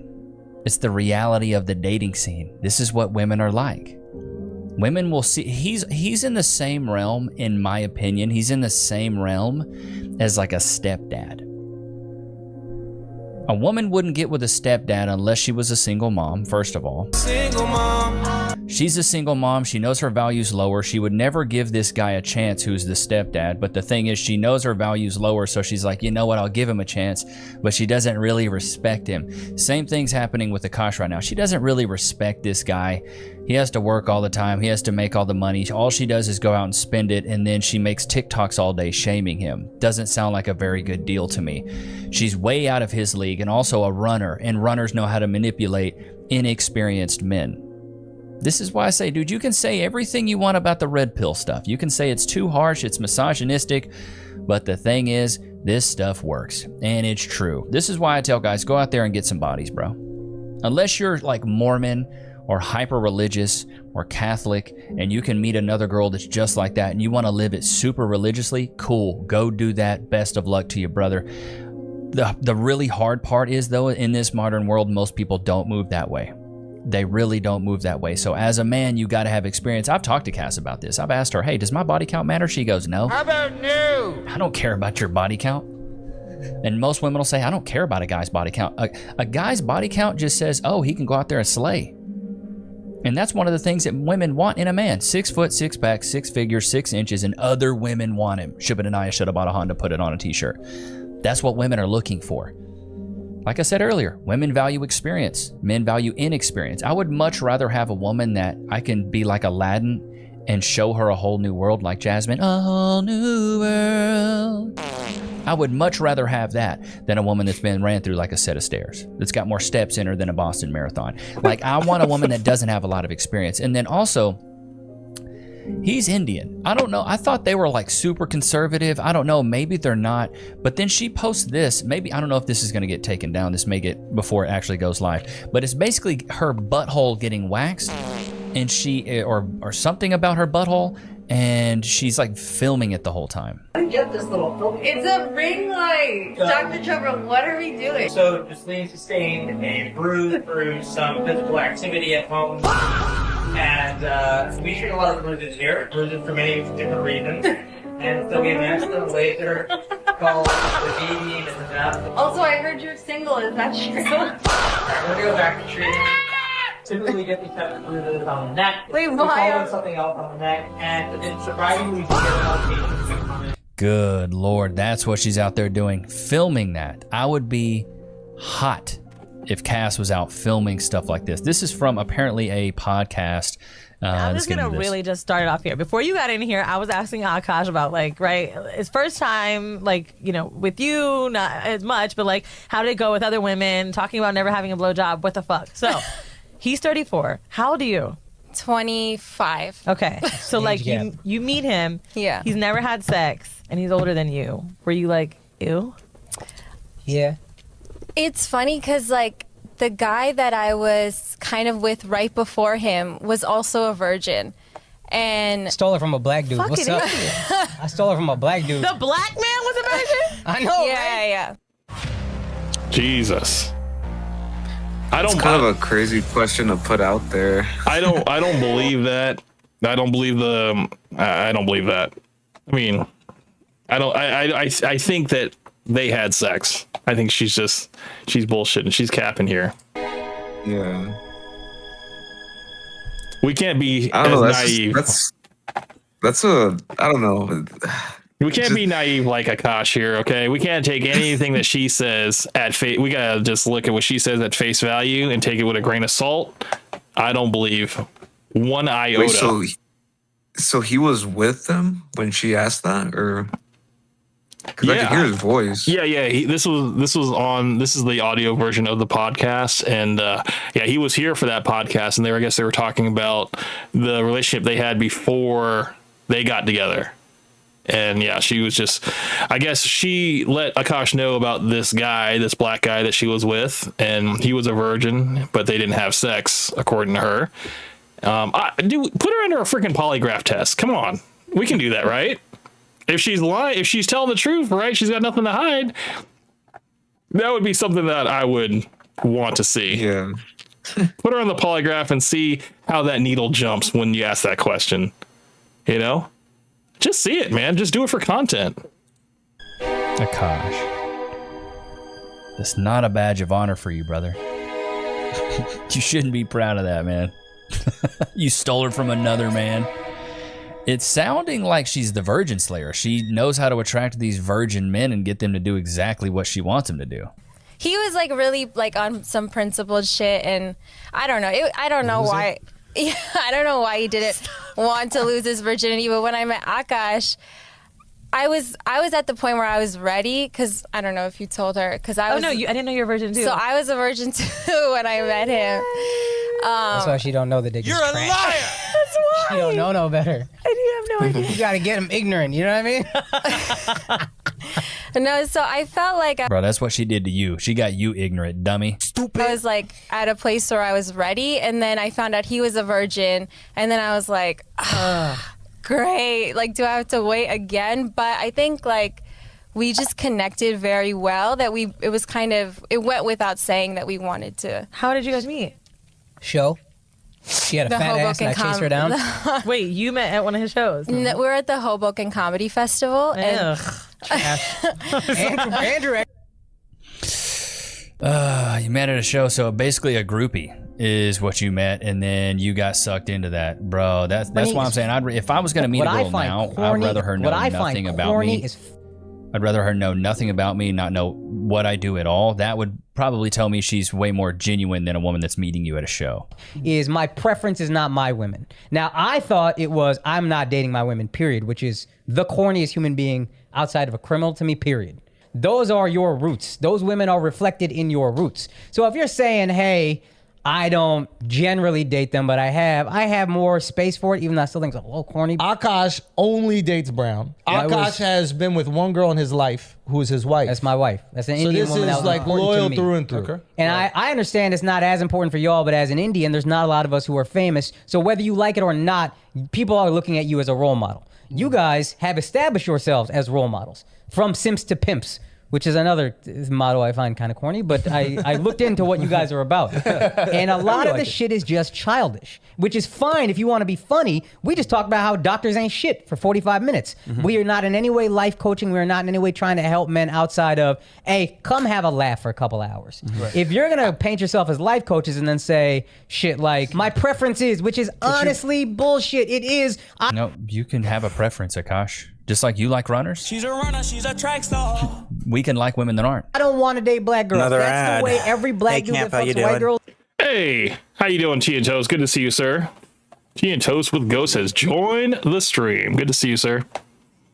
Good to be here with you and Kavos. Yeah, man. We're just we're going through this, and yeah, man, it just seems like this Akaash thing is just kind of setting ablaze, man. It's just like, dude, when is it gonna end, man? Where is he going to end by the end of all this? I mean, what is he going to have? Is it just going to be a bunch of hecklers and just negative comments for the rest of his time here on the internet? Or is he going to get out of this? You know? Is he going to turn it all around? I don't know, but holy cow. They're really ripping into him. Is this one of the ones that I sent you, Camp? I believe so. Yeah, this is I believe the Akaash situation just got even worse. His wife responded. Yeah, I think this is the one you sent me. Ah, okay. Because I haven't heard of this guy before. Sure. Yeah. Between you, Kavos, I think you guys both sent me videos and stuff, and I wanted to at least kind of just go through it, because I mean, I saw a lot of other Akaash videos, and a lot of it was kind of just covering a lot of the same stuff. And there were a lot more clips that came out, of course, because with every crazy scandal, I think Jasleen has felt the need to make a TikTok about it. And she just recently addressed the whole turning her cheek when he kisses her, which I want to go through that after this video. But yeah, I mean, it's like she has an answer for everything. And to me, it's not a good enough reason. I'm just like, you just don't care about this guy, You're not proud of him. Yeah, that's never a good sign. She has an excuse for everything. Yeah. And I mean, never a good sign. Yeah. Like, I don't want a woman to make excuses for me, man. I want a woman to be proud to be with me, man. But it just doesn't seem like it doesn't matter what he does, It doesn't matter. It's just never going to be enough for her.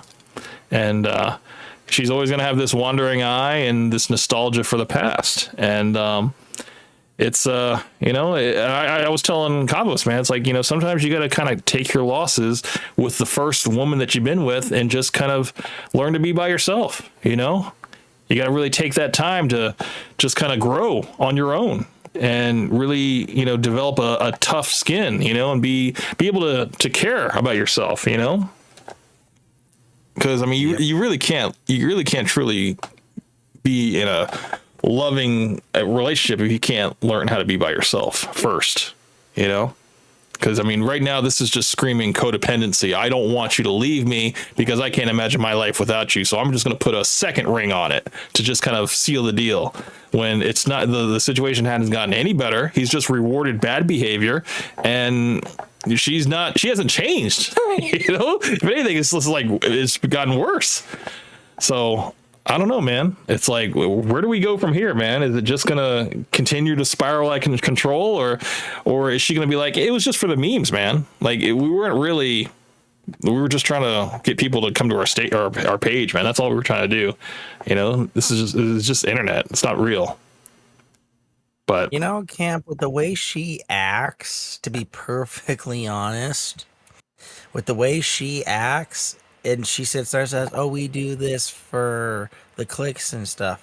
I don't think people buy it, sadly. It's too genuine, man. Like, she's too forward, and like, I feel like these ideas or thoughts that she have, these ideas she's had for a while, Like, you can't just manufacture this out of thin air. This is stuff that she's probably felt for a while, and now she has the platform to just kind of vent it. And, to anybody who will listen. And, it's not good, man. This is, I feel for the guy, man. I feel bad for Akaash because, I'm sure he means well, like, this is just a guy that just wants to take care of his wife, and maybe he wants a little success for her as well, because he knows that means something to her. She wants to have something too in this world. She doesn't want to just be a stay-at-home housewife. But the way that she's going about it, it's really burning everything that he's ever built all the way down to the ground. He's probably not. Ruined all his street credit at this point. Yeah. The biggest show that he's doing is Radio City Music Hall, and he's getting nothing but a bunch of hecklers online, that like, dude, like, are people going to go to the show just to heckle him about his wife? Because they're already in the comments of every video that he's doing, and every podcast from Flagrant, the comment section is just filled about Akaash and his wife. And like, they even said, they're like, look, when he gets back from India and he comes back on the show, it's like, we're going to have to address this, because it's just a barrage of never ending comments. And, it's like, we can't avoid this at this point. Although I seriously doubt this is a win for Fresh and Fit. I mean, come on. I mean, the thing about, like, I don't think we can't award everything to Fresh and Fit, like fully. But the one thing that he said is that if you don't care as much, like, what did he say? Like, okay, so the thing that Myron said is like, as long as the man doesn't care as much in the relationship, whatever, it can work. It's kind of parroting the idea of what Patrice O'Neal said. He said that if a woman loves you and you like her, that is perfect. That's like perfection, But if you love the woman and she only likes you, then yeah, it's going to run its course. You're basically going to be her simp, and she's going to just kind of fleece you out of whatever she can get out of you. And then once those resources run out, she's going to be out, because her love for you is conditional. As long as you keep giving her stuff, showering her with gifts, and buying her affection, yeah, she'll throw you a little bone here and there, and string you along for a bit, give you this false hope. But if she was really truly there for you, and she was all about, being on your team and making sure that, you're good and you're secure in your relationship and stuff, and it wasn't about her startup or clout or whatever, if she didn't care about any of that, and if she was just about, being on your program, then yeah, that'd be a better situation. But that is not the case here. She's trying to strike out and make a name for herself. And the moment that she gets more popular than him, and he's just known as Jaslene's husband, or loser comedian boyfriend or whatever, or loser comedian ex, it's like, that's all he's going to be known for. That's harsh, Cam. I'm just giving the hard facts, and I'm just saying this stuff is not flattering, because this is the sad reality that it could eventually come to. Okay, it's not going to be pretty if he just completely rides this out until she leaves him, because I think we already know that he's not going to leave her. It's going to take a lot, short of her, like, Cam, he could Akaash could catch her with a 6'3" gym bro who's probably bench presses more than he weighs, and he'd still forgive her. Come on. Well, I mean, that's what I'm saying. That's his first love, man. He's going to give her all the chances in the world. And that's what I'm saying. Like, it's like, dude, we've all been there as teenagers and maybe like early 20-year-olds and stuff. But it's like, we've all been there. But he's having to do this at a later age, in his 40s, So like I said to Kavos earlier, is that he's operating from like an early, like a late teenager, like early 20-year-old mindset, of keeping this woman on a pedestal and just continuing to like buy her affection or whatever to keep her happy, but he doesn't realize that her happiness is fleeting, moment to moment, and the moment that he's not spending stuff on her, she's exposing him or, making him look bad online. So it's like a constant course correct. And I'm like, dude, that's going to get exhausting for you after a while, if it hasn't already. Yeah. I mean, what was that? What was that show? I think it was 90 Day Fiance with the woman, Fernanda. That woman was a nightmare. Oh, I didn't see that one. The only one I saw was the guy that had no neck, and he was with that Filipina girl. There was like this huge age gap. I don't know if you remember that one. That's the only one I remember. It was pretty bad. Like they were completely, they were not. I think Ed. Yes, No Neck Ed. Yes, dude. I mean, you can Google it. It's pretty sad.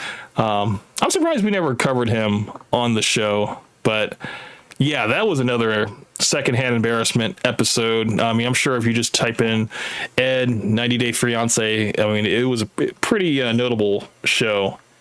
But yeah, it was pretty bad. Yeah, let's get back to this, and we can get to the other clips here. Says it. I've dated black girls in my life. All right, bro. Who the fuck hasn't except me? You know what I mean? Everybody gonna dabble in everything. So he's gonna shame them for having preferences when he has preferences. This is just simp behavior. It is the mentality that I have an issue with, and Alex is upset with the specific words, true, but underneath it, he's upset with the mentality. And a lot of stuff you guys say in general, I think is stuff that's kind of childish. I saw a clip where you were like, oh, the nuclear family's falling apart. What do? I don't get married. Just don't get married. You actually trying to help men, or you talking to fucking incels who are 18 years old? That's some shit you say to college. I'm gonna turn you from a simp to a pimp. All right, bro. Can we grow up? You guys are self-help. Hey, we're trying to help men. So either we're funny, or help men and be real and be honest with yourselves and don't have an ego like, oh, I have a preference. Be honest. Let's just be mature about what we feel. And part of that maturity is, yeah, it was a bad joke. I don't actually feel exactly that way. Akaash, you're eating your words here, brother. You're eating. But do you notice even that in that exchange, Myron and Fresh are sitting there being stoic? I mean, if you were to ask me, dude, I think they were right in the fact that, yeah, you have to not care as much, you know, like you can care, but don't like show it all, you know, don't show your hand, especially in the early stages of a relationship, because if you're a simp at the beginning, then yeah, a woman's going to treat you like a simp. You know, she's going to treat you like a mark or person that she can take advantage of. Whereas if you want you want the woman to respect you, you kind of have to like have other things going on in your life in order for her to be like, okay, I want to get some of his attention because I know he's got a lot of stuff going on. I still want to keep his attention, you know, and then now she's chasing you for your attention and your validation and stuff. But if you're like always giving that to her, and you're like there at her beck and call, yeah, she's just like, I got him wrapped around my little finger, you know? And she can't respect that. She can't respect that, dude. Yeah. I mean, this is part of the reason why if you're a man in a relationship, you need to have a backbone and say no. Yeah. That's the most important thing. And I think a lot of guys don't learn that in the beginning, man. They're yes men in the beginning. They're like, absolutely, no problem, you know? Like, I'll bend over backwards. I'll give you the whole world, man, and the sky and the stars too. And where does it always leave them? It always leaves them alone, you know, alone and with a bigger hole in their heart, you know, because she took everything and she didn't reciprocate it, you know. Yeah. It's like a woman who's too easy. You know, it's like the polar opposite of this is a woman who's too easy and wants to, like, you know, then comes onto you at the bar and you're just like kind of repulsed by it because you're like, I don't really like that. You know, I kind of want to be able to want to chase you. But when a woman's chasing you, it's kind of like what a woman kind of goes through, I think, you know, in terms of like, yeah, they like it when a man goes forward with the effort and stuff like that. But then when it's like unwanted, but then the guy keeps going, it's like, yeah, it gets into this little creep factor, you know? And yeah, they're repulsed by it. So yeah, don't be a simp. Have some self-respect. Yeah. Step into a new 2026 Sportage and set out on your next adventure from Musab Kia. Is there a way to ad block this? Just hanging out, letting him. I don't see an ad. Rat his little head off on your end. You know. Okay, good. And it's a great example of Akaash. You should have listened, brother. You should have listened. You had maybe from simps to pimps is, you know, cheesy, corny, but it's catchy. I use a lot of one-liners and taglines and simp quotes. To pimps is a terrible the reason people say that stuff is because it's catchy. It's easy to remember. I mean, you definitely don't want to be a pimp. I don't think that's kind of I don't think that's the end goal of any man. I don't think anyone wants to be known as a pimp, you know? I don't know. No, I mean, being a simp isn't a good thing either, but You know, a pimp in the literal definition is not some guy with a backbone who tells his wife or girlfriend, no, we're not doing this because XYZ reason. Pimp is, I've got girls out on the street working the corner and they're paying me $200-300 every night just so I can give them their drugs so they're happy. Yeah, it's not something we should all strive for. But not the slightest. But yeah. So Akaash, if anybody should have taken that advice, it should have been you. But if you notice with Akaash, he continuously calls them childish, which in my opinion comes from a level of projection and insecurity. Put a 1 in the chat if you agree. He knows that deep down he's inexperienced because he hasn't had sex or was a virgin for a very long time. And so he's trying to shame them to put them in the same bucket as he is himself.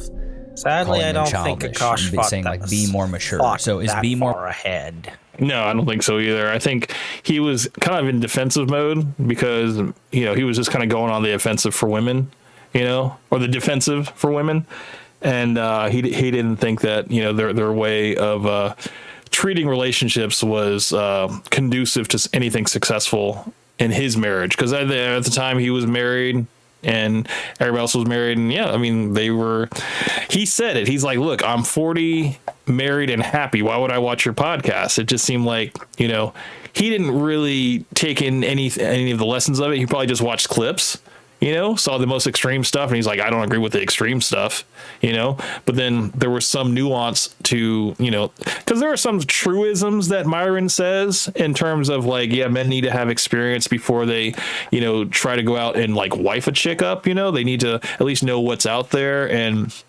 don't take the first thing that comes along that, that tickles your fancy and actually says yes to you. It's like, don't say yes to everybody, but definitely get some experience before you settle down on your one and only, there's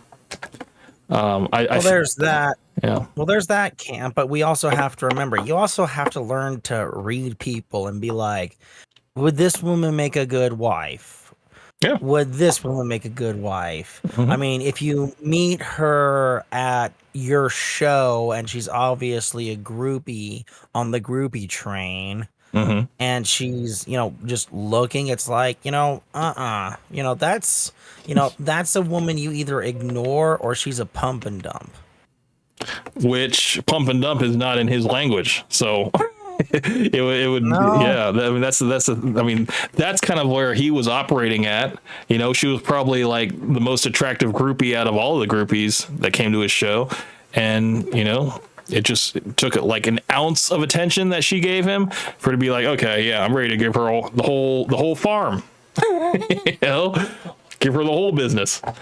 And yeah, man. He would have been better off if his mother had arranged a marriage for him.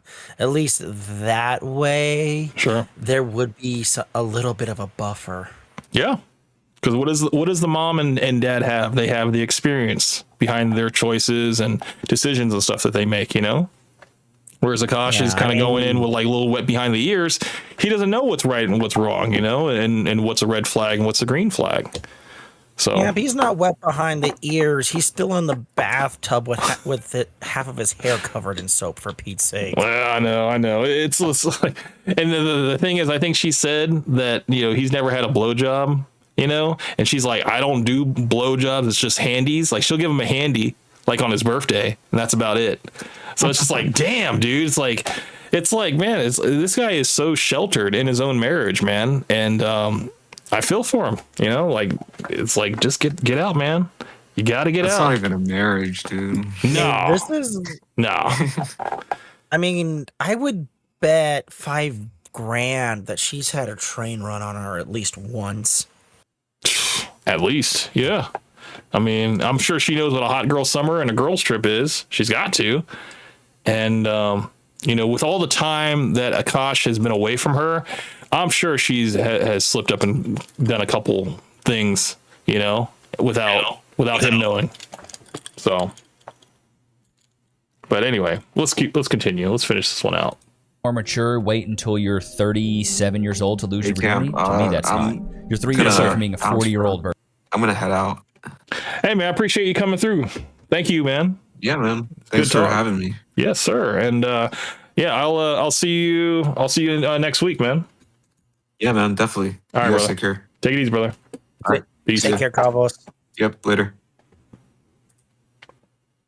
Virgin. Every You're a time I hear 5'5" this Akaash dude, situation, you can't probably I die tried. a little inside? I'm sorry. No, me too, dude. Like, this has not been easy for me, but I think it's important because, you know, I do have a significant portion of my audience that are single and still out there, and I think they need to see this stuff. You know, they need to see what is out there and what to avoid.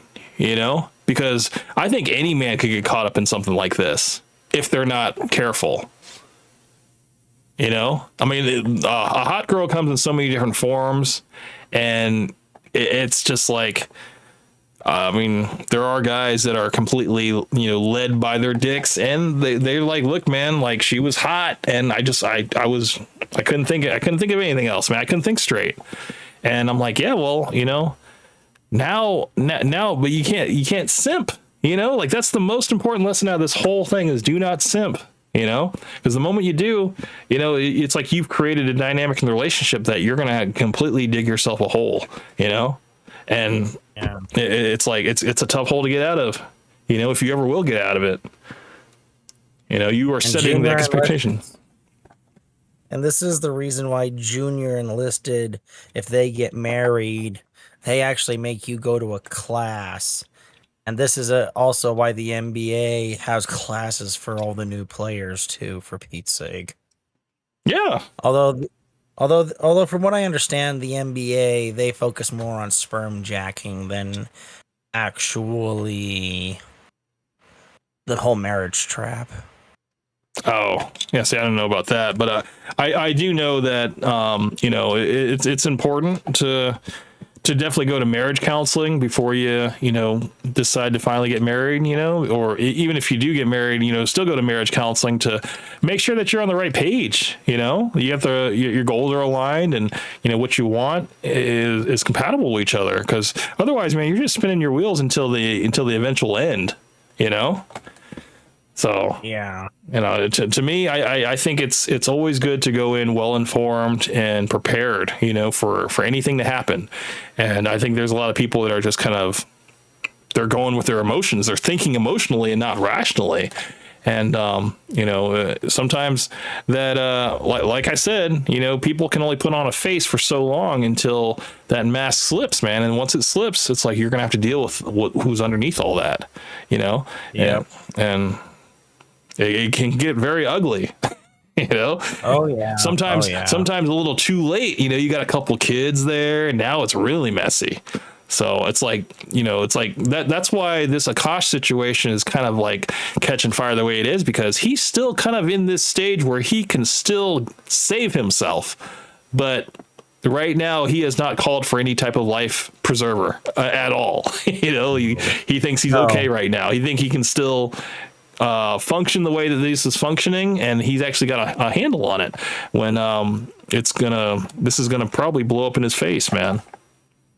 If he was smart and he didn't have kids, he'd move to Florida. And if he was smart and he had kids, he'd move to Kentucky. I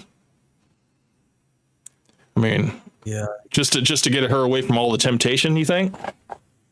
No. Florida got rid of lifetime alimony. Make sure she can't claim alimony for the rest of her life.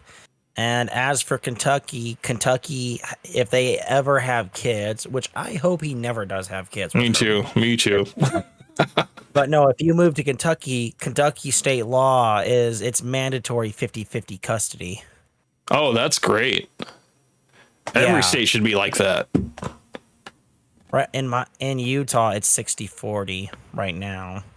Man, I mean, I don't know. I think kids need their fathers, kids need their mothers, man. They need that balance, man. And yeah, it's so important. I couldn't imagine my life without my dad. And you know, it's just, I mean, so much of who my dad was is in me. So I could not imagine, you know, being raised without a father, you know? Yeah, my dad really tried to impart on me and my brother the mistakes that he made, and he would try to teach us not to make those mistakes. Right. But, you got a lot of guys out here that don't know their fathers, so they're turning to the internet, man, and looking for, any type of guidance, if it's not a father figure, probably even an older brother type figure, to just kind of show them the way. And, I think there's a lot of bad information out there, so it's like, I don't know, man, I do feel the kind of need to give it a little bit of a counterbalance to all of that. And at least, give my perspective on things. I mean, yeah, I may be considered, out of date, or whatever, because I'm married. I don't know anything about, dating in 2025, but I do think I could offer a little bit of insight in terms of maintaining a relationship, in terms of, forming a solid foundation for a lasting relationship. I think I can offer a little bit on that. But yeah. I mean, my research is yielding that the dating market right now is just terrible. Right. Like, don't even, I think going about it, as far as like going on dating apps and trying to, find somebody like on Bumble or trying to form a relationship out of Tinder and stuff like that. I think you're going about it all wrong. I think that's like trying to find love in the club. It's just like a new version of it. People are they're at their most primal when they're on the apps and when they're in the club, they're just trying to find, someone who is hot enough for the night, That's what, according to what I've seen, that's what Tinder's for. If you're looking for like a girlfriend or something, Bumble's kind of where that's at. But even then, it's very hit miss. Right. And what I understand is that a lot of those dating sites, they're just funnels to girls' OnlyFans, for the most part. If it's not a real account, it's just like, hey, if you want to support me or you want to see more of me, go to this page, and it links you to their OnlyFans, and then you're like, okay, and then people, they either go for it or they're like, okay, this is a no, so, but actually, Cam, from what I've learned just by doing my research for my latest video, if you match with her and she just sends you to your OnlyFans page, that's a blessing. Oh, because you dodged a bullet? No. I wish, but I mean, you told me not to spoil parts of my video. Oh yeah, so sorry. Yeah, don't do it. Don't do it. But getting sent to some chicks' OnlyFans, that's a blessing considering what does go on dating apps. Yeah. I mean, I don't know. I just think it's kind of risky, man. You don't know who you're meeting up with, too. I always think like things are always kind of better when it's like in a natural setting. Like, I don't know. You meet out, I don't know, like a supermarket or something like that. You're not meeting up, but you just kind of like run into somebody, and you just kind of spark up a conversation randomly, not like something like that. I think it's possible to still have interactions like that, where you're not like coming off as thirsty, you're not like you might just, I don't know. I think things can develop naturally if you just kind of, if you're direct with someone, if you find someone attractive, you just like say, you say hello, you introduce yourself, you're like, I just wanted to let you know that I think you're very attractive, and then leave it at that, just be, I don't know, just don't act like, you need to have something happen out of this interaction, but just, be like, I just felt like I had to say it.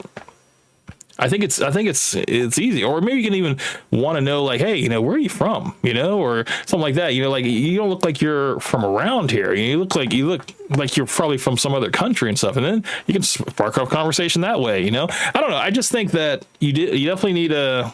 You need to travel a little bit. You need to travel a little bit, get a little bit of your own little worldly experience. So then when you do find someone, just in the wild, you can have a little bit more to talk about than, hey, you're hot, I'm hot, let's hook up. Like it's not so one dimensional like that. You can actually have some stuff to talk about.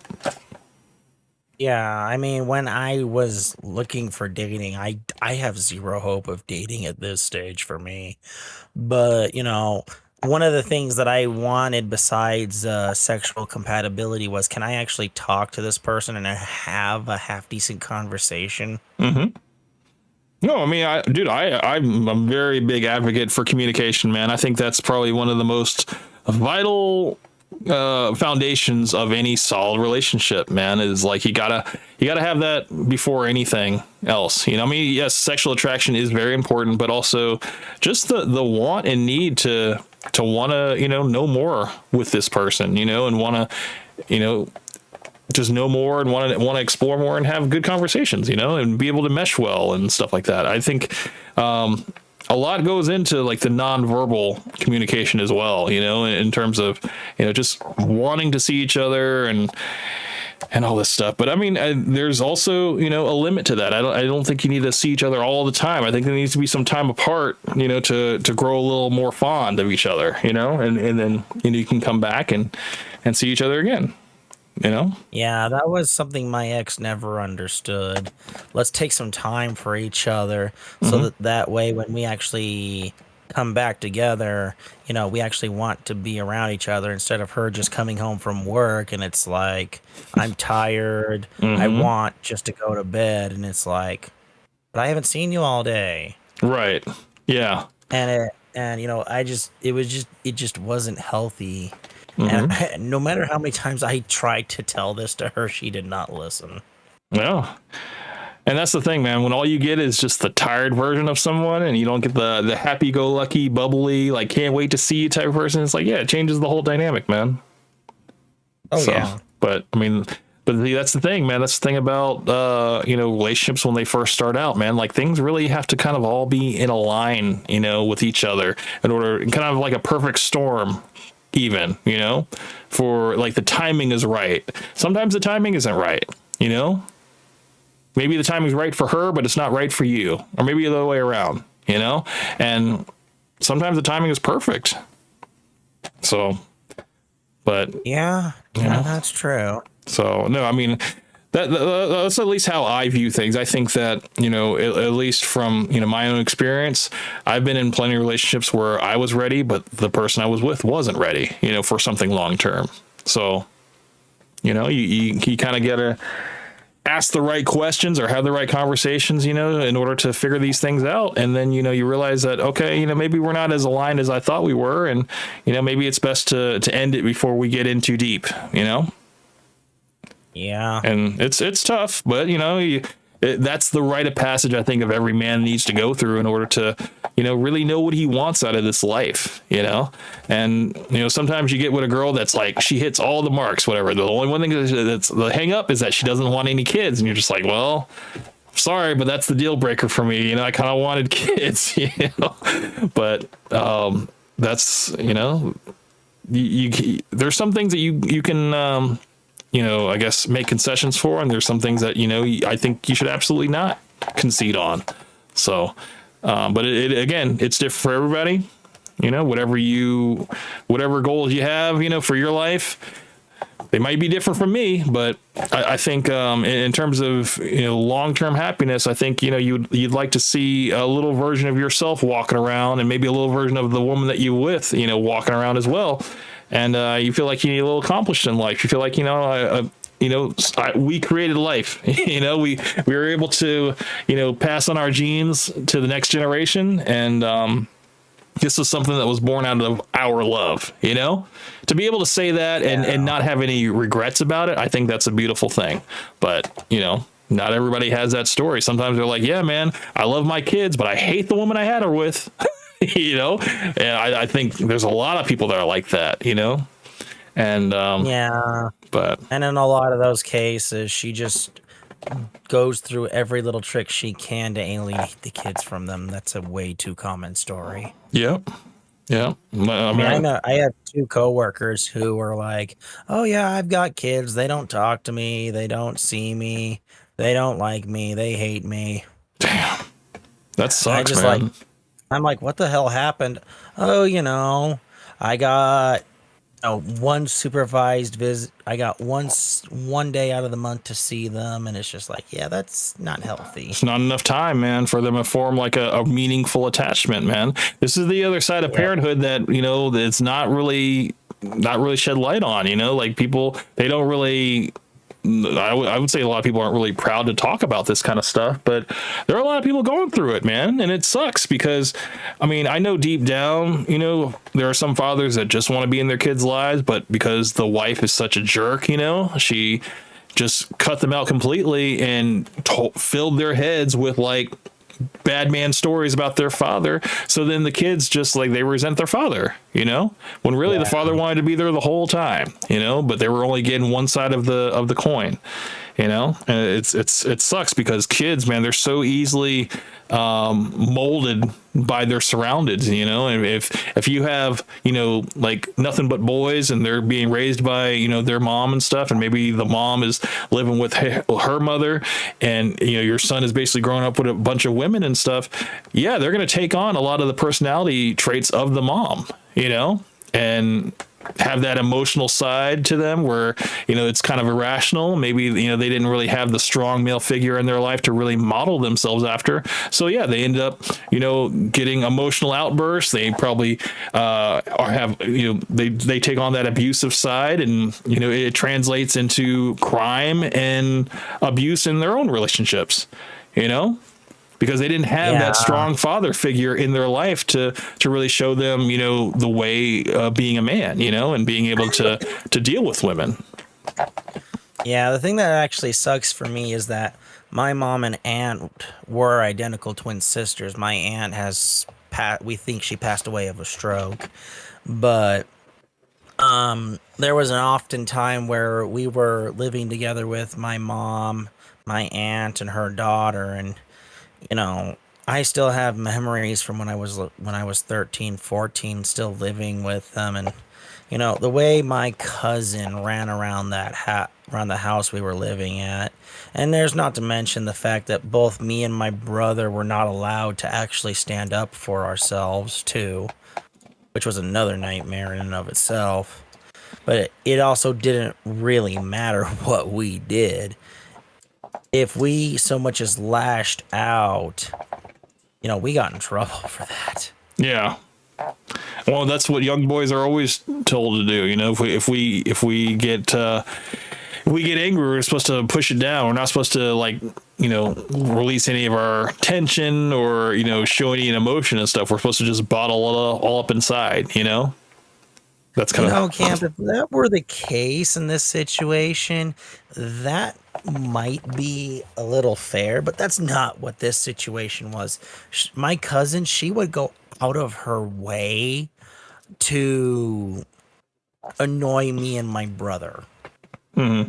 Like, I would be upstairs playing on the original Xbox. I would be playing whichever game, Doom 3 or whatever. I was playing the GameCube, playing Luigi's Mansion. It didn't really matter. She would come up and just do everything in her power to annoy me. Mm-hmm. If she was just there to watch and talk to me, wouldn't have been a big deal. Mm-hmm.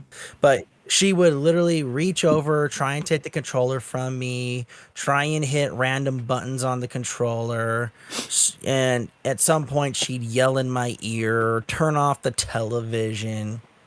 Yeah. Especially during Doom 3, turning off the TV really sucks. But she knew that she wouldn't get in trouble for it. That's why she did it. Yep. Yeah, see.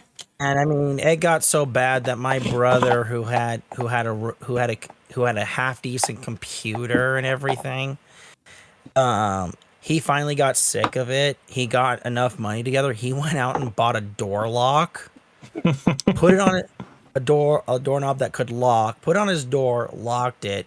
And I never forgot the day I was downstairs. I don't remember what EM I was specifically playing, but I know I was playing something. And she literally went up the stairs, banged on his door for 30 minutes while he was in there. I think he was playing World of War. Yeah, he was definitely playing World of Warcraft. Mm-hmm. And I remember her yelling at the door, banging on it.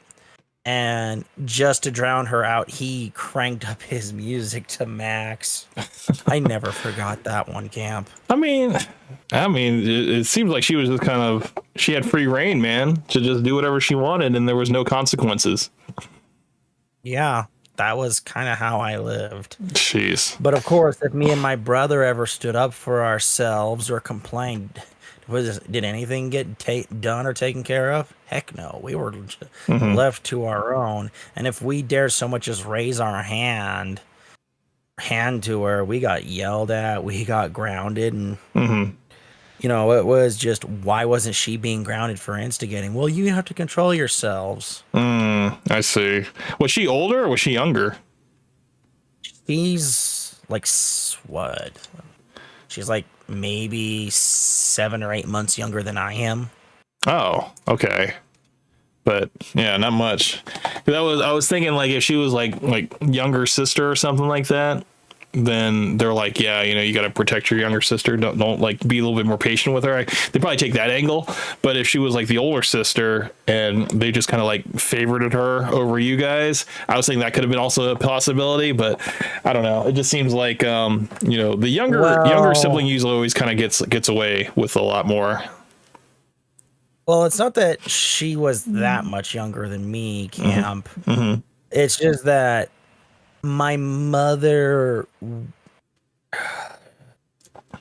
I guess the best way to say this is my mother is heavily conflict avoidant.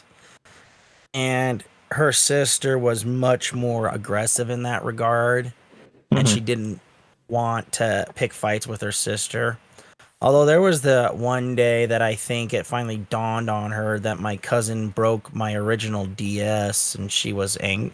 And I think she got a fight with my aunt about it. Well, because what she probably used her money to pay for that, right? Yeah. Well, it was, if memory serves, I think it was actually a Christmas gift. Because it was a brand new, the Nintendo DS had just come out. I think not even the year before. I think it was like 6 months before, just in time for the holiday season. And I got one for Christmas. And I would go into my room and I'd play on it. And then there was that one day I came home from school and I found it on the floor in my room. And the top screen was cracked and I couldn't play I could play the Game Boy Advance games, but I couldn't play the double screen games. Right, yeah. And I was really pissed, and I asked my mom if we could replace it. She's like, well, dear, if you broke it, and I told her, I didn't break it. Yeah. I came home and found it like this. Right. And she just kind of rolled her eyes and thought that, you know, I was the one who had broken it, but I had just gotten home. Yeah. And then it was like 8 months later, I was still whining about it because I was like, what? No older than 13, and I was still whining about it because I really liked it. Because I've had almost every version of the Game Boy outside of the original. Yeah, I had the OG original, the gray little brick. I had that thing. Yeah. But I was still pouting about it, and then my mother kind of was like, well, if you didn't break it, and then my brother walks in the room, he didn't break it, and she's like, and I could tell that this was like, what? And he's like, yeah, I remember that day. He came home and found it like that. And then my mom got really quiet and didn't bring it up. Then like 3 weeks later, she took me to the local GameStop and got me a used one. And I asked for a new one. And she's like, no. And I was like, okay, that was weird. Yeah. And then, you know, as an adult, I think back to it and it's like, okay, here's what I think happened. You know, after my brother came out and said he didn't break it, he came home and found it like that. She kind of said, wait a minute. If his older brother's saying it and he's saying it, and at the time I was going to a different school than my cousin, and the out times, getting home from school times were a lot different. I think eventually, like a week or so later, she went to my aunt and was like, hey, this happened with Ghost, and, you know, what do you think? And I'm pretty sure my aunt with how she is, probably would have just rolled her eyes and told her, well, if he broke it, kind of his fault, isn't it? Isn't it? And then she would bring up, well, why would Jeff? Well, I better not say my brother's name, but why would Ghost's older brother then say, why would he come out and say this then? I don't know. Well, maybe he's covering for him, and my brother never covered for me, and my mother knows that. Right. And then I think that's at the point where my aunt was like, this is not going the way I like it. And I think they just kind of stopped talking about it for like 2 weeks. And then my mother brought it up again, and I'm pretty sure they got into a really big argument about it. And then, I'm pretty sure my aunt was like, well, I'm not paying for it because I don't think my daughter would have done this. And, Of course, taking up for her daughter and also not knowing all the facts, because they weren't there. They're just going off of the hearsay of what happened, so they didn't have anything definite, to go off of. Yeah. And my aunt would have just I don't know if she would have shouted her down, but I know that she would have very much told her at the very end of it that if she had such a big problem with it, then she should replace it because, it's your kid, it's your responsibility. Right. I think that's why my mother was really angry. It makes a lot of sense. Well, you said it was brand new, right? The first one was brand new. She's just like, I don't want to spend brand new prices on another one. I feel like I learned my lesson. If anything, I'll see if I can do a used one. That way I don't have to put so much investment on the second one. I can kind of see that as a parent. If I was put in that situation, I'd be like, well, maybe let's get you one that's used. That way, if that one gets broken again, then I'm not losing a whole nother, whatever it costs, for the full price one. Yeah. So I kind of get that, but yeah, still, I get that too, Cam. Yeah. But the thing was I'm pretty sure my mom approached her and asked her to at least cover half of the price of a new one. Right.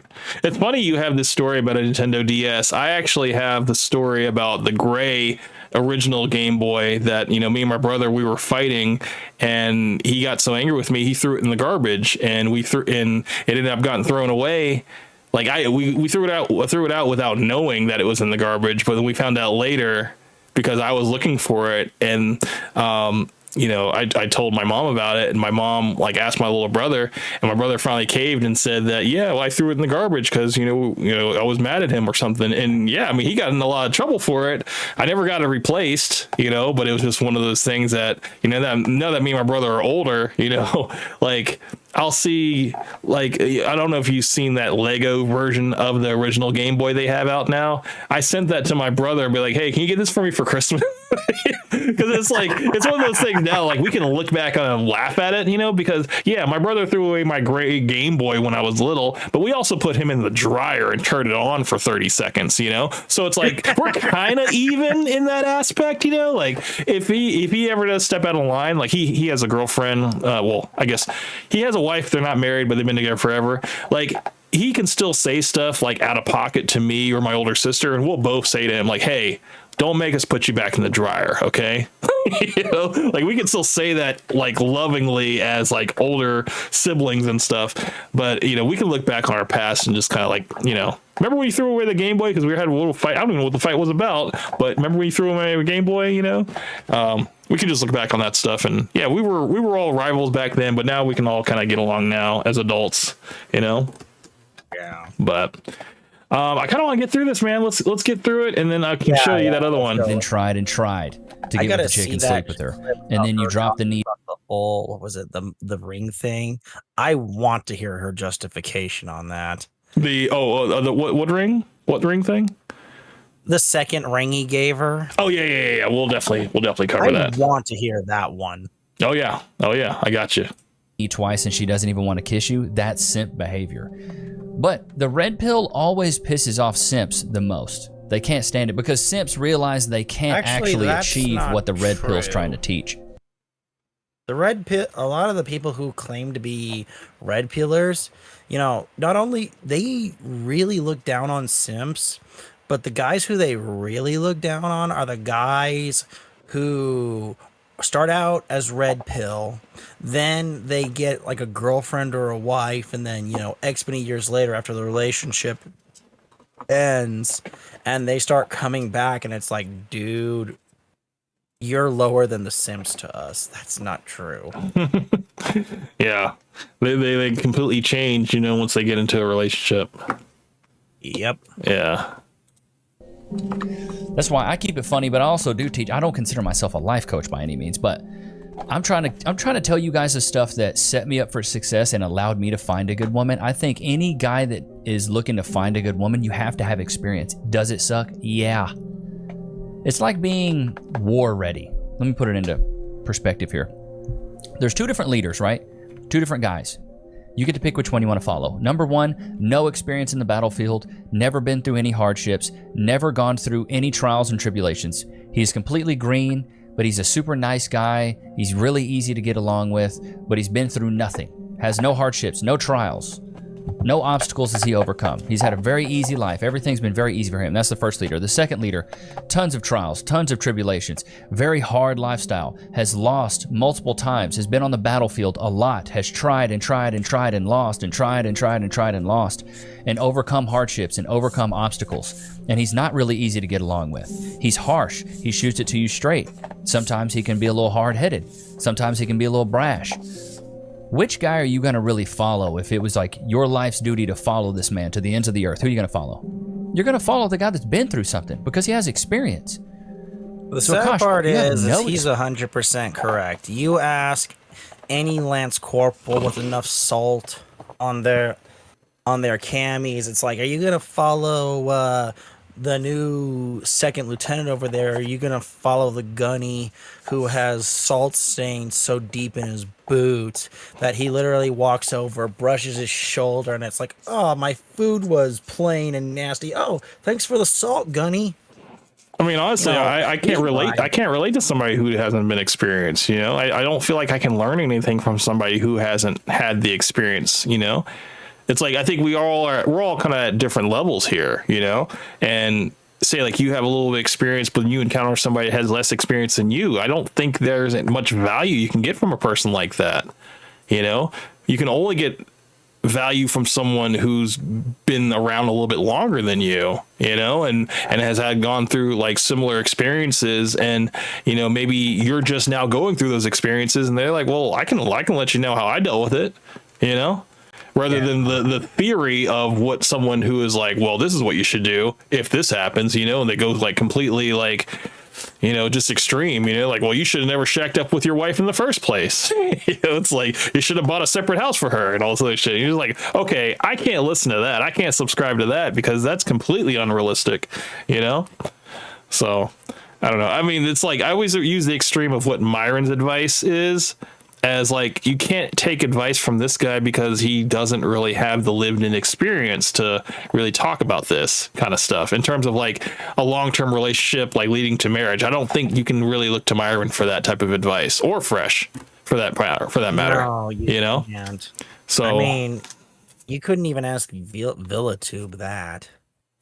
Well, no, because VillaTube, he hasn't been in it like that. He's just been dating around, So I think it's a commitment thing, It's like there's someone who doesn't want to commit to something, to someone, and just want to kind of keep his options open because there might be something better along and stuff. It's like that's gonna be an endless cycle, man. You're gonna always want there's always gonna be something better and something younger that comes around. The longer you live on this earth, it's whether you want to keep yourself open to that or not, but. I mean, when does it get? When do you go from being like a hunk to a creep?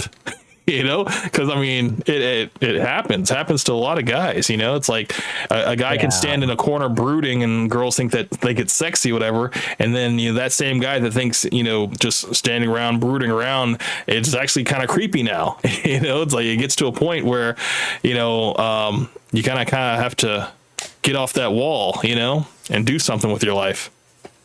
Yep. So. Yeah, he's right. I'd rather have a salty ass gunny than a fresh set of butter bars leading me. Yeah. Yeah, I mean, because you can't, I mean, the thing is, you can't confide in someone that you feel like won't understand where you're coming from. You know? You can't have a common ground with someone if you have to like always explain what you're talking about. You know, it's like if you're talking to somebody who's never been in a relationship before, but they have all these theories about women and shit like that. It's like, I don't know, man. I wouldn't be able to like maintain a conversation with someone if they were like always just packing in these theories that like, yeah, all women are evil, man. They're just out for your money and shit like that. And I'm just like, well, then you're just hanging around a lot of the wrong women, man. It's like, you know, you got to kind of get out of your town, maybe, you know, maybe do some venturing out a little bit. But yeah, instead of being in Miami, you know, go somewhere in like the Bible Belt in a small town and kind of experience that. Yeah. I don't know, man. I think you know, there's a lot of limited information, man, on the internet, and you know, I think people sometimes need to just unplug and get out in the real world and see that the real world's a lot bigger than this than what the internet likes to, you know, show you. Because that's something me and the Emperor always talk about. You know. What was it? It's Fresh and Fit, whatever, and podcasts like that. They always intentionally bring on the outrageous women, and they never really bring on the women who are actually, you know, more conservative. And if they do bring them on, you know, it's that woman who's like every guy's like little dream of marrying. Yet, you know, you don't really get her backstory. No. Or what she went through to get there. And, you know, it's just, you know, you guys aren't really selling anything here. You know, the only thing you're doing is kind of saying, oh, look, we found the exception to the rule, even though their rule isn't backed by math. Mm-hmm.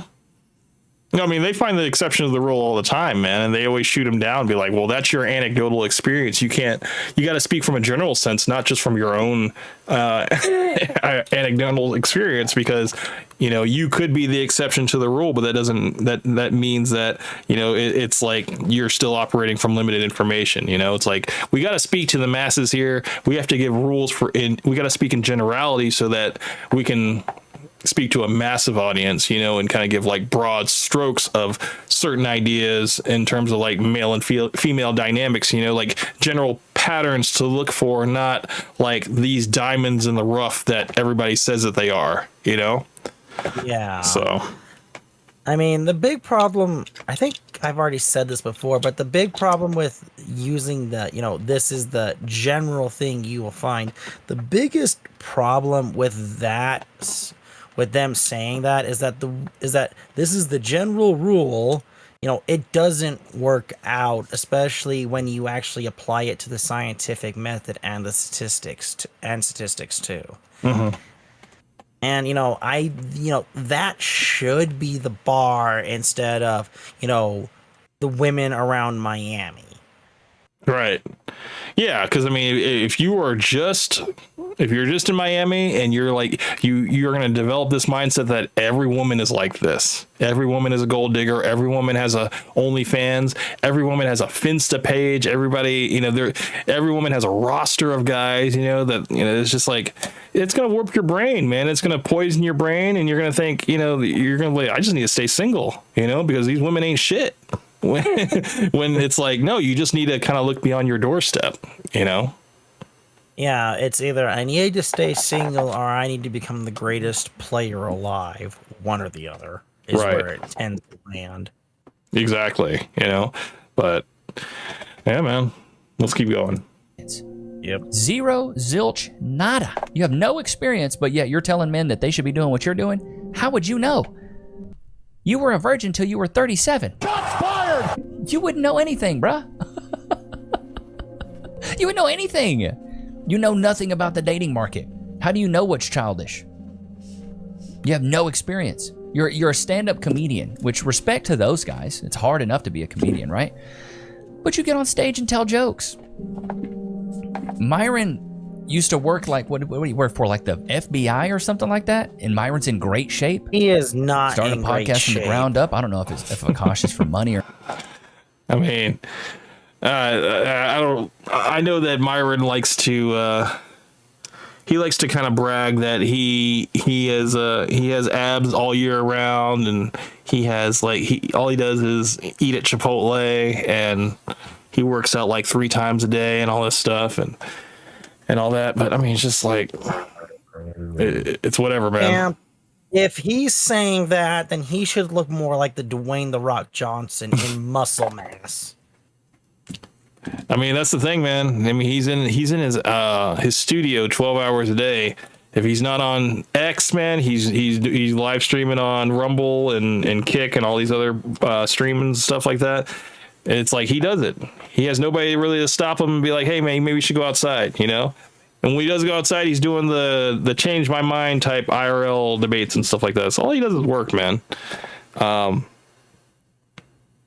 mean, if he finds time, you know, to work out and stuff, whatever, you know. But it's like, I don't know.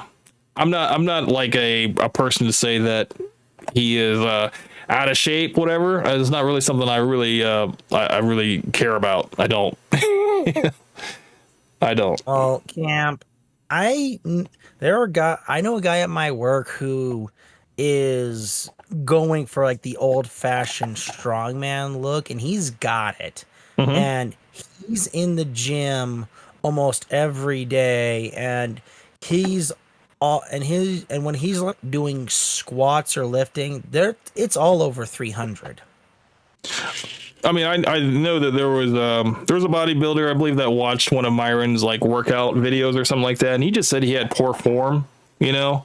Like I can't believe that this guy's a trainer and all that stuff. He kept saying that, you know, that Myron, he's kind of teaching people the wrong ways of doing things in terms of, you know, working out and all that stuff. He has bad form and all that. So it's like, you know, who do you really want to take advice from? You know, someone who knows what they're talking about, or someone who is a shock jock and will just, you know, say whatever, you know?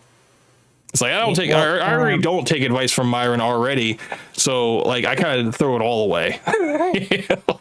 Yeah. So, I mean, you know, just from my perspective, you know, he's probably skinny because he probably just has one of those higher metabolisms where he just burns through stuff, and that'll start going down with age. Right. But you know, if he's got it for while he's got it, I mean, that's perfectly fine.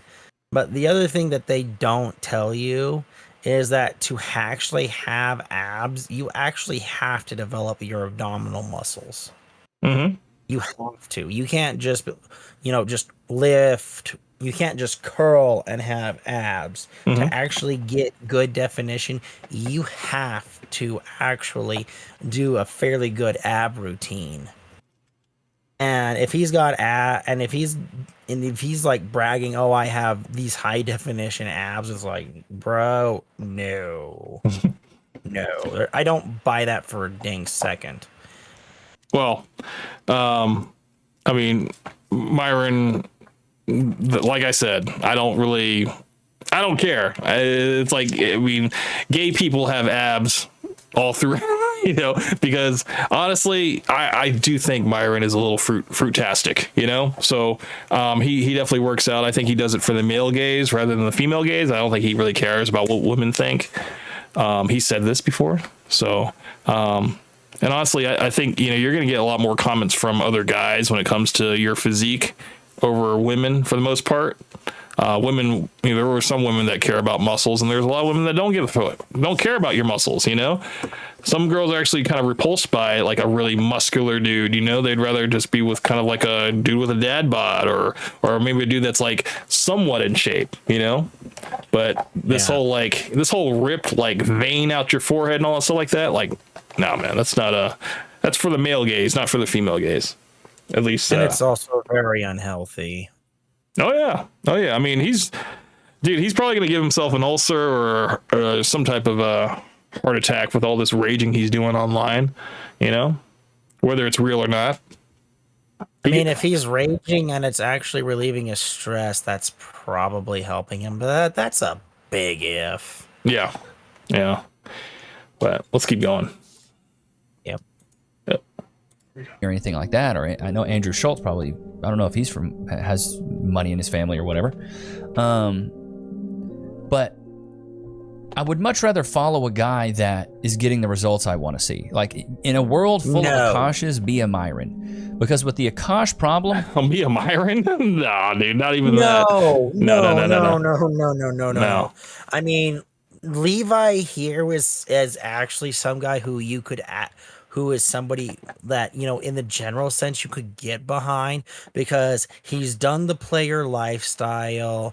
He's had all the experience in the world, and he's now settled down because he realized like at least 80% of men have realized, you know, when you're young, sure, the player lifestyle has its moments, but as you get older, you just get sick of it. Yeah, it gets old. Yeah, and that's part of the reason why my father left the Navy. He was sick of the swinging sailor attitude where you go to port and, you know, you get off port and, you know, while you're in port, what are you trying to do? You're trying to get as late as often as you can. Sure. I mean, what do they always say? There's nothing better. There's no better pussy than new pussy, right? So. Yep. And that's all you get at port is brand new. So. Yeah. Yes. And there were men on my father's ship who had to have a woman for breakfast, a woman for lunch, and a woman for dinner.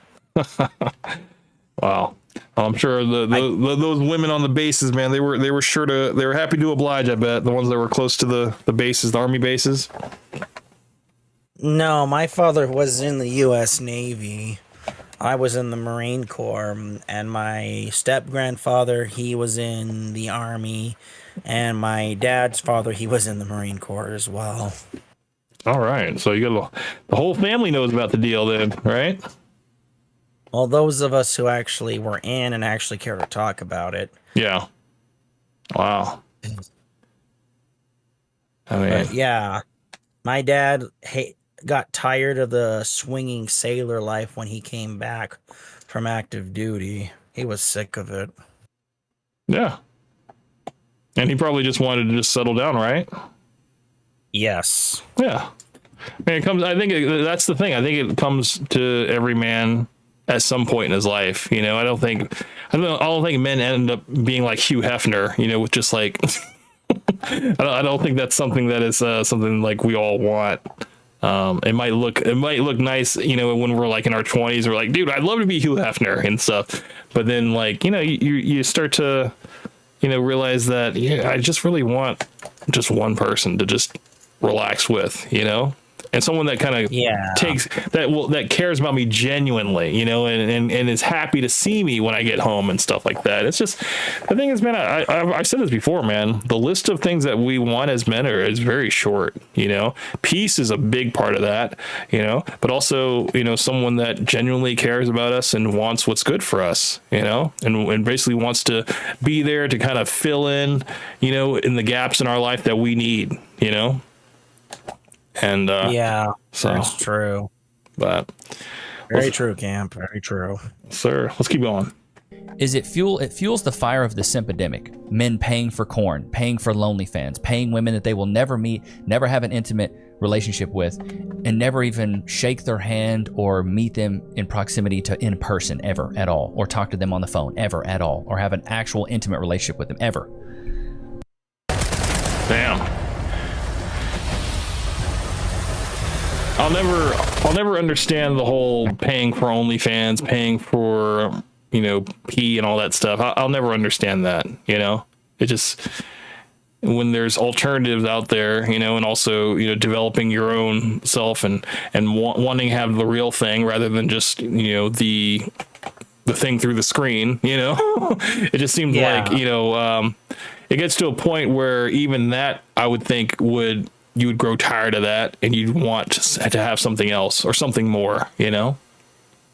Yeah, I mean, from what I understand, for a lot of guys, it's just they don't believe that there is anything else out there. I mean, I refer to myself as fugly as fuck, even though, in terms, I'm not 6 feet tall, but I'm also not under 5'5". And, I know I'm not, I kind of sell myself as, somewhere in the negatives, but, I'm probably like a 5.5. I'm nothing special. Mm-hmm.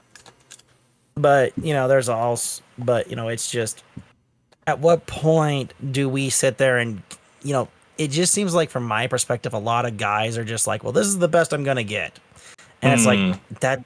It's just like, no, dude, instead of, hiding behind the screen, go outside, go to the library, go sign up for like a dance class, go sign up for a singing class, an acting class, something that gets you out of the computer room, for Pete's sake. Yeah, out of your comfort zone. Challenge yourself a little bit. Yeah, absolutely. Yeah. Add another dimension to yourself. Yeah, and it's just, go out there, grow a little bit. I mean, that's part of the reason why I go hang out with the Emperor, and we go out to one of the local clubs and we just hit the dance floor. We're not there trying to pick up. We're just there to have fun.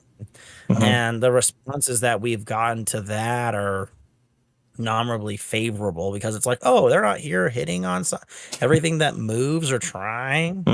Oh, this is great. We can actually just vibe. Yeah. Yeah, and I think I've heard women say a guy that can get out there and cut a little rug, man, and just kind of dance with himself and stuff. That's actually a lot more attractive than a guy who's like thirsty, trying to like come up to them and have like some awkward pickup line. It's like the guy that has like confidence in himself to just get out on the dance floor and just move his body a little bit, whatever. That's a lot more appealing than somebody who's just like trying to get in her pants. Yeah, it's like, oh, you got a guy over here that actually has something going on. He's got a little bit more to himself. He's not so singular minded and trying to just sleep with anything that will take him on. Yeah, and as for guys who pay for it, I could sit here and talk about cost scenario here, which is cheaper, but that's short term. In the long term, it's very unhealthy, sadly. I agree. Well, not sadly. It's just unhealthy, because then that just makes you view most women as transactional, and then you just start treating them like that, and it's not good in the long run. If you're a guy who's got nothing going for you, and you kind of need some confidence or maybe some experience in the bedroom, it might pan out in the short term, but definitely not in the long term. Yes, I do view it as like a temporary solution to a long-term problem, but it's definitely not solving the issue, I mean, there's a reason why a lot of historians view legalization of prostitution as a empire or nation state's death throes, for Pete's sake, because a lot of places did that. Rome, before the empire fell, what did they do? They legalized prostitution. Yeah. And there was a couple other places that did the same thing. I'm trying to remember where, though. It slips off the top of my head at times, because I don't think any of the Greek city-states while they were around did that. I don't think any of them did. I think there might have been one Chinese emperor who legalized it, and then his next successor immediately outlawed it. Yeah. And I think there was also a Japanese emperor who legalized it, and by the end of it, I think he got his head cut off. Well, I mean, because when the pendulum swings the other way, it's like the thing that suffers is society, and the perpetuation of like families and just a culture altogether. You know, it comes to a screeching halt because if you're not creating more people, then you're slowly dying out. Yep. So yeah, I mean, that's part of the reason why, you know, if you're in a country that has legalized it or has very much on the border of it, you know, that's kind of your time to, you know, pack your bags and go somewhere else. Right, because the end is coming. I mean, there are people who are doing that right now because of how they see OnlyFans. Oh man, let's finish this one. We can. Let's see. Yeah, we can. Akaash, you got cooked, brother. Now here's what Akaash could do. Here's what he could do. He could, number one, concede defeat and say, you know what, Myron was right. I wish I would have taken his advice. But I almost biggity bet you what he's going to do is double down and be like, my girl's not even that bad. It's not that bad. Like, it's not that bad. It's like, she still loves me. Vaya con it's Dios, fine. Akaash. Like, it's no big Go with deal. God. It's not even. No, it's true. He doesn't have anything to compare it to, so he doesn't know how bad it really is. that's the sad fact. Very sad fact. But, you know, Andrew Schultz called him out on like his own this podcast. How was that rude, Akaash? Yeah. It's kind of rude. Why was it rude? It's kind of rude. Was it rude? Akaash, was it rude? I don't care. I'll deal with it when I get home. I won't. I mean, like, You should leave it in. You should start right Hold now. on. Hold on. Definitely leave it in. Before we start, because we already started, but was that rude? Was that rude? First of all, something that I learned today that I had only heard in rumors prior was that Akaash's girl does not like young Hezi. Really? At all. Really? I felt a vibe. I don't blame she don't like you. Oh my God. No, she don't like you. Why? Why is that? And I even gave Akaash like a little fake ass compliment. Like, remember when they were doing a podcast and I was like, man, he waited for you. Like, I've been trying to whatever. You know how you try to pick, promote your boy. Yeah. When she don't like you, ain't no brainer. Hey, bro, feelings mutual. I'm not gonna. What I mean? I'm not gonna hold you. I felt the vibes, bro. The vibes were there. But wait, was that rude when I just said we'll wait for Akaash's girl? I said we'll wait as long as she needed. We'll wait. You didn't say it like that. That's not how you said it. But that's how I meant. How'd it come out? Like, get the All right, guy. we'll wait. It's like, all right, we'll wait. It's the all right, we'll wait plus the pause. But But she was- it's like, all right, we'll wait. And they just stare at you. I don't know what she was. What was she? She was doing homework or something. So you kicked her out while she was doing work. Son, I just looked over the computer and it looked like she was coding or some shit, and I was like, bro, we got a podcast to do. It's already quite late, because it's a very entertaining interview with Akaash and his girl on horrible decisions. That's what makes you ate shit. Yeah, that's wild, bro. I ain't Hold go for it. on. I'll be telling Hold you. on. Like, if that was my girl, like, we'd have to have words. Like, okay.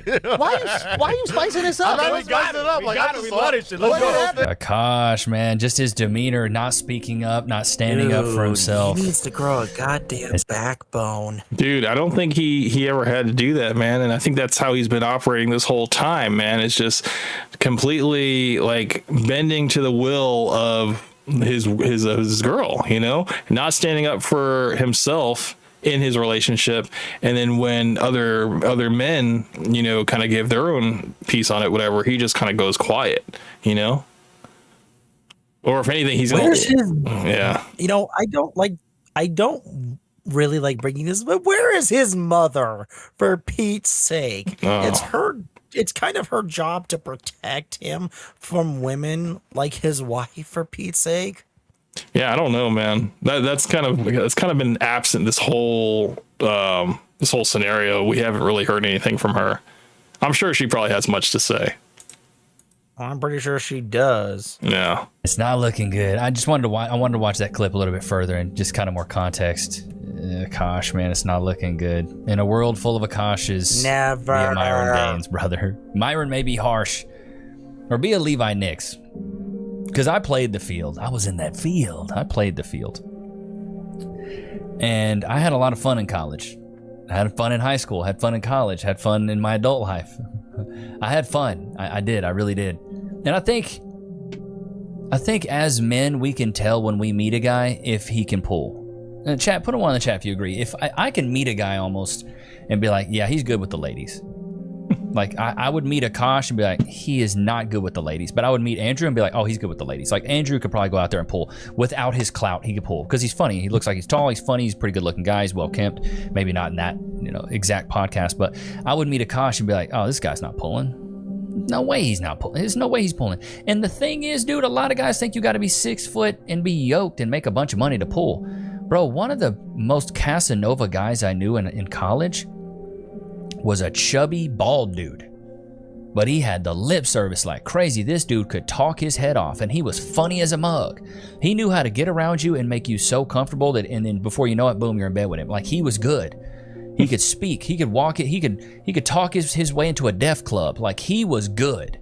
That's why it's so important to have a mouthpiece, man. This whole like flexing on the gram and like having all these like photo shoots and a optimized dating profile and stuff like that. That all means nothing until you get up in front of them, and then you actually have to say a couple words, man. I mean, you're stumbling over your sentences, like you look good. It's just like you're just showing your old hand, man. It's like it's like you fall flat on your face, and it doesn't matter the amount of prep work that you had behind you, man, to polish your turd of a lifestyle, man. It's like if you don't have a mouthpiece, you're not. It all falls flat.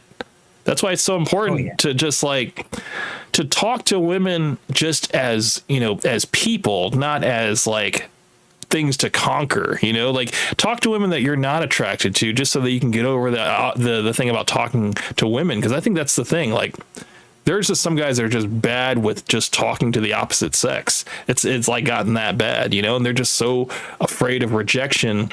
It's like, maybe talk to a woman that you're not even worried about even pursuing, like just get over that hurdle, and realize that they're just people, Yeah. So I don't know. I think for some people it's just this unknown thing that they're just like they build it up in their heads, and they just think women are truly from a different planet. And I'm like, no, man, you just gotta get a little bit more experience, man. You realize that it's not as crazy as you think.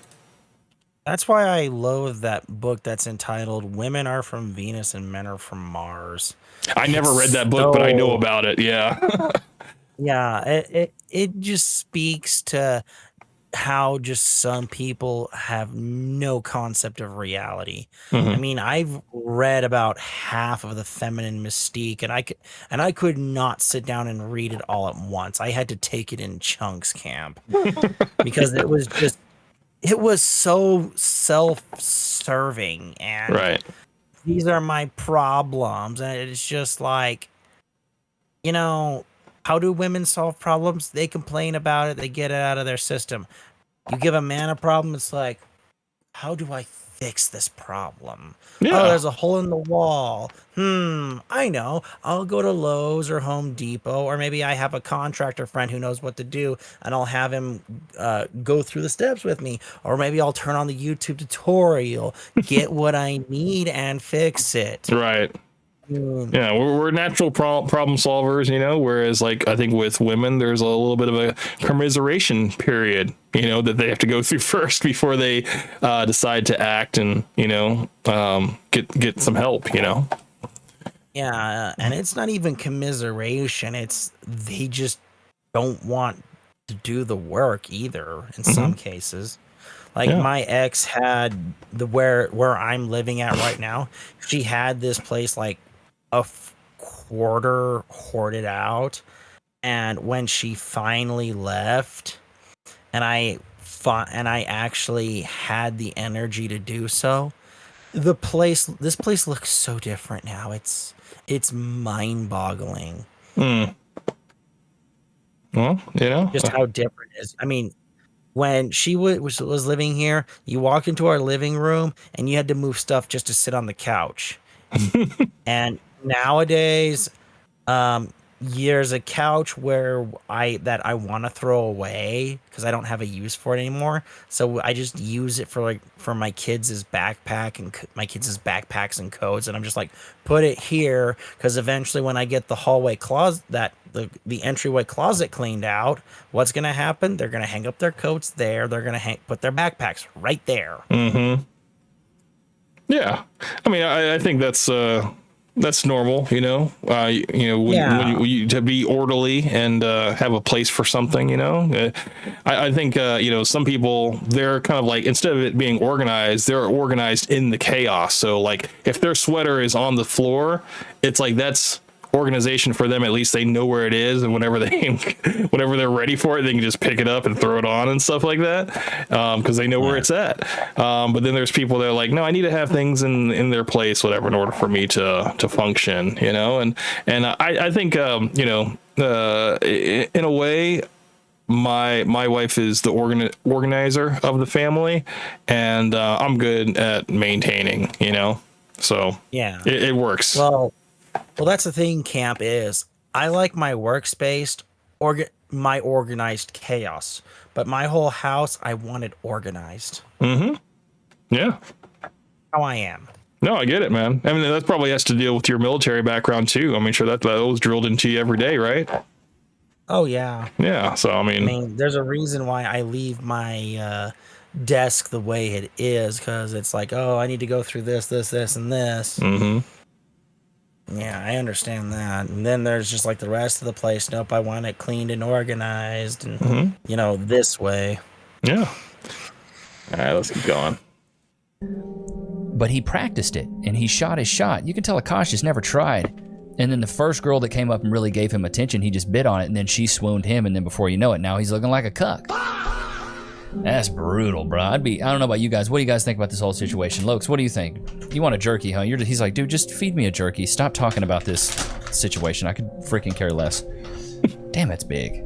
That's what she said. Okay. That's what Akaash's wife said. No, that's what Akaash's wife said at the fraternity house. This dude's an idiot. Damn. Free. That's tough. Sit. Wait. Free. Trust Don't me, make me get the shot collar. I can get vicious. Goodness gracious. What's that? I can get downright vicious when I want to. About what? About with the comebacks and just ragging on people. I can be downright vicious. I mean, sometimes that's what people need to hear, man. I mean, a lot of people out here have been coddled, dude, and they haven't really ever been told anything real.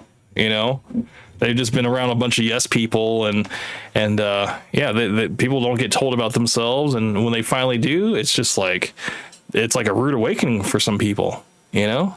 Oh yeah, I mean, my brother, if there was ever a mug that said professional smartass, my brother has earned it. I mean, I never forgot the day he made one of our mother's friends cry. How do you do that? Okay, well, background here is my mother and my brother used to work at the same place, except he was doing something else and she was doing something else, but they were in the same area. And there was this one day my mother was acting strange and I was really worried about her. So I was calling her because I thought something was wrong. And eventually the situation got resolved, but her friend thought, finally, what was it? Yeah, she finally got it in her head to go and tease my brother about it.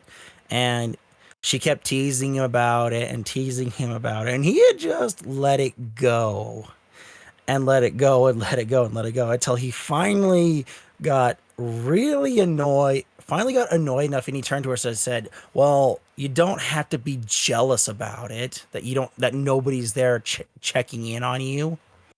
And according to him, she said she stopped talking to him, said, I'd really appreciate it if you wouldn't respond to me, talk to me like that, and then just left him alone. And then the next day when they were both off, I remember hearing our mother talking to him, and she's like, I remember hearing them talk, and then, it's just recently that I found out that after he said that to her, she went into the bathroom and cried for like 10 minutes. Yeah, see? Yeah. It's like, be careful what you wish for, man.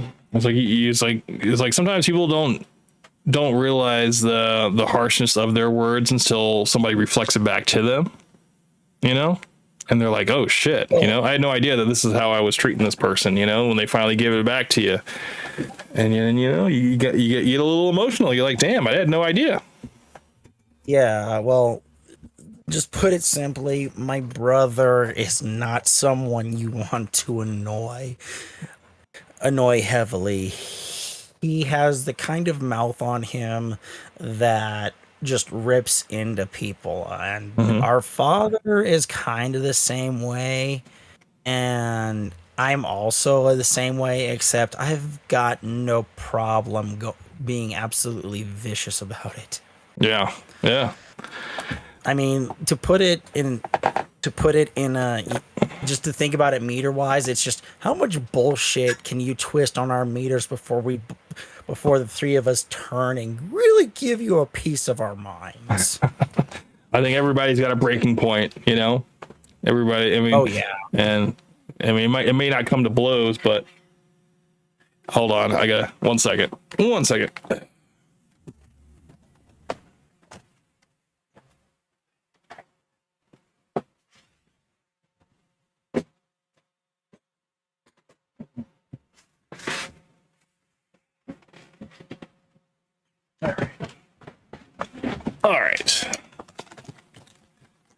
All right, time is running out on this stream here. My wife is already out of the shower. She's getting ready to go to work.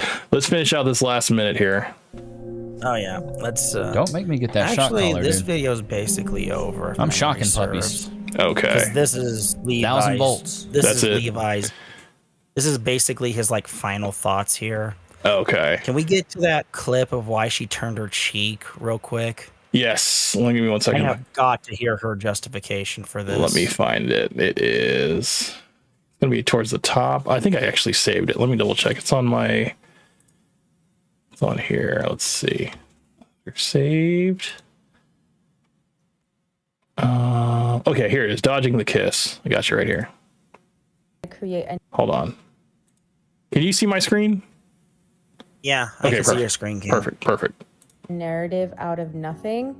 And then I'll also respond to the people saying I don't like my husband because I turned away from a kiss. I've never liked PDA, physical touch. I find it really overstimulating.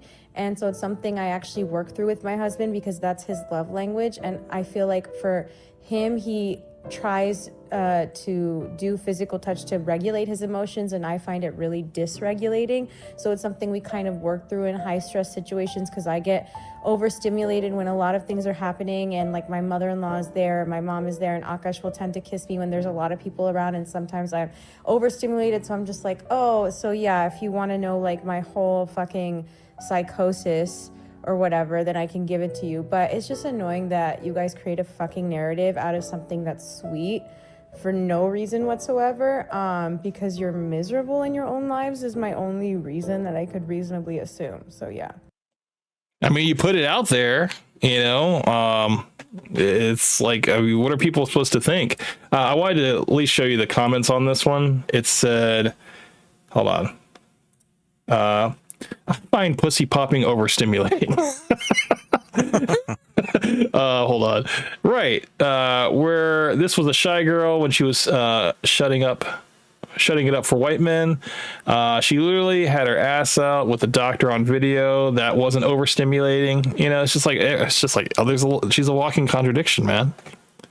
Oh, geez, they're ripping her apart. Yes, but she found the cure at the frat house. You know? There was no overstimulation problems there. You know, like I'm sure it wasn't an issue. Wonder if she would act that way with her co-host husband. It just seems a long way of her saying that she's embarrassed to be seen kissing him. You know. We're incompatible, but we're working through it. It's just like, they got the Donald Duck meme right there. Oh, that's low. That's low. I mean, whatever you can do for the money, man. And she recorded videos of her pulling away from him when they were at home. The amount of adults whining about overstimulation these days is crazy. And other guy's like, yeah, it's a bullshit excuse. So I mean, the general consensus is like, yeah, she has a reason for. At least she's addressed it now. So it's like we can't make it an issue. But this is the thing that I was talking about earlier. In case TikTok or YouTube careers don't take off, get ready for an OF. And this is a clip from earlier this year. Gosh, like, please don't divorce me because my credit score is fucked up too, and it would leave me in a really bad position. But then I guess like I just would go to OnlyFans or something like that, and like it would even. Hell, you will. It will even out. No, I said if, like, God forbid, you know. If I divorce you. Don't say that. But you said it. Why are you even joking about that? I'm not joking. You're joking about getting on OnlyFans. If I said if. Well, I wouldn't do it anyway. Those are my feet. Well, don't even joke Don't about joke it. about my feet. Was that a screenshot of her on the television? It's like, what's going on? The ego on this woman, Camp. Dude. That's what I'm saying. I think it's like she might just be too far gone. And it's just like, dude, you got to get out, man. You got to get out of this. This is not good, brother. Let's see. Oh, this is the one I was telling you. The worst day of the year is for her is Akaash's birthday because she has to give him a gift and doesn't get to be treated like a princess. This is that part I was talking about. Worst day of the year for me is Oh, I know this. Go. tax day. No. It's Akaash's birthday. And I feel it because she's being nice to me all day. And by like 10 p.m., I can feel her getting just like, I'm so ready for this to be over. Why? It's like I turned back into a pumpkin at 12:01, May 5th, and she's so relieved that she gets to be mean again. Okay, May the 4th is Akaash's birthday. And May the 4th be with you. Yes, thanks. Yeah, and every year I dread it because I have to be nice the whole day, and I have to get him something, and I have to also be nice and do like acts of kindness. She's really not okay with it. She said that twice? She's really not okay with it. Okay, go ahead. Well, it's really hard. For her, it's really hard. She needs to just, Listen, I'm just used to being treated like a princess all day, every day, so that one day that I don't. Oh, what torture. Yeah, it's And hard. treat somebody else like they're the main character, that's like the love in her book. That's what it is. That's what it is. This birthday, he didn't really give a fuck either because he gave me this ring and he was like, I've done enough. Oh, God. Yeah. What are you look at the ring. We went to Turks But and did you get her Caicos. flowers? I hate women. I hate women. Flowers. I hate women. Wait, I only get flowers for Valentine's Day. I hate women. Barely. It's just never enough, man. It's just never enough. That's why I saw that. I was like, yeah, this is awful, bro. And then this one right here, we're just gonna rapid fire through this because I gotta leave in like Okay, 2 by now minutes. you guys may have seen the day in the life video I did, and some of the comments were like, "Oh, your husband gives you this lifestyle, but you only cook once a week, obviously like made by men." And it's like, yeah. Where in my marriage contract did I sign in blood, if I become a stay-at-home wife, I will cook and clean every single day? No. If you're looking for trad wife content, you will find none here. Go look at Ballerina Farm and Nara Smith, and no hate to the girls that love to do that. I think there's something beautiful about that. But listen, if I don't even have enough discipline to work a 9-to-5 job, what makes you think I have enough discipline to get all the groceries, get all the ingredients, prep all the ingredients, cook the food that doesn't taste as good as when it comes fresh on Uber Eats? I mean, dude, how many red flags do you need to go through? We're ready. All right, man. That's it. That's all I got. This is a walking Chinese parade. I told you, man. Unfortunately, we have to. Yeah, it's awful, bro. It's Dude, awful. This is the kind of woman where men put the gun in the mouth and just pull the trigger for Pete's sake. Exactly. This was very important, man. I think this was something that everybody needed to see and just kind of like see, like, this is how bad it can actually get. So you can just make sure you guys are being safe out there. Vet your women, have conversations, and ask the right questions, man, because you don't want to be like this. Exo Charles came back. He says, "May this kind of love never get to me or my family." Absolutely. And to all my hustlers, I hope you guys all are very successful, in your lives, and you don't have to go through this shit, man. This is just let us be wise and learn from other men's mistakes. That's what this is all about, man. And people wonder why some red pillars say, if you guys fall off the wagon, we're gonna track you down and slap the crap out of you or do worse. They want to do Fight Club level stuff because in most cases, most red pill men want men to succeed. It's true. But Tea and Toast with Ghosts, I appreciate you coming to the stream. Would you mind plugging your channel? Let us know what we can expect from you. All right. As everybody here knows, I am Ghost from Tea and Toast with Ghost. I am Ghost, your titular host. I do live streams every Sunday at 5 p.m. Mountain Standard Time, and new video should be dropping within, not next week, next week's Thanksgiving, should drop the week after I work on my thumbnail designs. I'm going to play with some things, but hopefully it should drop not this next week, but the week after. But until then, I'll see everybody here on Camp Stream, or you can catch me on my own at 5 p.m. Mountain Standard Time on Sundays. Appreciate you coming through. And also, Kavos, thank you for coming through. All the hustlers, Exo Charles, Coke Benny, thank you for coming through. And also, what's his name? Machiavelli, thank you again as well for coming through. You guys all have a wonderful evening, good weekend. I'm not gonna see you guys for Thanksgiving. You guys all have a happy Thanksgiving, and I'll see you guys on the next one. You guys have a good night, good weekend, and you guys take care. All right. Peace. Have a good night, everybody. See you later, camp. Peace. Take care, guys.